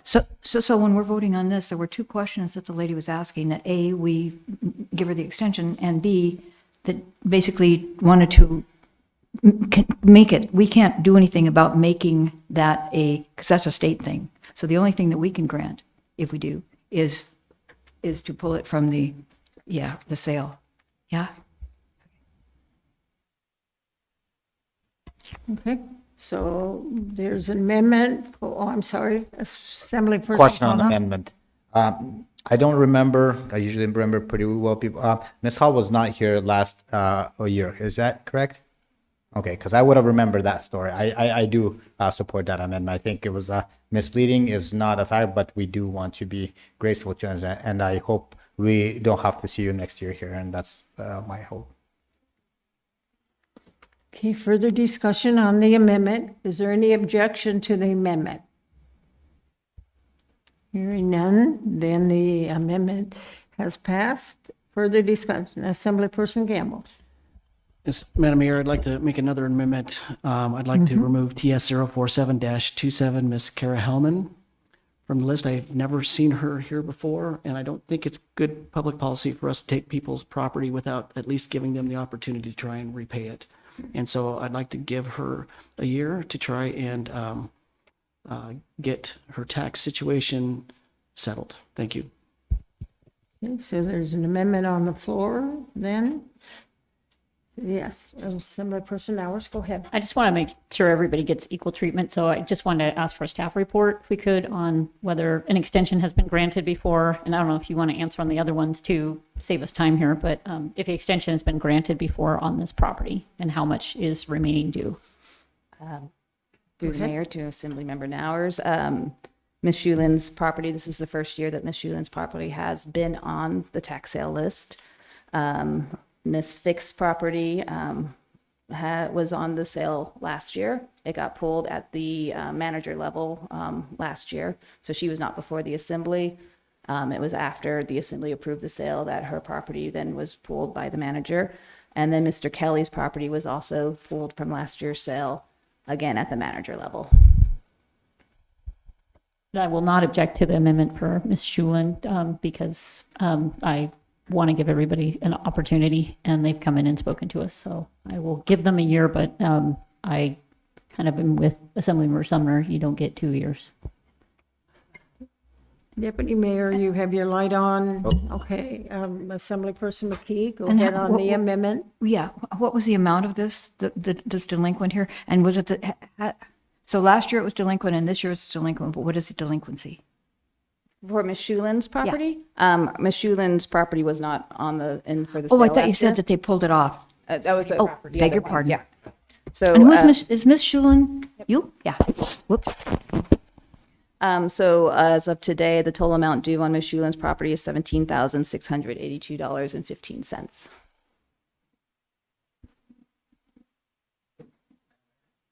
Okay, further discussion on the amendment.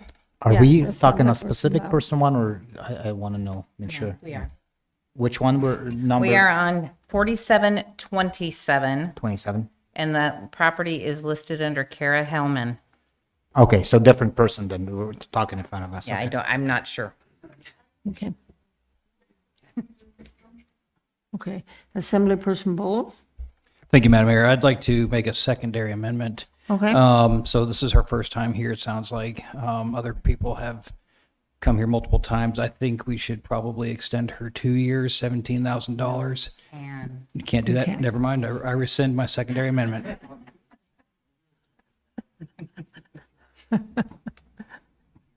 We'd have the line out the door and around the block out to the butte by the time we did that. Further discussion on the amendment.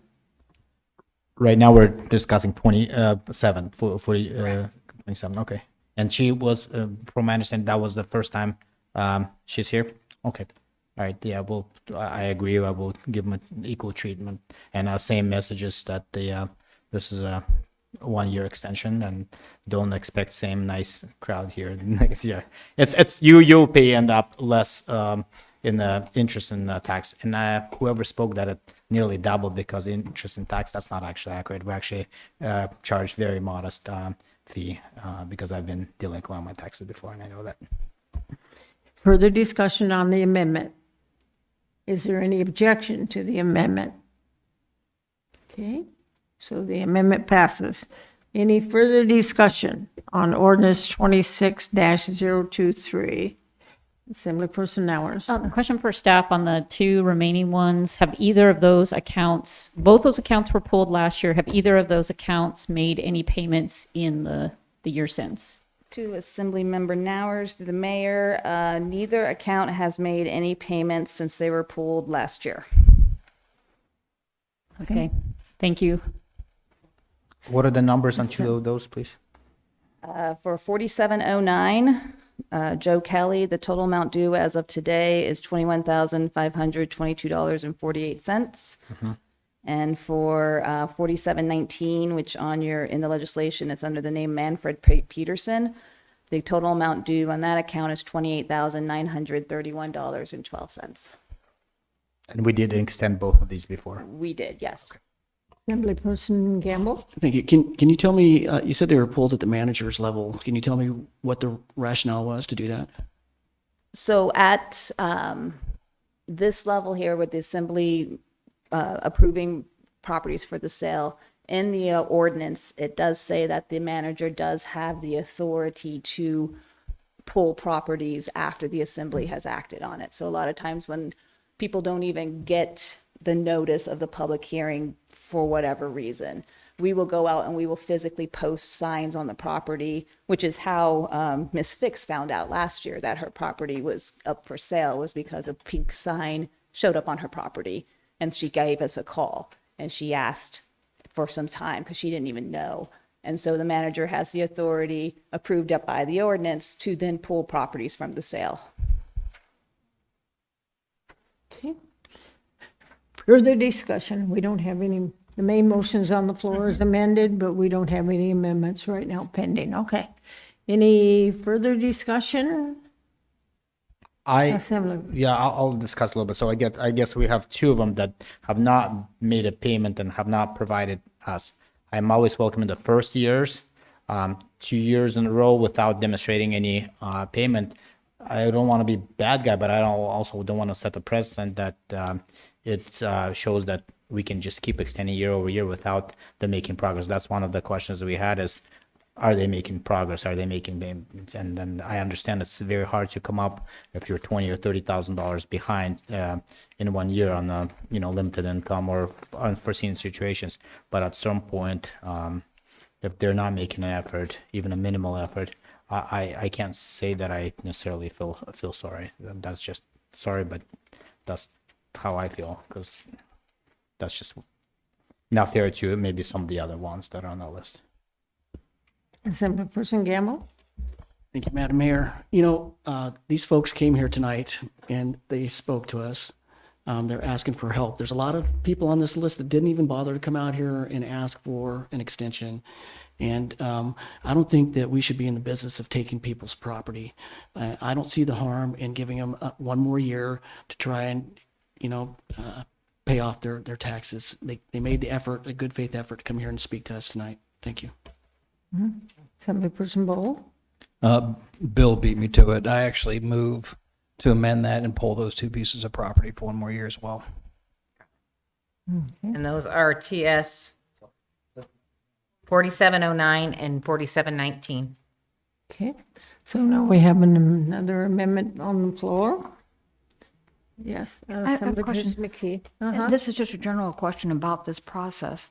Can they, if they have no means of paying it, I mean, if there's like $20,000 or $30,000, whatever it is, and there is nothing to indicate that they have any way to pay that, then what do we do? What do you do? We will sell them. Yeah. We will sell the properties. Do they get the difference or something? I mean, do they get anything out of that? If the property sells for more than what the minimum bid price is, they are entitled to claim the excess proceeds. Okay. Yes, they have to make a claim for those excess proceeds, but they are entitled to those So they get something out if they don't lose everything. if they claim it. Yes. Yeah. Okay, further discussion on the amendment? Assemblyperson Gamble? So both of those property owners indicated that they were going to make an effort. So I think we should give them the opportunity to make that effort. And if they don't after the next year, well, then we'll know that they're not going to be able to do it. So I think that we should give them a chance. They showed up here tonight. They asked for help. Let's give it to them. Question to staff, one more to follow up. On both of these, has been only 1 or 2 years have we extended the 09 or the 19 one? They were both in the sale last year. For first time last year? Yes. Okay. Was No, it simple? it was in May of last year. Okay.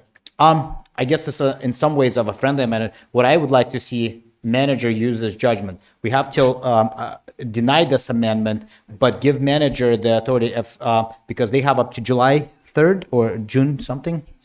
The scale is tentatively scheduled to open in May 2nd, and then will end in June 2nd. Okay, so I would like to see a manager use a judgment, and if we see any payment before then from these folks that actually putting even minimal effort, then authorize manager to pull both of these properties off of the sell for 1 year. That's what I would want to see.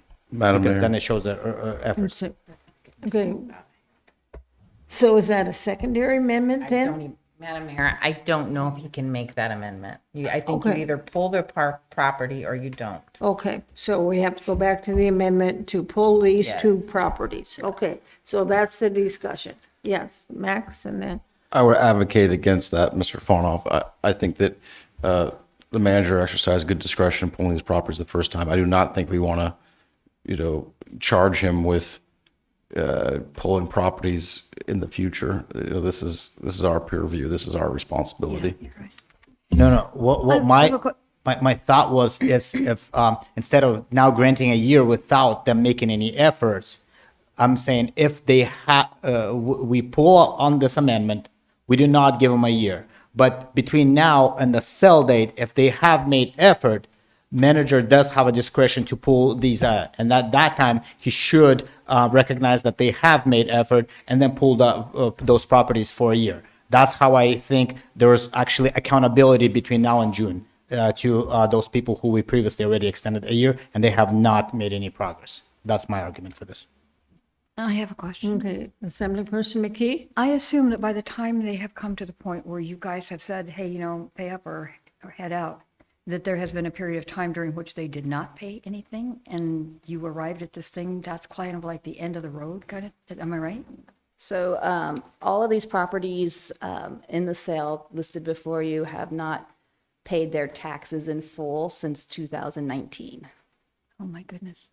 There have been some payments made in some cases, but the vast majority have made no payments since 2019. Can you tell us about these last two, if they've made any payments? I think we need to come back to the amendment that's on the floor first. What's on the floor now? Oh, these two Yeah, things, there's yeah. an amendment to, so any objection to the amendment that's on the floor? You are objecting? Okay, so then Madam Clerk?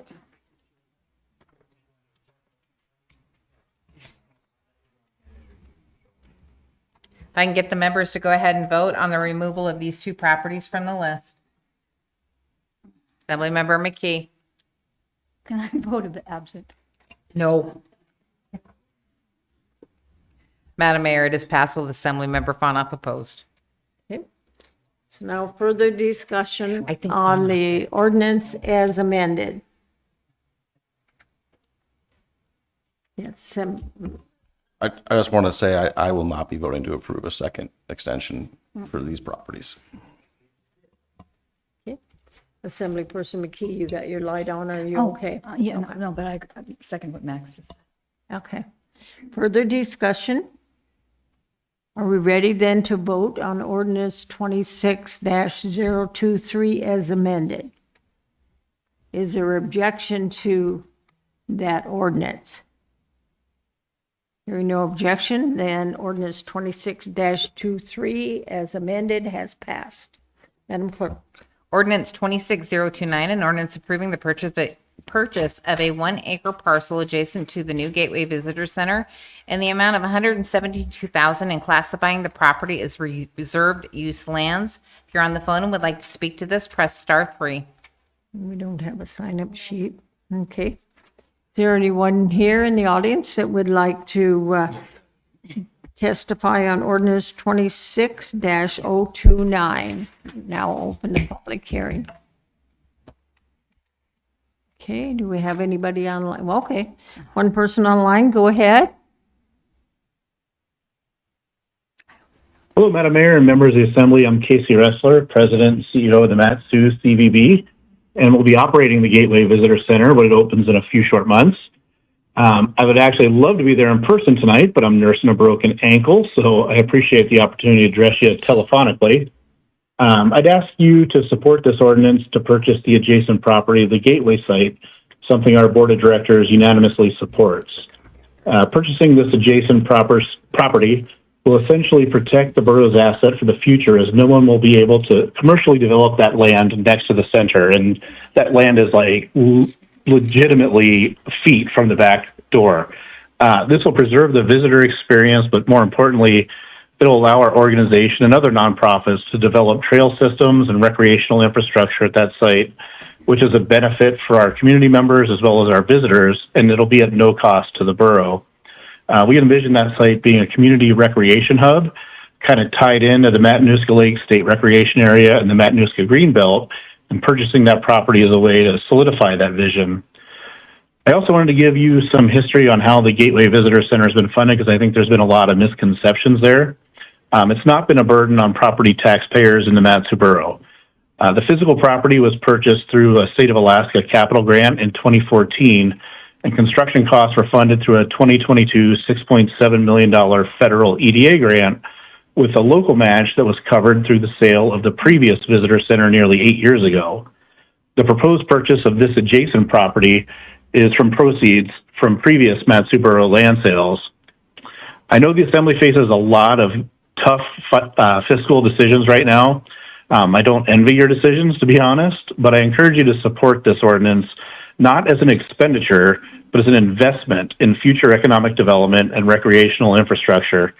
The Gateway Visitor Center opening up in early summer 2026, we're hoping in about 2 months. That's another tool for economic development through tourism, and this land purchase is an opportunity to encourage longer stays and deeper exploration in our communities, which leads to additional visitor spending. In FY25, the bed tax hit a record of $2.4 million. Indications show we're kind of on that same trajectory this summer, in this fiscal year. I would say that investing in tourism infrastructure is investing in small businesses throughout the borough, and it also helps generate additional revenue for the borough itself through increased bed tax collections. So I humbly ask for your support of this ordinance, and I appreciate the tough decisions you guys have to make. Thank you very much. Thank you. Is there anybody else online? No? One last time for anybody here? Okay, close the public hearing and Assembly Person hours. Go ahead. Sorry. I move to adopt ordinance 26-029, and I wonder if maybe we could get a staff report on this? Sure.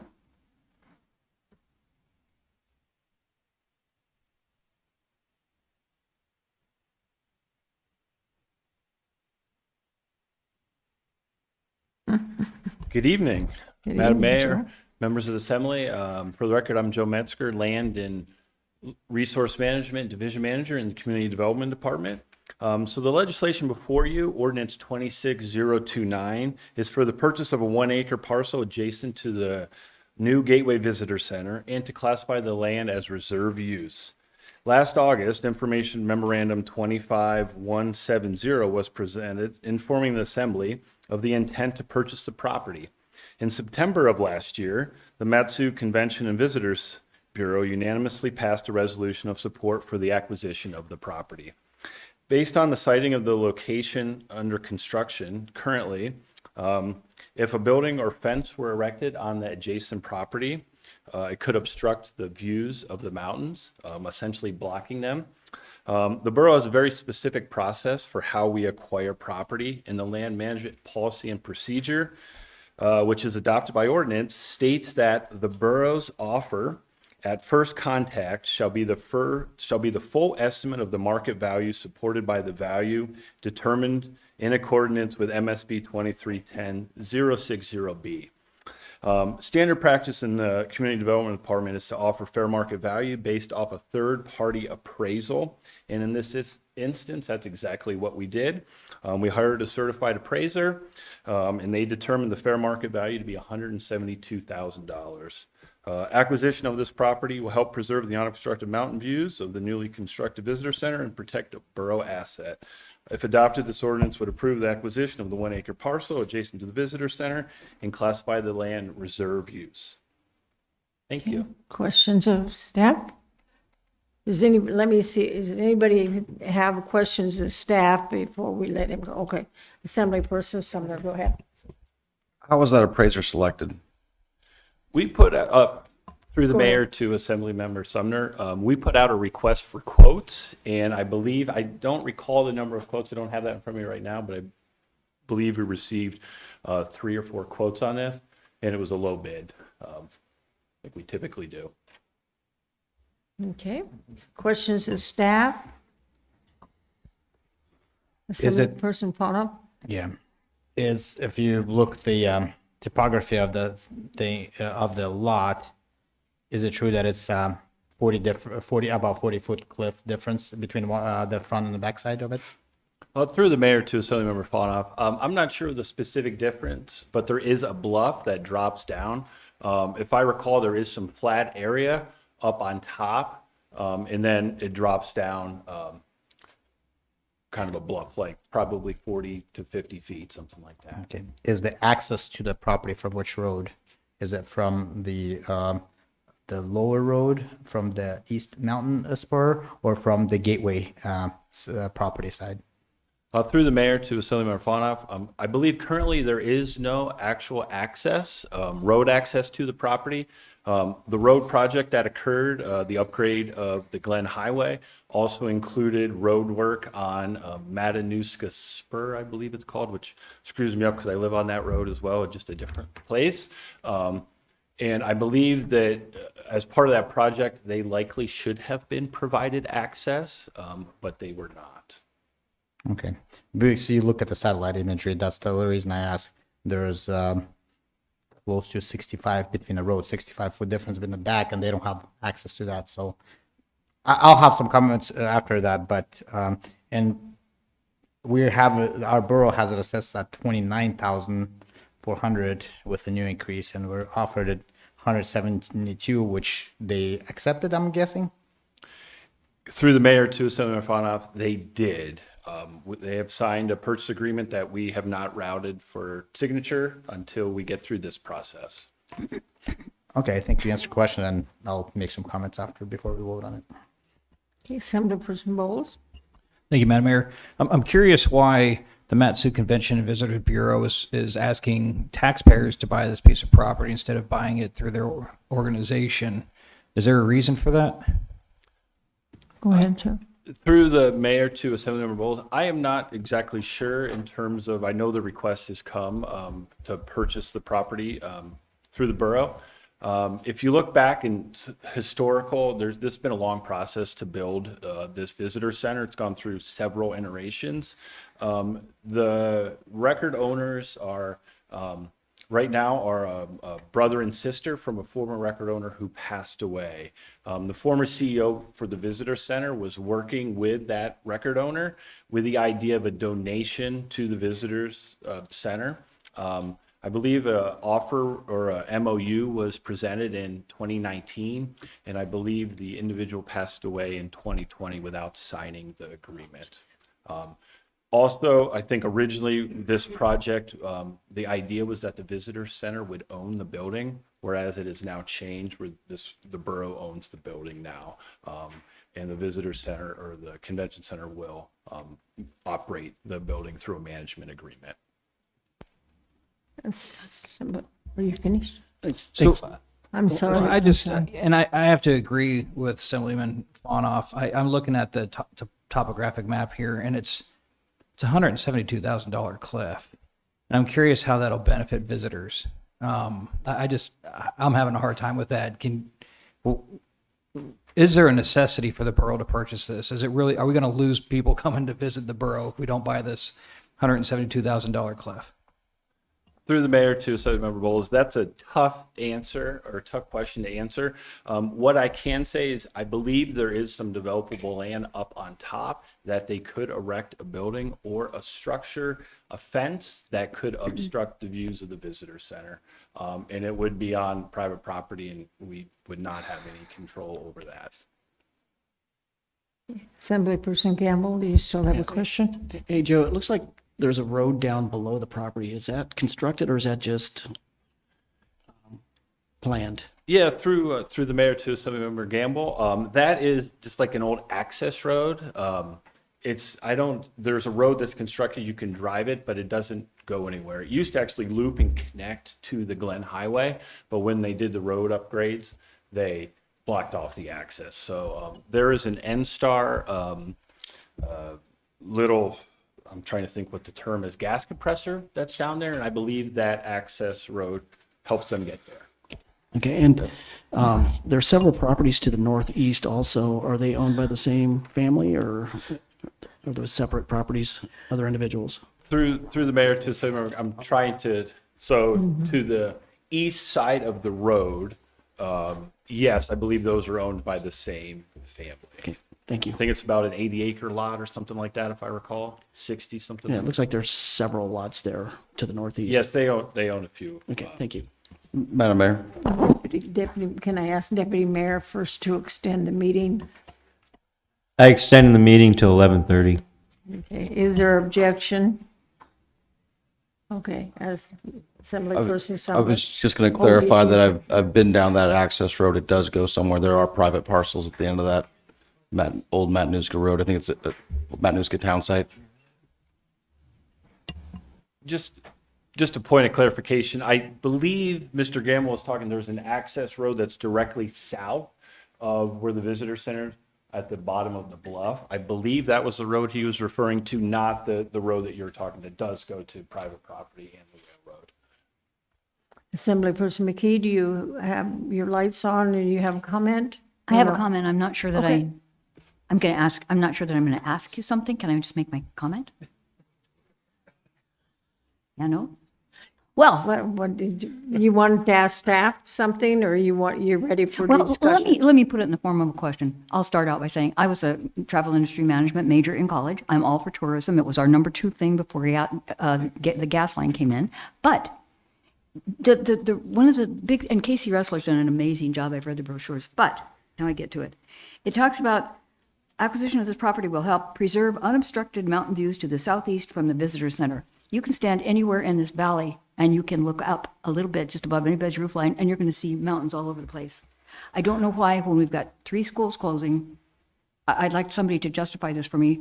When we got 3 schools considering being closed I don't know, stop me if I'm not supposed to be saying this. But the thing is, I've been to the other one, with the old one. There were 3 people in there. You 360. You hardly saw anybody. So the thing for a visitors bureau is to get people in and then get them out and spending money. You don't spend money at a visitors bureau. You just get brochures and stuff and see where to go. So I don't understand. I can't not. When I'm looking at these hundreds of parents out here saying you're closing my school and you're going to spend $172,000. You don't have to answer that. I guess it wasn't a question, but I really feel I can see the mountains from anywhere in this valley. So. And they're free. You didn't realize you were now in charge of the views of the valley? That's your new designation title there, sir. Assemblyperson Bowl. Oh, let's see. Thank you, Madam Mayor. Joe, you do outstanding work. I appreciate it. Talked to you on a lot of occasions.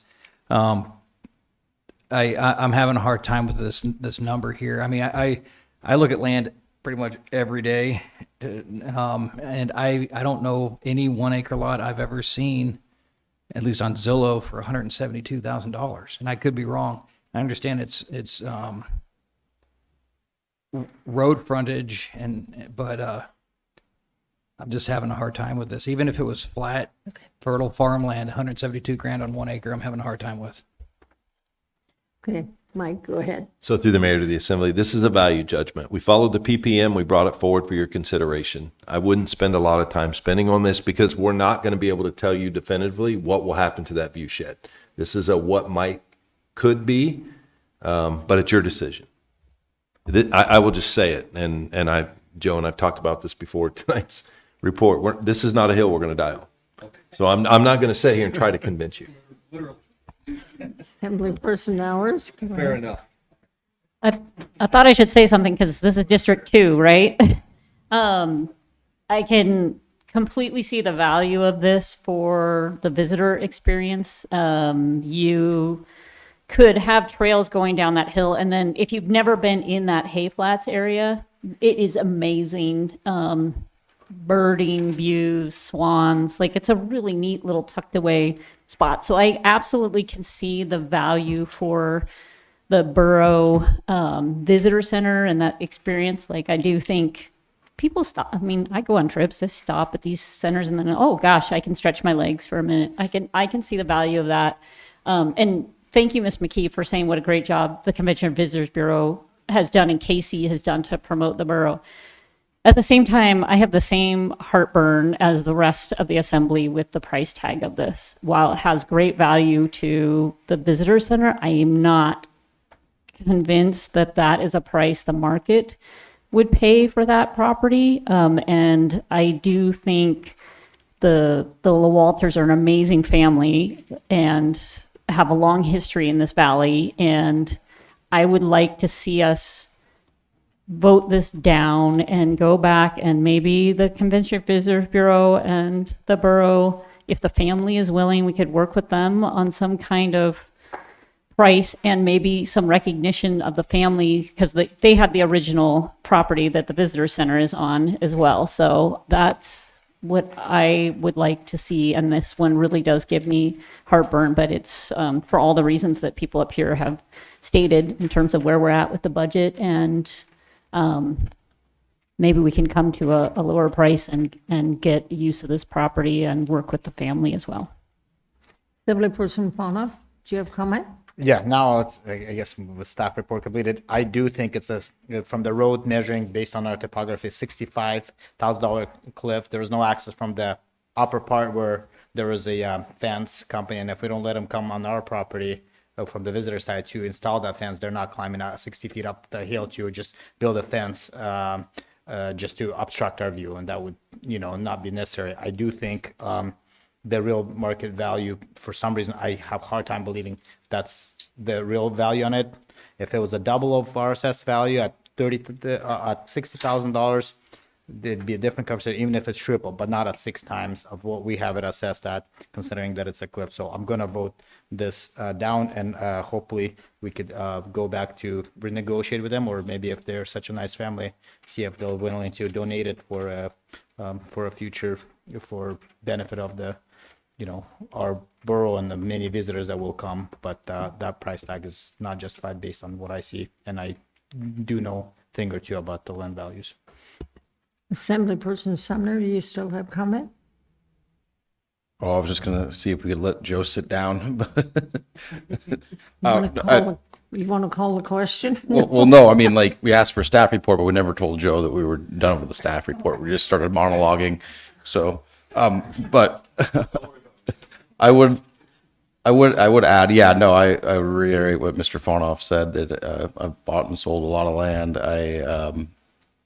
When I saw this price tag and I saw the topography, I went out there and looked at it myself. And it was actually already flagged, so you can see where the visitor center was built in relation to the property line. And the visitor center is built very close to this property line. But there is not very much usable property on the upper section before it drops off precipitously. I question whether you could get a conventional septic system and with a separation from slopes that would be required and stuff like that. So without road access, without utilities, with the topography, I don't think it's a very usable parcel. The value is overinflated just because the government's buying it. So I have a hard time voting for this, just like I think the rest of the assembly does. At the same token, I really hope we don't regret not buying it if they erect a fence or a building right back there. Okay. I hear I don't see any more discussion, but I hear there is probably objection, right, to the motion. Okay. Madam Clerk. Can I get the members to go ahead and vote? Correct.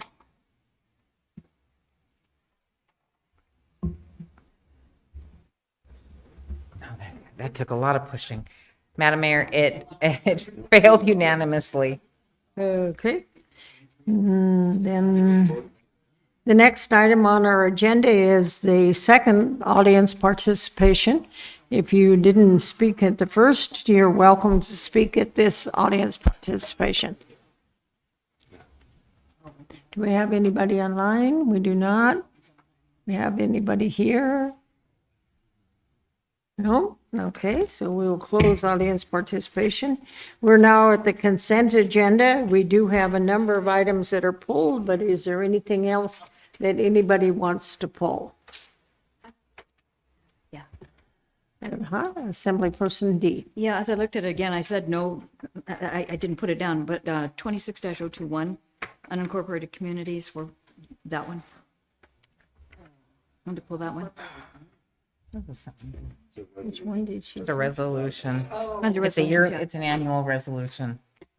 Okay. So, yeah or no? So you wanted to pull that one? Okay. Is there anything else that anybody wants to pull? Okay, Madam Clerk, go ahead.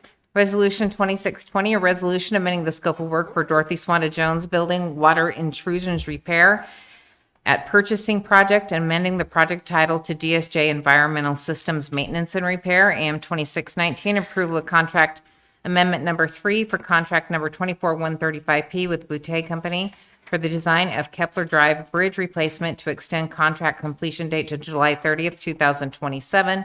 AM 2621, awarded bid number 26104B to Battleground in the contract amount of $1,684,117.83 for Gold Trail Road Service Area number 28 annual road maintenance. AM 2622, awarded bid number 26105B to Smithson's in the contract amount of $3,038,010.42 for the Kinnick Road Service Area number 17 annual road maintenance. AM 2624, awarded bid number 26107B to Battleground in the contract amount of $927,760 for the Fairview Road Service Area number 14 annual road maintenance.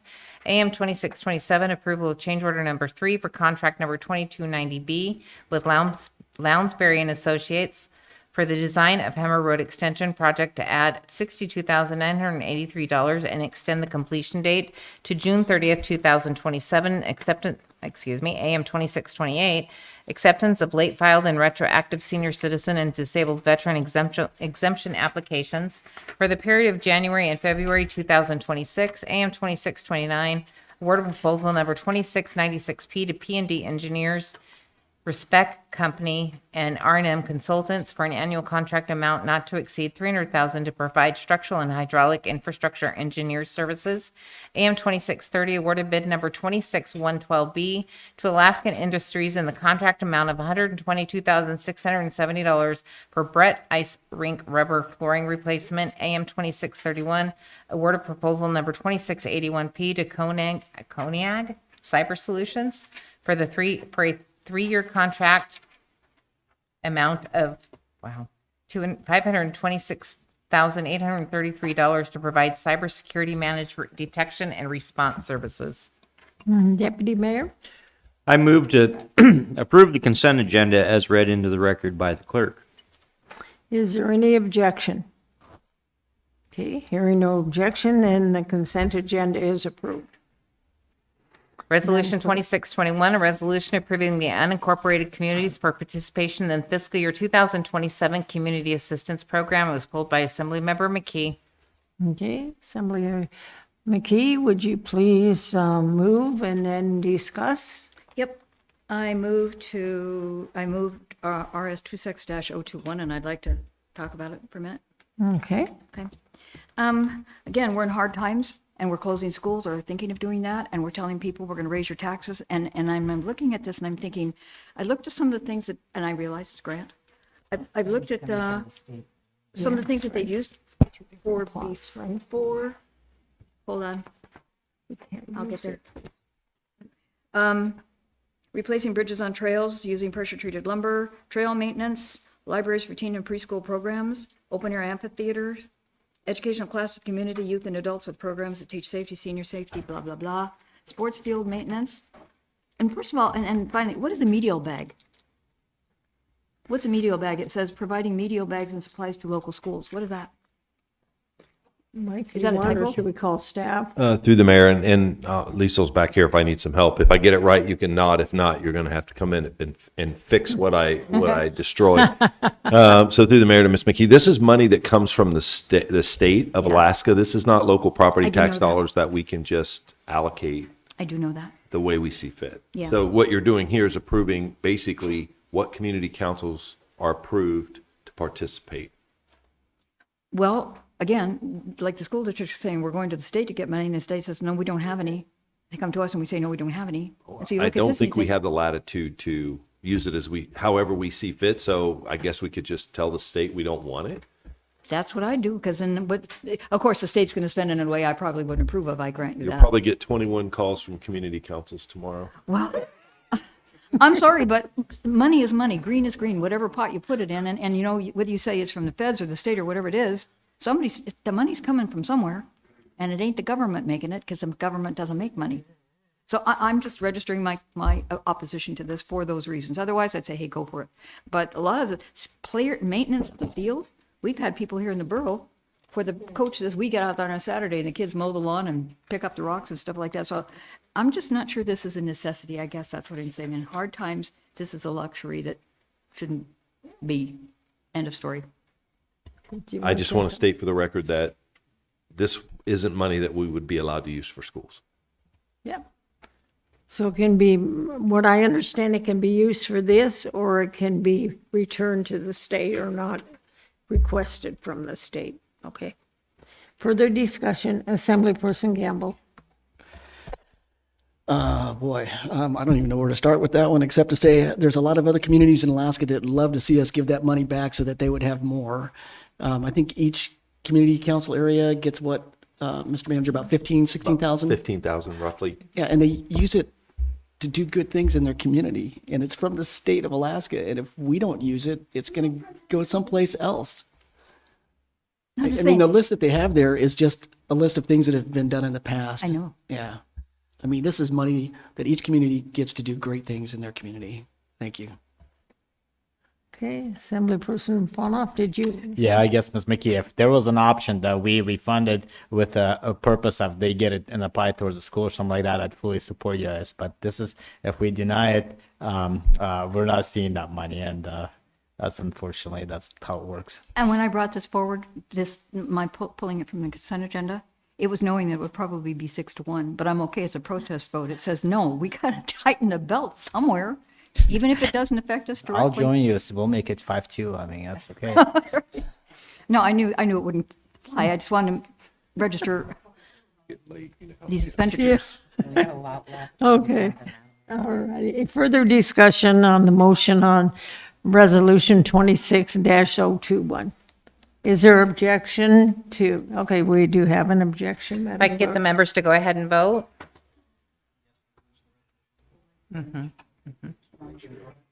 Yeah. Madam Mayor, it is passed with Assemblymember Fonoff and McKee opposed. Okay. I think that Ms. McKee and Mr. Fonoff should give their community council monies to the rest of ours, and we can split it evenly. AM 2620, awarded bid number 26101B to McKenna Brothers Paving in the contract amount of $1,233,338.93 For the Bogard Road Service Area Number 25 Annual Road Maintenance, it was pulled by Assemblymember Sumner, Madam Mayor, but I do believe he has a conflict of interest. Okay.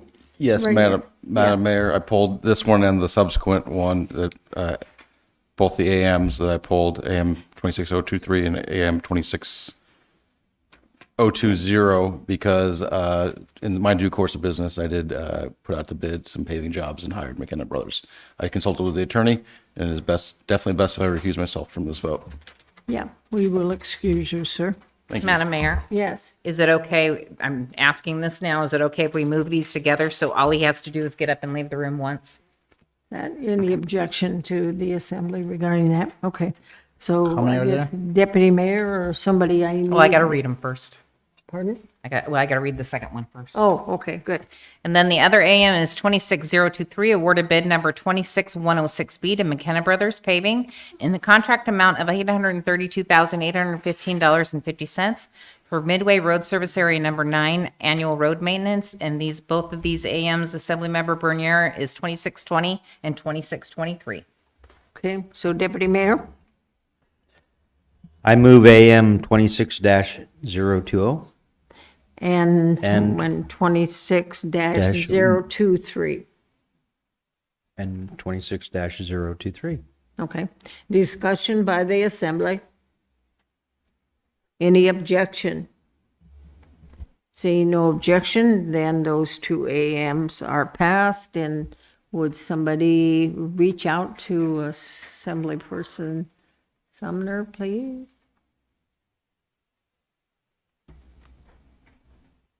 And then the next one, Madam Mayor, is AM 27026, awarded bid number 26102V to twos in the contract amount of $1,227,952.67 for the Big Lake Road Service Area Number 21 Annual Road Maintenance, pulled by Assemblymember Bowles. Okay. So Assemblyperson Bowles, will you move first and then discuss? Thank you, Madam Mayor. I move to reconsider ordinance 26-026. You're moving AM 26026. Sorry. You're not moving to reconsider. It's almost midnight. I apologize. I rescind that. I move AM 26-026, and if I can speak to it. Okay, go ahead. All right. Thank you, Madam Mayor. So, yep, I was looking through these, and I have some concerns here with the Big Lake Road Service Area 21 submitted a resolution in opposition to this contract. So there was two companies that bid on this contract. It was Twos and McKenna Brothers. And so reviewing the resolution, they recommended that we do not award this contract to Twos and actually reward this to McKenna Brothers Paving. I don't want to read the resolution unless you ask me to, but generally the concerns have to do with previous years of actions and violations that are recorded. So there's concern in the community that there may be some deficiencies, and I have concerns with potential borough liability if this contract is awarded. So I would like to actually amend this to replace Twos Incorporated with McKenna Brothers Paving Incorporated. Madam Mayor, I would like to step out again. Pardon? I'd like to recuse myself again of this. Okay, all right. Well, let's see, because He's got to state his conflict so I Right. can get it for the record. Okay. Okay. My conflict is the same as the last conflict. Right, okay. Did somebody, let's hear from the attorney about what we're doing maybe first before you take off. Yeah, I would recommend that this is a yes or no vote. What's before you is whether or not to award the contract to Twos. If it is not awarded, then administration would determine how to proceed. Yes. Fair. Okay, so I rescind my amendment, and I would ask that the assembly consider voting no on this contract and reviewing the resolution from RSA 21. Okay. Discussion by, yes, Assemblyperson Campbell. Thank you, Madam Mayor. I agree with Assembly Member Bowles. I attended the March 9th meeting of the RSA 21 board, and the chair ran a very orderly, very open meeting where everybody could speak their mind. I was actually surprised that Mr. Tu never even got up in front of the board and talked to them about why he should be given this contract, given the history that he has in RSA 21 and other areas of the Matsu Borough previously. In fact, he didn't even get up tonight and speak on his behalf to the Assembly on why he should have this contract. And if you look at the attached documents to the resolution that the RSA 21 board forwarded along with their resolution, I mean, we're looking at not even close to the same violations of other contractors during the same time period. It was like 10, 15, 20 times more, 85 violations, multiple contracts that were terminated. And at the RSA meeting, like I said, Mr. Tu never got up, but his son did get up. His son got up and spoke about prisoners getting second chances when they got out of prison, and actually stated that if we didn't give the contract to Mr. Tu, that there was going to be a lawsuit, basically threatened the borough at the meeting.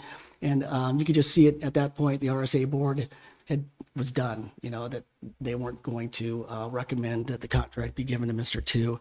So I'm asking the Assembly to reject the award of bid number 26-102B to Two's Incorporated, and then let the manager and the staff decide how to move forward with it.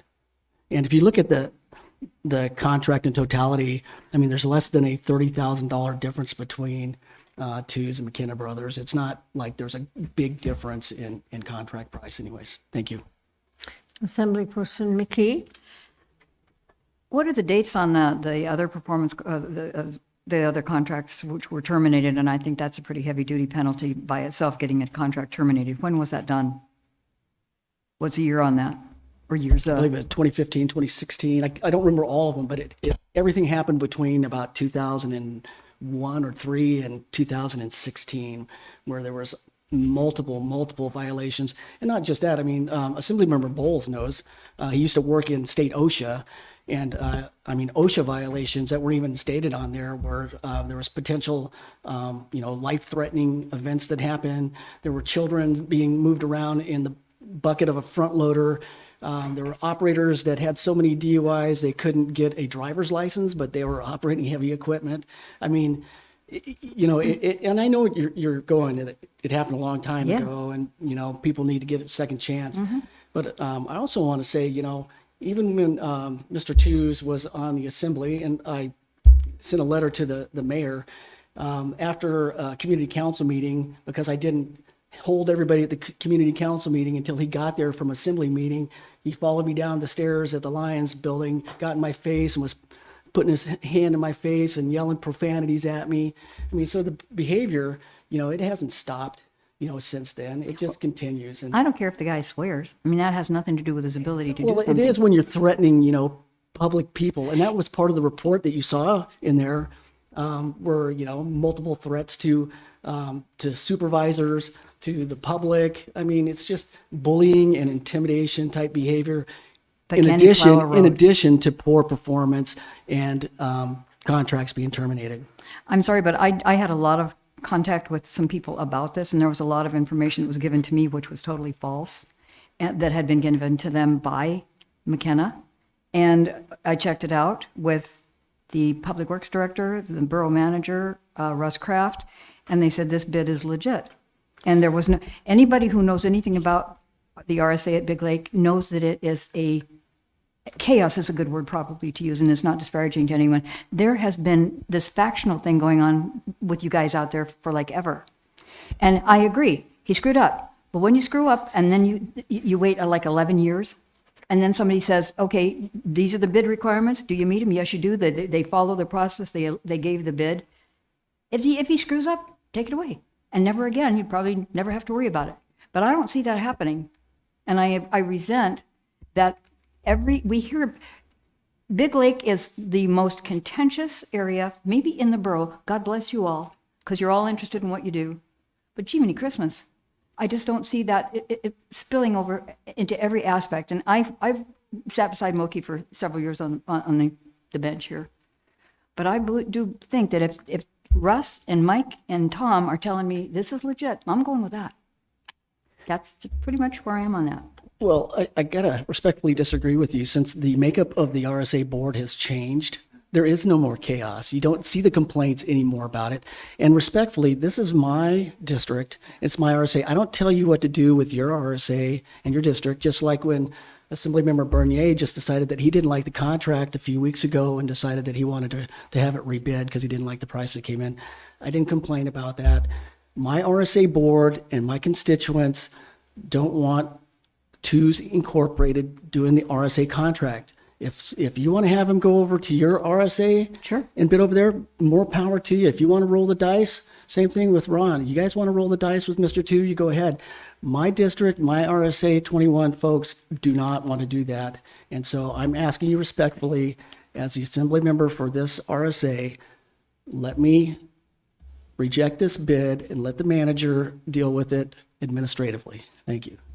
And we don't, none of us, if we owned our constituents, if we owned that area, then there's no reason for anybody else to vote on anything that nobody could vote on something for District 3 or Ron's district or whatever. We're all in this together. And we have gone through this thing with Big Lake. The first time I got on the assembly, there was a big foo for Ron. I got right in the middle of it. And I'm saying, gee, man, Christmas. And it's still going on. So to me, if he's dotted the I's and he's crossed the T's and it's been all these years and he says he's going to do a good job and these guys say, yep, we took it on that, we got to trust them. I trust you, but they know more about what they're doing and how the process works than any of us does. So to bring this up, I think is just, I'm going to use the word typical of what goes on at Big Lake. Sorry. Assemblyperson Sumner, did you have a comment? Yeah, I was just going to say that, this is not a tax burden bared by, this is an RSA tax burden. This is not a tax burden bared by the rest of the property owners in the valley besides Mr. Gamble's constituents. And he will have to answer to them if it goes poorly. So I will respect Mr. Mr. Gamble's recommendation. Okay, Assemblyperson Bowles. So thank you, Madam Mayor. And yeah, I'll speak to what Assemblymember Gamble stated. So I worked for State OSHA for almost 4 years. And this company, Twos, was, they had some action. And, when bids go out, that's something that is generally considered, as far as the bidding process. And when I look at these numbers, these 1, 2, 3, 4, 5, 6 different companies here, and I see McKenna Brothers with 0 action since 2015, but I see Twos with 85. Me as an assembly member, I have to look at that with my experience and think, if one action happens and it creates $1 million situation for the borough, then it becomes the area-wide property tax, property taxpayer. That's not just an RSA property tax, RSA property tax anymore. So that becomes a legal issue. And so, in my mind, it's not the name. I'm looking at the numbers here, and I'm looking at liability. And I think that we need to consider that as assembly members. Deputy Mayor, did you? And then. So these were 10, 11 years ago. I know other contractors that we've pulled their contracts, basically gave them a year probation and then let them get back into the game. Right now, we're closing schools and we should be trying to save every penny we can. My Meadow Lakes kids are going to be going to Big Lake. That's going to create more burden on Big Lake.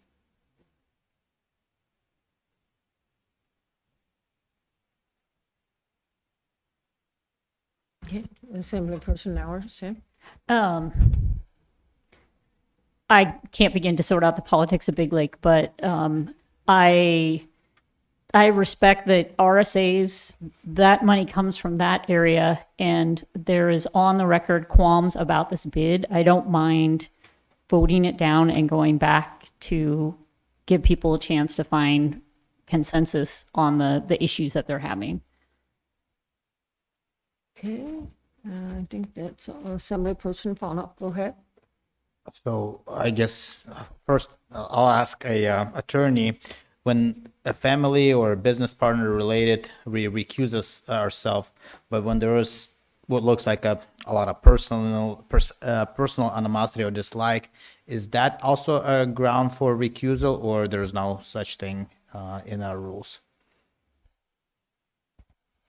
I would have to look again at the ethics code, but I mean, typically it's based on a financial interest or some sort of economic benefit that requires recusal. Okay. So if somebody states, I don't like you, and therefore I'm gonna vote it down based on that, that's not no grounds for. I don't think that falls under our ethics code. Okay. So that was the first question. Mr. Mike, do you know what the price per mile was, or maybe that was a question for Russ? Can we get Russ up here, because I want to make the sound decision, and I want to know. 11:30. Where you went to? The question is, what was the price last year? Because the same contractor we're talking about, who's also bid on this, what was the price per mile currently we're paying? To Assemblymember Fonoff, through the mayor, I don't have the exact number, but I believe that Big Lake was in the 12.5 range, right in there. Okay, 12,500. And the new price that this contract is right now currently that we're about to decide on, what is that per mile? So the award in front of you right now, the price is 8,200 a mile. 8,200 a Yes. mile, so significant difference. The contractor that's currently is holding contract at 12.5. What did they bid it at? Because they came in second, right? For this cycle. Correct. The second place contractor, the price is approximately 9,247 a mile. Okay, so pretty much $1,000 difference, but even compared to their own last year price, there's more than $3,000 difference. And I think we gave a fair opportunity to everybody to bid, and I think contractors, as the more and more gotten of them to bid, they started looking for work, and they became, I wouldn't say desperate, but they're willing to sharpen their pencil and offer significant discount to the borough, and that should be rewarded. I believe we're gonna hold, regardless who the contractor is, to a same standard. And I would expect that from McKenna, Tools, or anybody else. We have a new contractor that we just, without even discussing, we just awarded that, we're going to award it, I guess, or we have it already. And so people do make mistakes. They do have violations. We tend to just extend the grace to a lot of the people who are back on their taxes. I think we show that we do have hard, but at the same time, over here, we're saving borough money, and we're, I don't, even from driving record, I think your driver violations only stay on your record for so many years before you can get your license back and everything like that. And I think mistakes, if there have been done, they'll know that they're on the radar, and there's going to be a lot of forks to try to hold them accountable. But it wouldn't be fair if we didn't award to a low bid based on our own standards. And for that reason, I want to respectfully disagree, because I do think there is value in saving the money and giving people continued work, because I believe, based on Mr. Chu's involvement, the other company was able to lower price by more than $3,000 a mile, because and they're still understand they're not in the business of losing money. So it just got competitive, and some people don't like somebody, but this body should not be making a decision based on not liking somebody. That's all I have. Okay, Assemblyperson Bowles, did you have your? Thank you, Madam Mayor. Deputy Mayor, extend meeting, please. I move to extend the meeting to 11:45. I'd like to remind everybody, we have another item on the agenda. He just wants to talk tonight, Susan. He's gonna make 3 more extensions on the meeting. Assemblyperson Bowles, go ahead. Thank you, Madam Mayor. So I just want to read a little bit of this resolution. And I think it is very important that the taxpayers decide who they want to do their work. They're the ones paying the taxes. All right. So I'm going to drop down to a couple of the whereases. A historical summary of negative performance actions involving RSA maintenance contractors within the borough is documented and attached as supporting reference, Exhibit A. Members of the Big Lake community have expressed concerns regarding contractor reliability, safety considerations, and long-term impacts of repeated performance deficiencies on road conditions and taxpayer costs. The community and the RSA 21 board recognize that the basis of award calculation does not always reflect the full long-term costs associated with contractor performance outcomes. Residents have indicated willingness to accept a higher evaluated bid when necessary to ensure reliable contractor performance and consistent road maintenance services. And so and I'll drop down here, the Big Lake Road Service Area Number 21 Board respectfully recommends that the Matanuska-Susitna Borough Assembly award Big Lake Annual Road Maintenance Contract Number 26-102B to McKenna Brothers Paving based on the board's determination that contractor performance reliability, safety considerations, and community confidence in road maintenance services warrant selection of this contractor despite the higher evaluated bid. Thank you. Further discussion? Yes. I have a question. So when he was excused, when we were voting on something for McKenna 2 items ago? Well, I don't know, since McKenna is the second highest bidder on this, and now we're starting to talk about that, so I don't know, maybe I'm gonna have to ask you to leave, sir. Well, So, Madam Mayor, they're bringing up McKenna on. Right, so as what part of the attorney said, discussion. though, is that all we're voting on is whether the contract is awarded to 2. It has nothing to do with McKenna Brothers. Well, I know, but Assemblyperson Bowles just entered it into the record. The recommendation that it be to McKenna. That's what he just read into the record. Well, he read the resolution that was sent to us by the RSA. I know, that's what I'm It's already- saying. It's already in the record. Huh? It's already in the record because they No, sent it us. wasn't, because we have to read it into the record. So, I don't know, it gets a little fuzzy, I think, right now. Mr. Fonoff, will you financially benefit from this contract? Correction, Mr. Sumner, will you financially benefit from this contract? No, I do not believe there's any way I would financially benefit from the award or not the award of 2s. I believe if the question extends to McKenna, then there is a conflict. Yeah. So at this time, with this resolution, this AM, you will not benefit either way, whether it's voted up or down. Is that correct? I mean, I would look to the attorney and the mayor.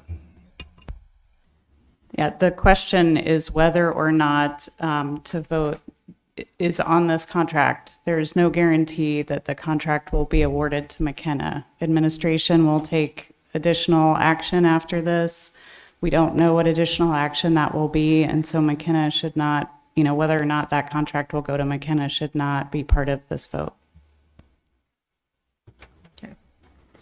So I guess what I would just recommend to the assembly people that just be aware of some of the stuff you're talking about when you're putting this stuff on the record, because it starts to get really cloudy and it doesn't have anything really to do with the main motion. So Anyway, Assemblyperson Pownell. Question to manager: how long in the past have we suspended or cut somebody's contract, and what has been the timeline that we held them away from bidding and then allowed them to bid again previously? Do you know any information on that? So through the mayor to Mr. Font, there's no set guideline in code or rule. I mean, the feds have a rule. We don't have a set number in code. I think we evaluate it on a case-by-case basis. So I can't tell you it says in code it's 1 year. That doesn't exist. Okay, I think Russ has something, if that's okay. I want to hear from that because he does the contracts all the time. To Assemblymember Fano through the mayor. So our code has a couple of different approaches that we can deal with when we have a non-performing contractor. I can do a 6-month suspension on them, or we can pursue a debarment. A debarment is 3 years, up maximum of 3 years. Okay. The federal government says when you're looking at past performance of a service or a supplier through CFAS, you look at 3 years of history. If it's a professional services, you can look at 6 years. The last contracts that Mr. Tews had with us for road service contracts, he was not terminated from him. We entered into discussions with him because we were pursuing non-compliance and potentially canceling his contracts. Mr. Tew, at that point, part of that settlement was essentially a self-imposed 3-year suspension on bidding with the borough. That time cleared. I mean, we're well past that period at this point. So, I mean, the largest penalty that I can put in on a contractor for non-performance or being fired is 3 years. Okay. So, and we're 3 times more than since when you reviewed for past 3 years, and I think from my understanding he continued stay in the business. Do we have any public violation those past 3 years now going back that we are aware of? So we're not aware of it. The last contract that we had with Tews was back in 2019 for solid waste hauling services over at the landfill.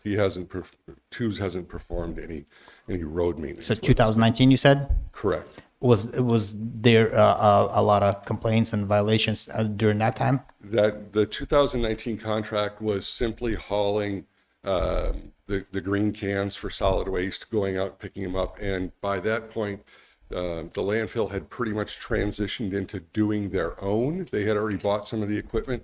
And when Tews was hired on, it was kind of to fill in some gaps.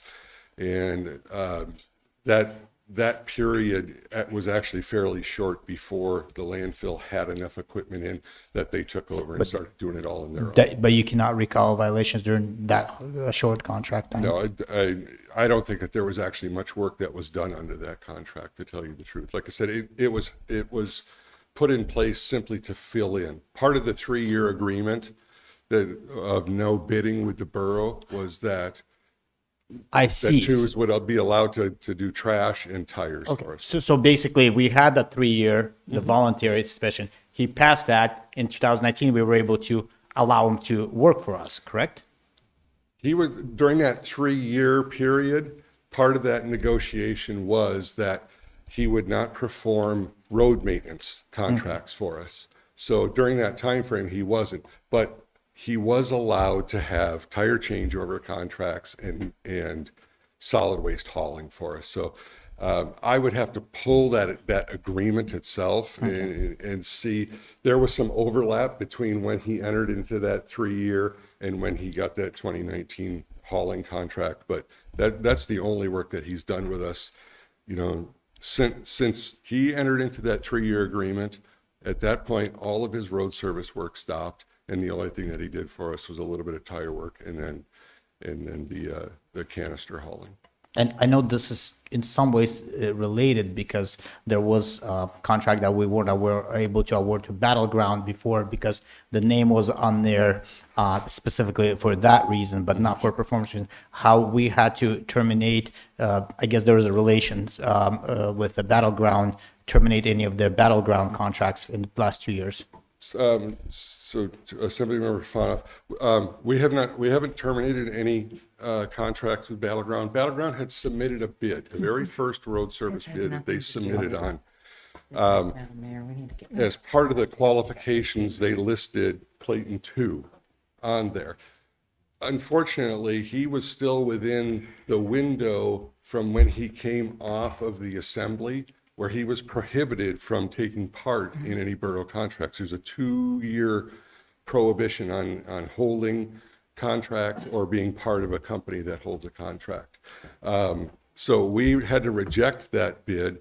However, right after that, the assembly passed AM 24-038, which gave Mr. Chu the waiver that he needed, so that at that point he could start being a part of a company that was going to that would be bid on work. I guess my only thing is we've let him work, and we already granted him resolution. And now I think there is a strong personality and disagreement within the Big Lake, and I would want us to honor the system that we have in place when it comes to low bidder. That's all I have.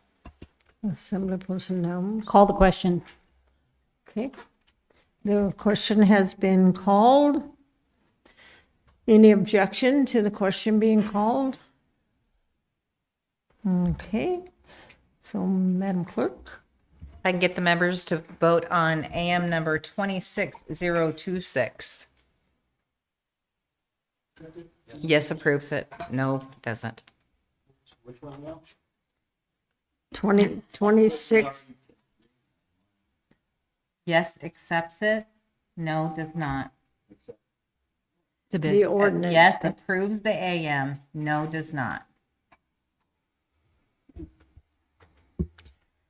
Madam Mayor, it did not pass with Assemblymember Fanoff, McKee, and Bernier in support. Okay, so now we'll move on, right? And I'll let Madam say,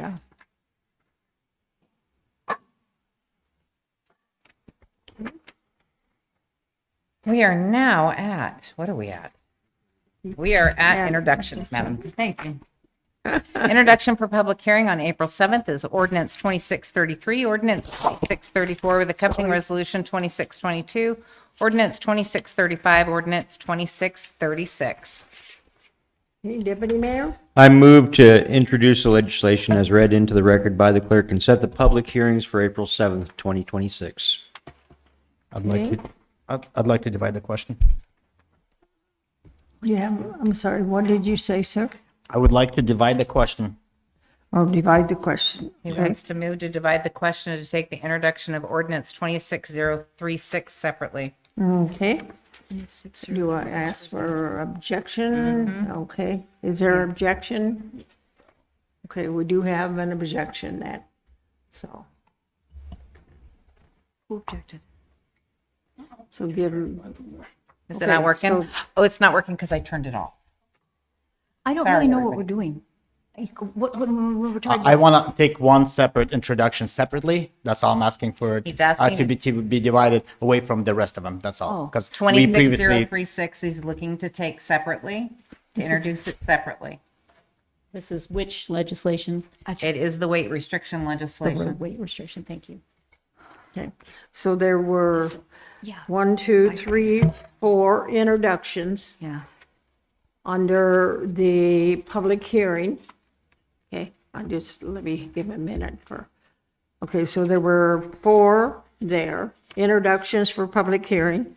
And now the motion is, instead of approving all 4 of those, that 3 would be approved and the 26-036, which is a weight restriction one, the introduction will be heard separately.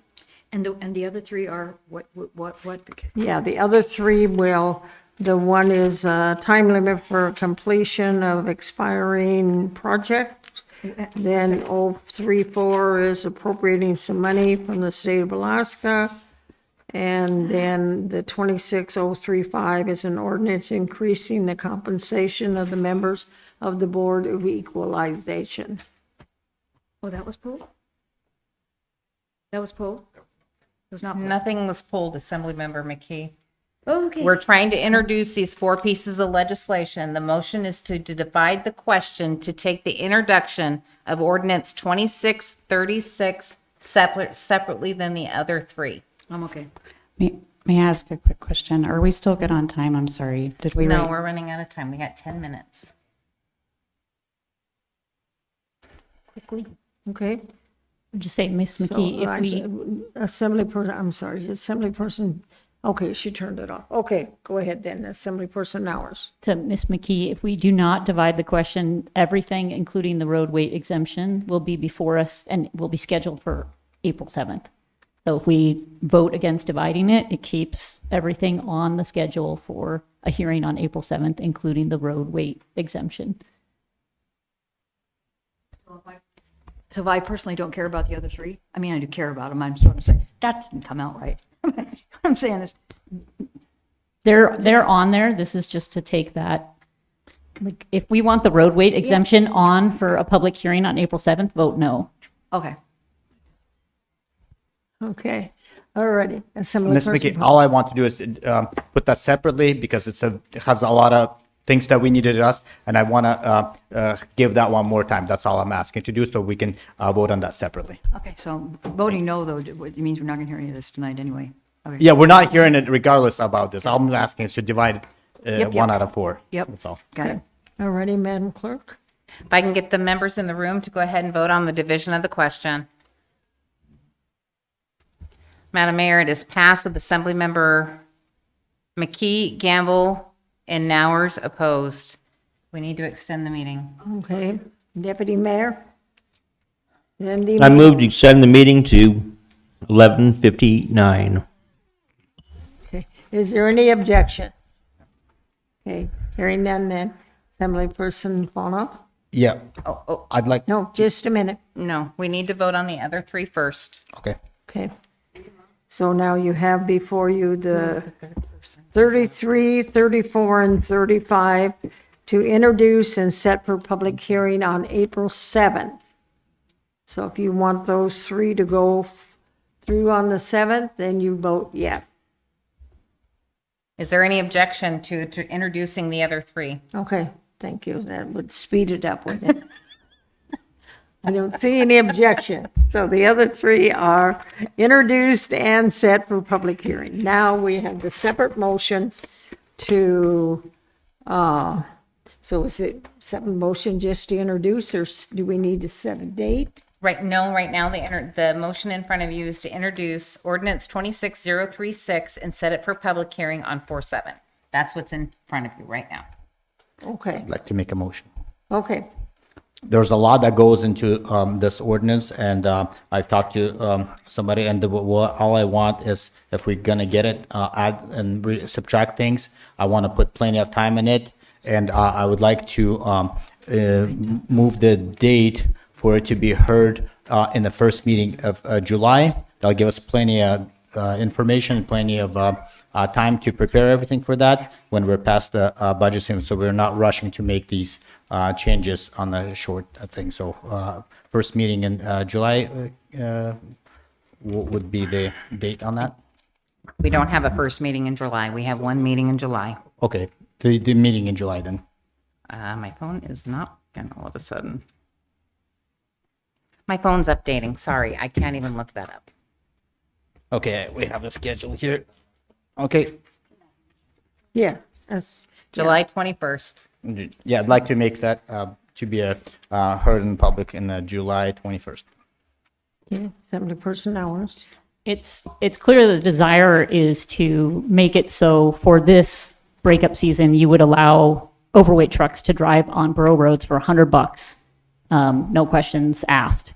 So the reason it should be on the agenda for April 7th is so we can take it up before the seasonal restrictions and make sure we've got, well, at least have a discussion. The fear of having a discussion about this and trying to get it so you don't have to have a discussion about it is really kind of astounding. So I just, like, all it is to put this on for a public hearing April 7th. You could end up winning and voting it down, but we should not postpone this.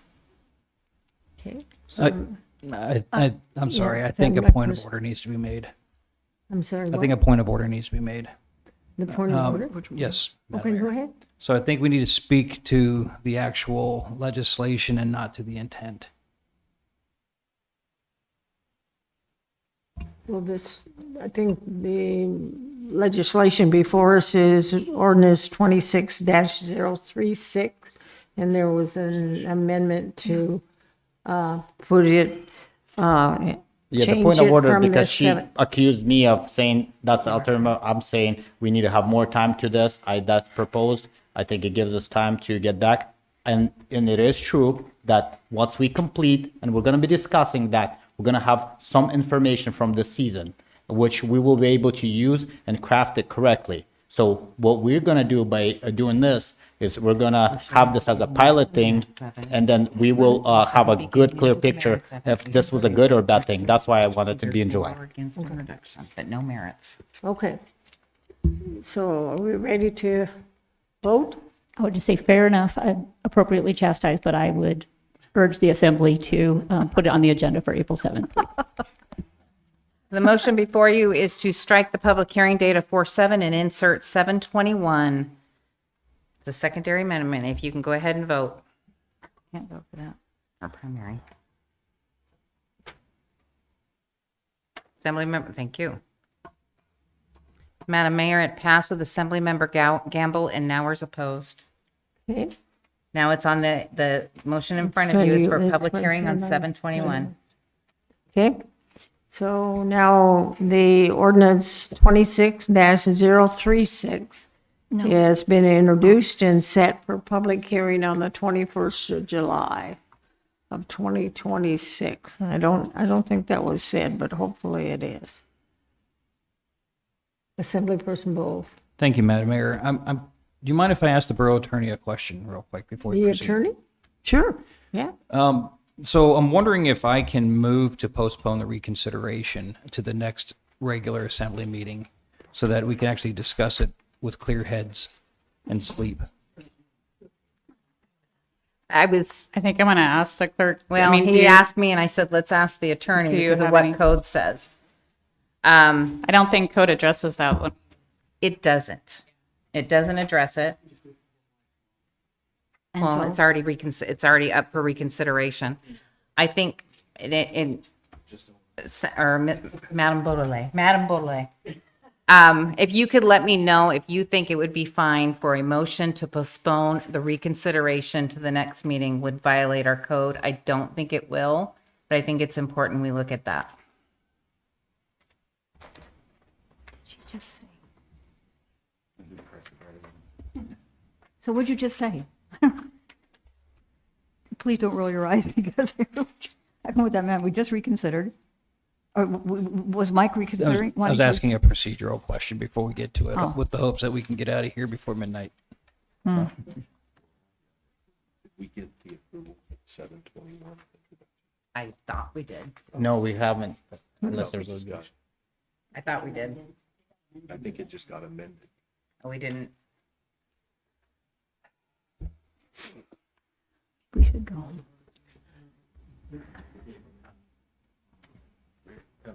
While she's looking, Madam Mayor. Can we switch to a different part of the agenda? No, while Oh, she's you looking, can't. can we please make sure we voted on the main motion to have the public hearing on 7/21? I'm being told we did not. Is there any objection to the 7/21 public hearing, Madam Mayor? I thought. So please Okay. let us know where we're at on this. If we vote no on that, does it go back to April 7th?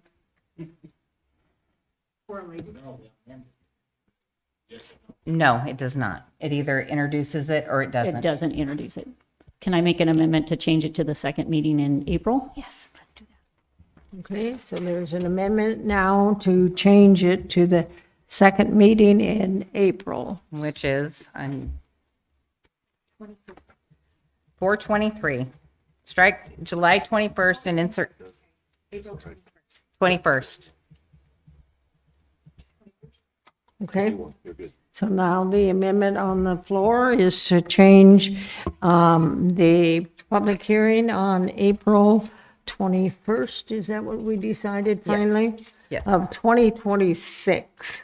I'm going to be sure and put that in there, so at least we know We'll get something maybe everybody will agree on tonight, right? Assemblyperson Fauna. I'd like to encourage for us to, because we have a budget and a lot of other things. And like I said, we'll have a data by the July, and we'll have time. And I would like to keep it like that because we'll have plenty of time to bring clean amendments if needed, and we'll have experience by that time too. So sticking Can to I July. ask how we're going to get this data? By using the program that me and you have sponsored, that will be implemented when we'll allow manager make the decisions of the best practice of what it is. I want to remind everybody. And we're and talking that for about the that public hearing therefore date, we'll have not the marriage We're we'll see. talking looking about the please. public hearing date. I'm sorry. only. Okay. The Well, date- she asked the question, I The answered. date from the 7th through the 21st, right? Yes. Okay. So is there objection to moving it to the 20, there is objection to moving it 21st? Can I get the members to vote on the amendment, please?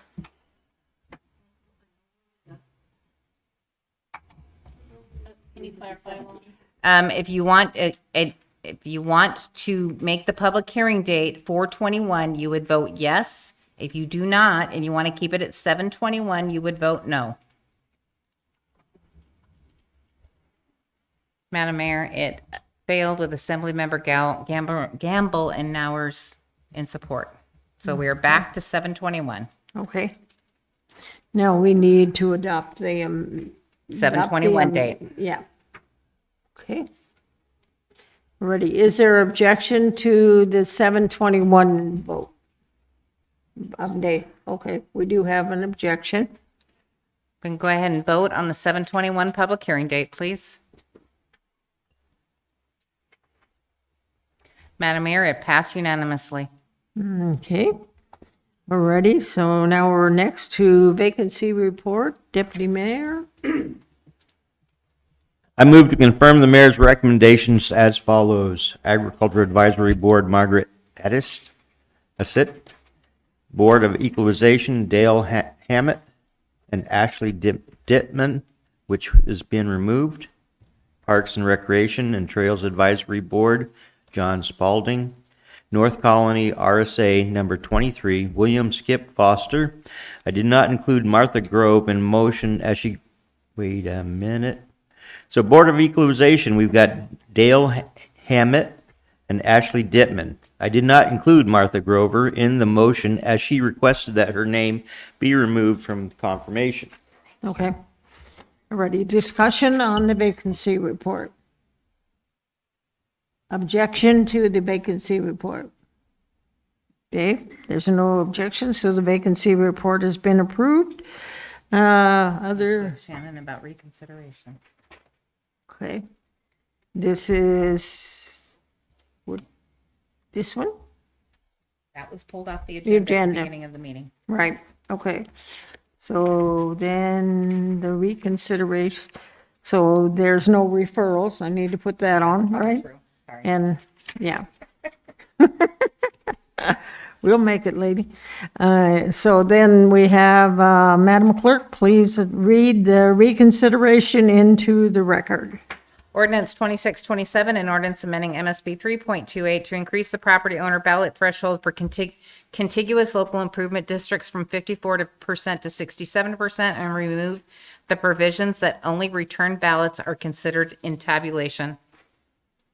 Okay, We need to go to Shannon to see if we can Okay. delay it. I think the code says a motion to reconsider and enter on the minutes may be called up only at the next regular meeting of the assembly. So it does anticipate. Consider and enter into the minutes. A motion to reconsider and enter on the minutes may be called up only at the next regular meeting of the assembly. But you're allowed to suspend the rules.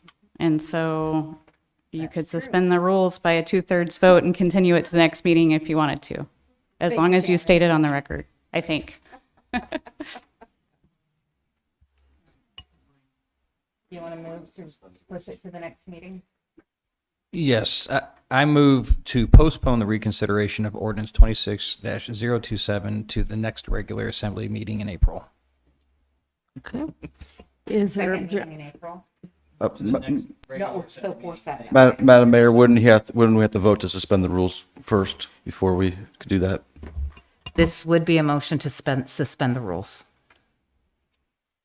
Okay, objection to suspending the rules. Yes, we have an objection down here. Hold on. Oh, I'm sorry. You don't vote on suspending the rules. The motion is to suspend the rules by postponing reconsideration to 4-7. That's the motion. It's one motion. It's not two different motions. Oh, okay. Does everybody understand now what you're voting for? Okay. Was there objection? Is there objection? I see a hand up. Okay, if I can get the members to go ahead and vote. Yes, vote will postpone it until 4-7. You're welcome. I don't know if I'm keeping up. And Madam Mayor, it did not pass if we're looking at a motion to suspend the rules. Because we have to have, what, 5? Yes.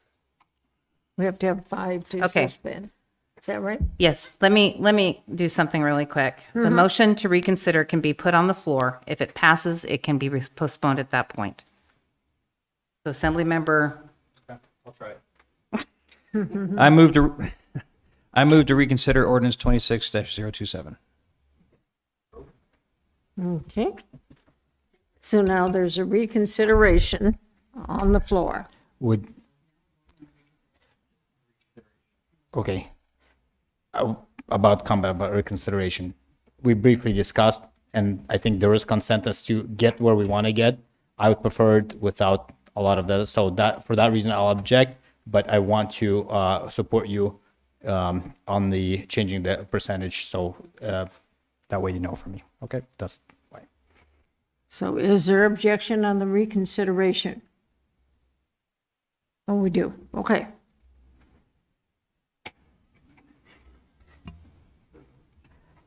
so if I can get the members to go ahead and vote. Madam Mayor, it is passed with Assembly Member Fonoff and Sumner opposed. Okay. Ready? Yes. Madam Mayor, I move to postpone ordinance 26-027 as it's written until the April 7th meeting. Okay. Is there objection? There is objection. Okay. So we can discuss, so can't we? Or no, we can not. Can't discuss, yeah. We can't It's just on the- discuss it's just on the postpone. postponement. Okay. So before you is to postpone, and we do have an objection, so you'll have to vote. Madam Mayor, it passed with Assembly Member Fonoff and Sumner opposed. Okay. So I guess maybe we're to final comments, is that right? Mm-hmm. Okay, Assemblyperson Fonoff, final comments, please. Thank you, everyone who came. This was a good meeting, productive, and we're learning strategies as we go. Assemblyperson Gamble, parting comments? No comment. Thank you.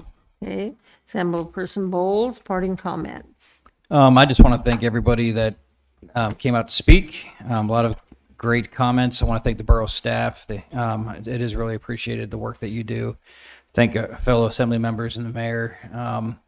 And I just every meeting, it's a great privilege to come here, even if we don't agree on passing certain things. It's a great privilege to be in this position to be able to represent and move our borough forward in a direction that's really, in my mind, going to be beneficial to the next generation. So thank you. Madam Clerk, parting comments? Thank you for putting up with me tonight, and hopefully I made sense at some point in time.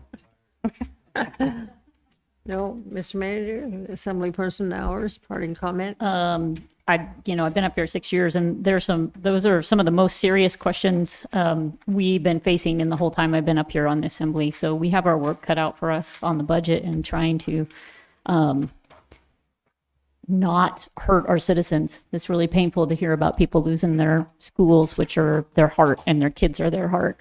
I will keep fighting this road exemption, and I will go down swinging on that. I think that's one of the most costly things we could do to the taxpayer out here. And when we're talking about fiscal impact, potentially allowing things, permitting things that would cost potentially thousands of dollars in damage to our roads, and do that just turn a blind eye to that. I will continue to see if we can get that straightened out and limited going into this breakup season.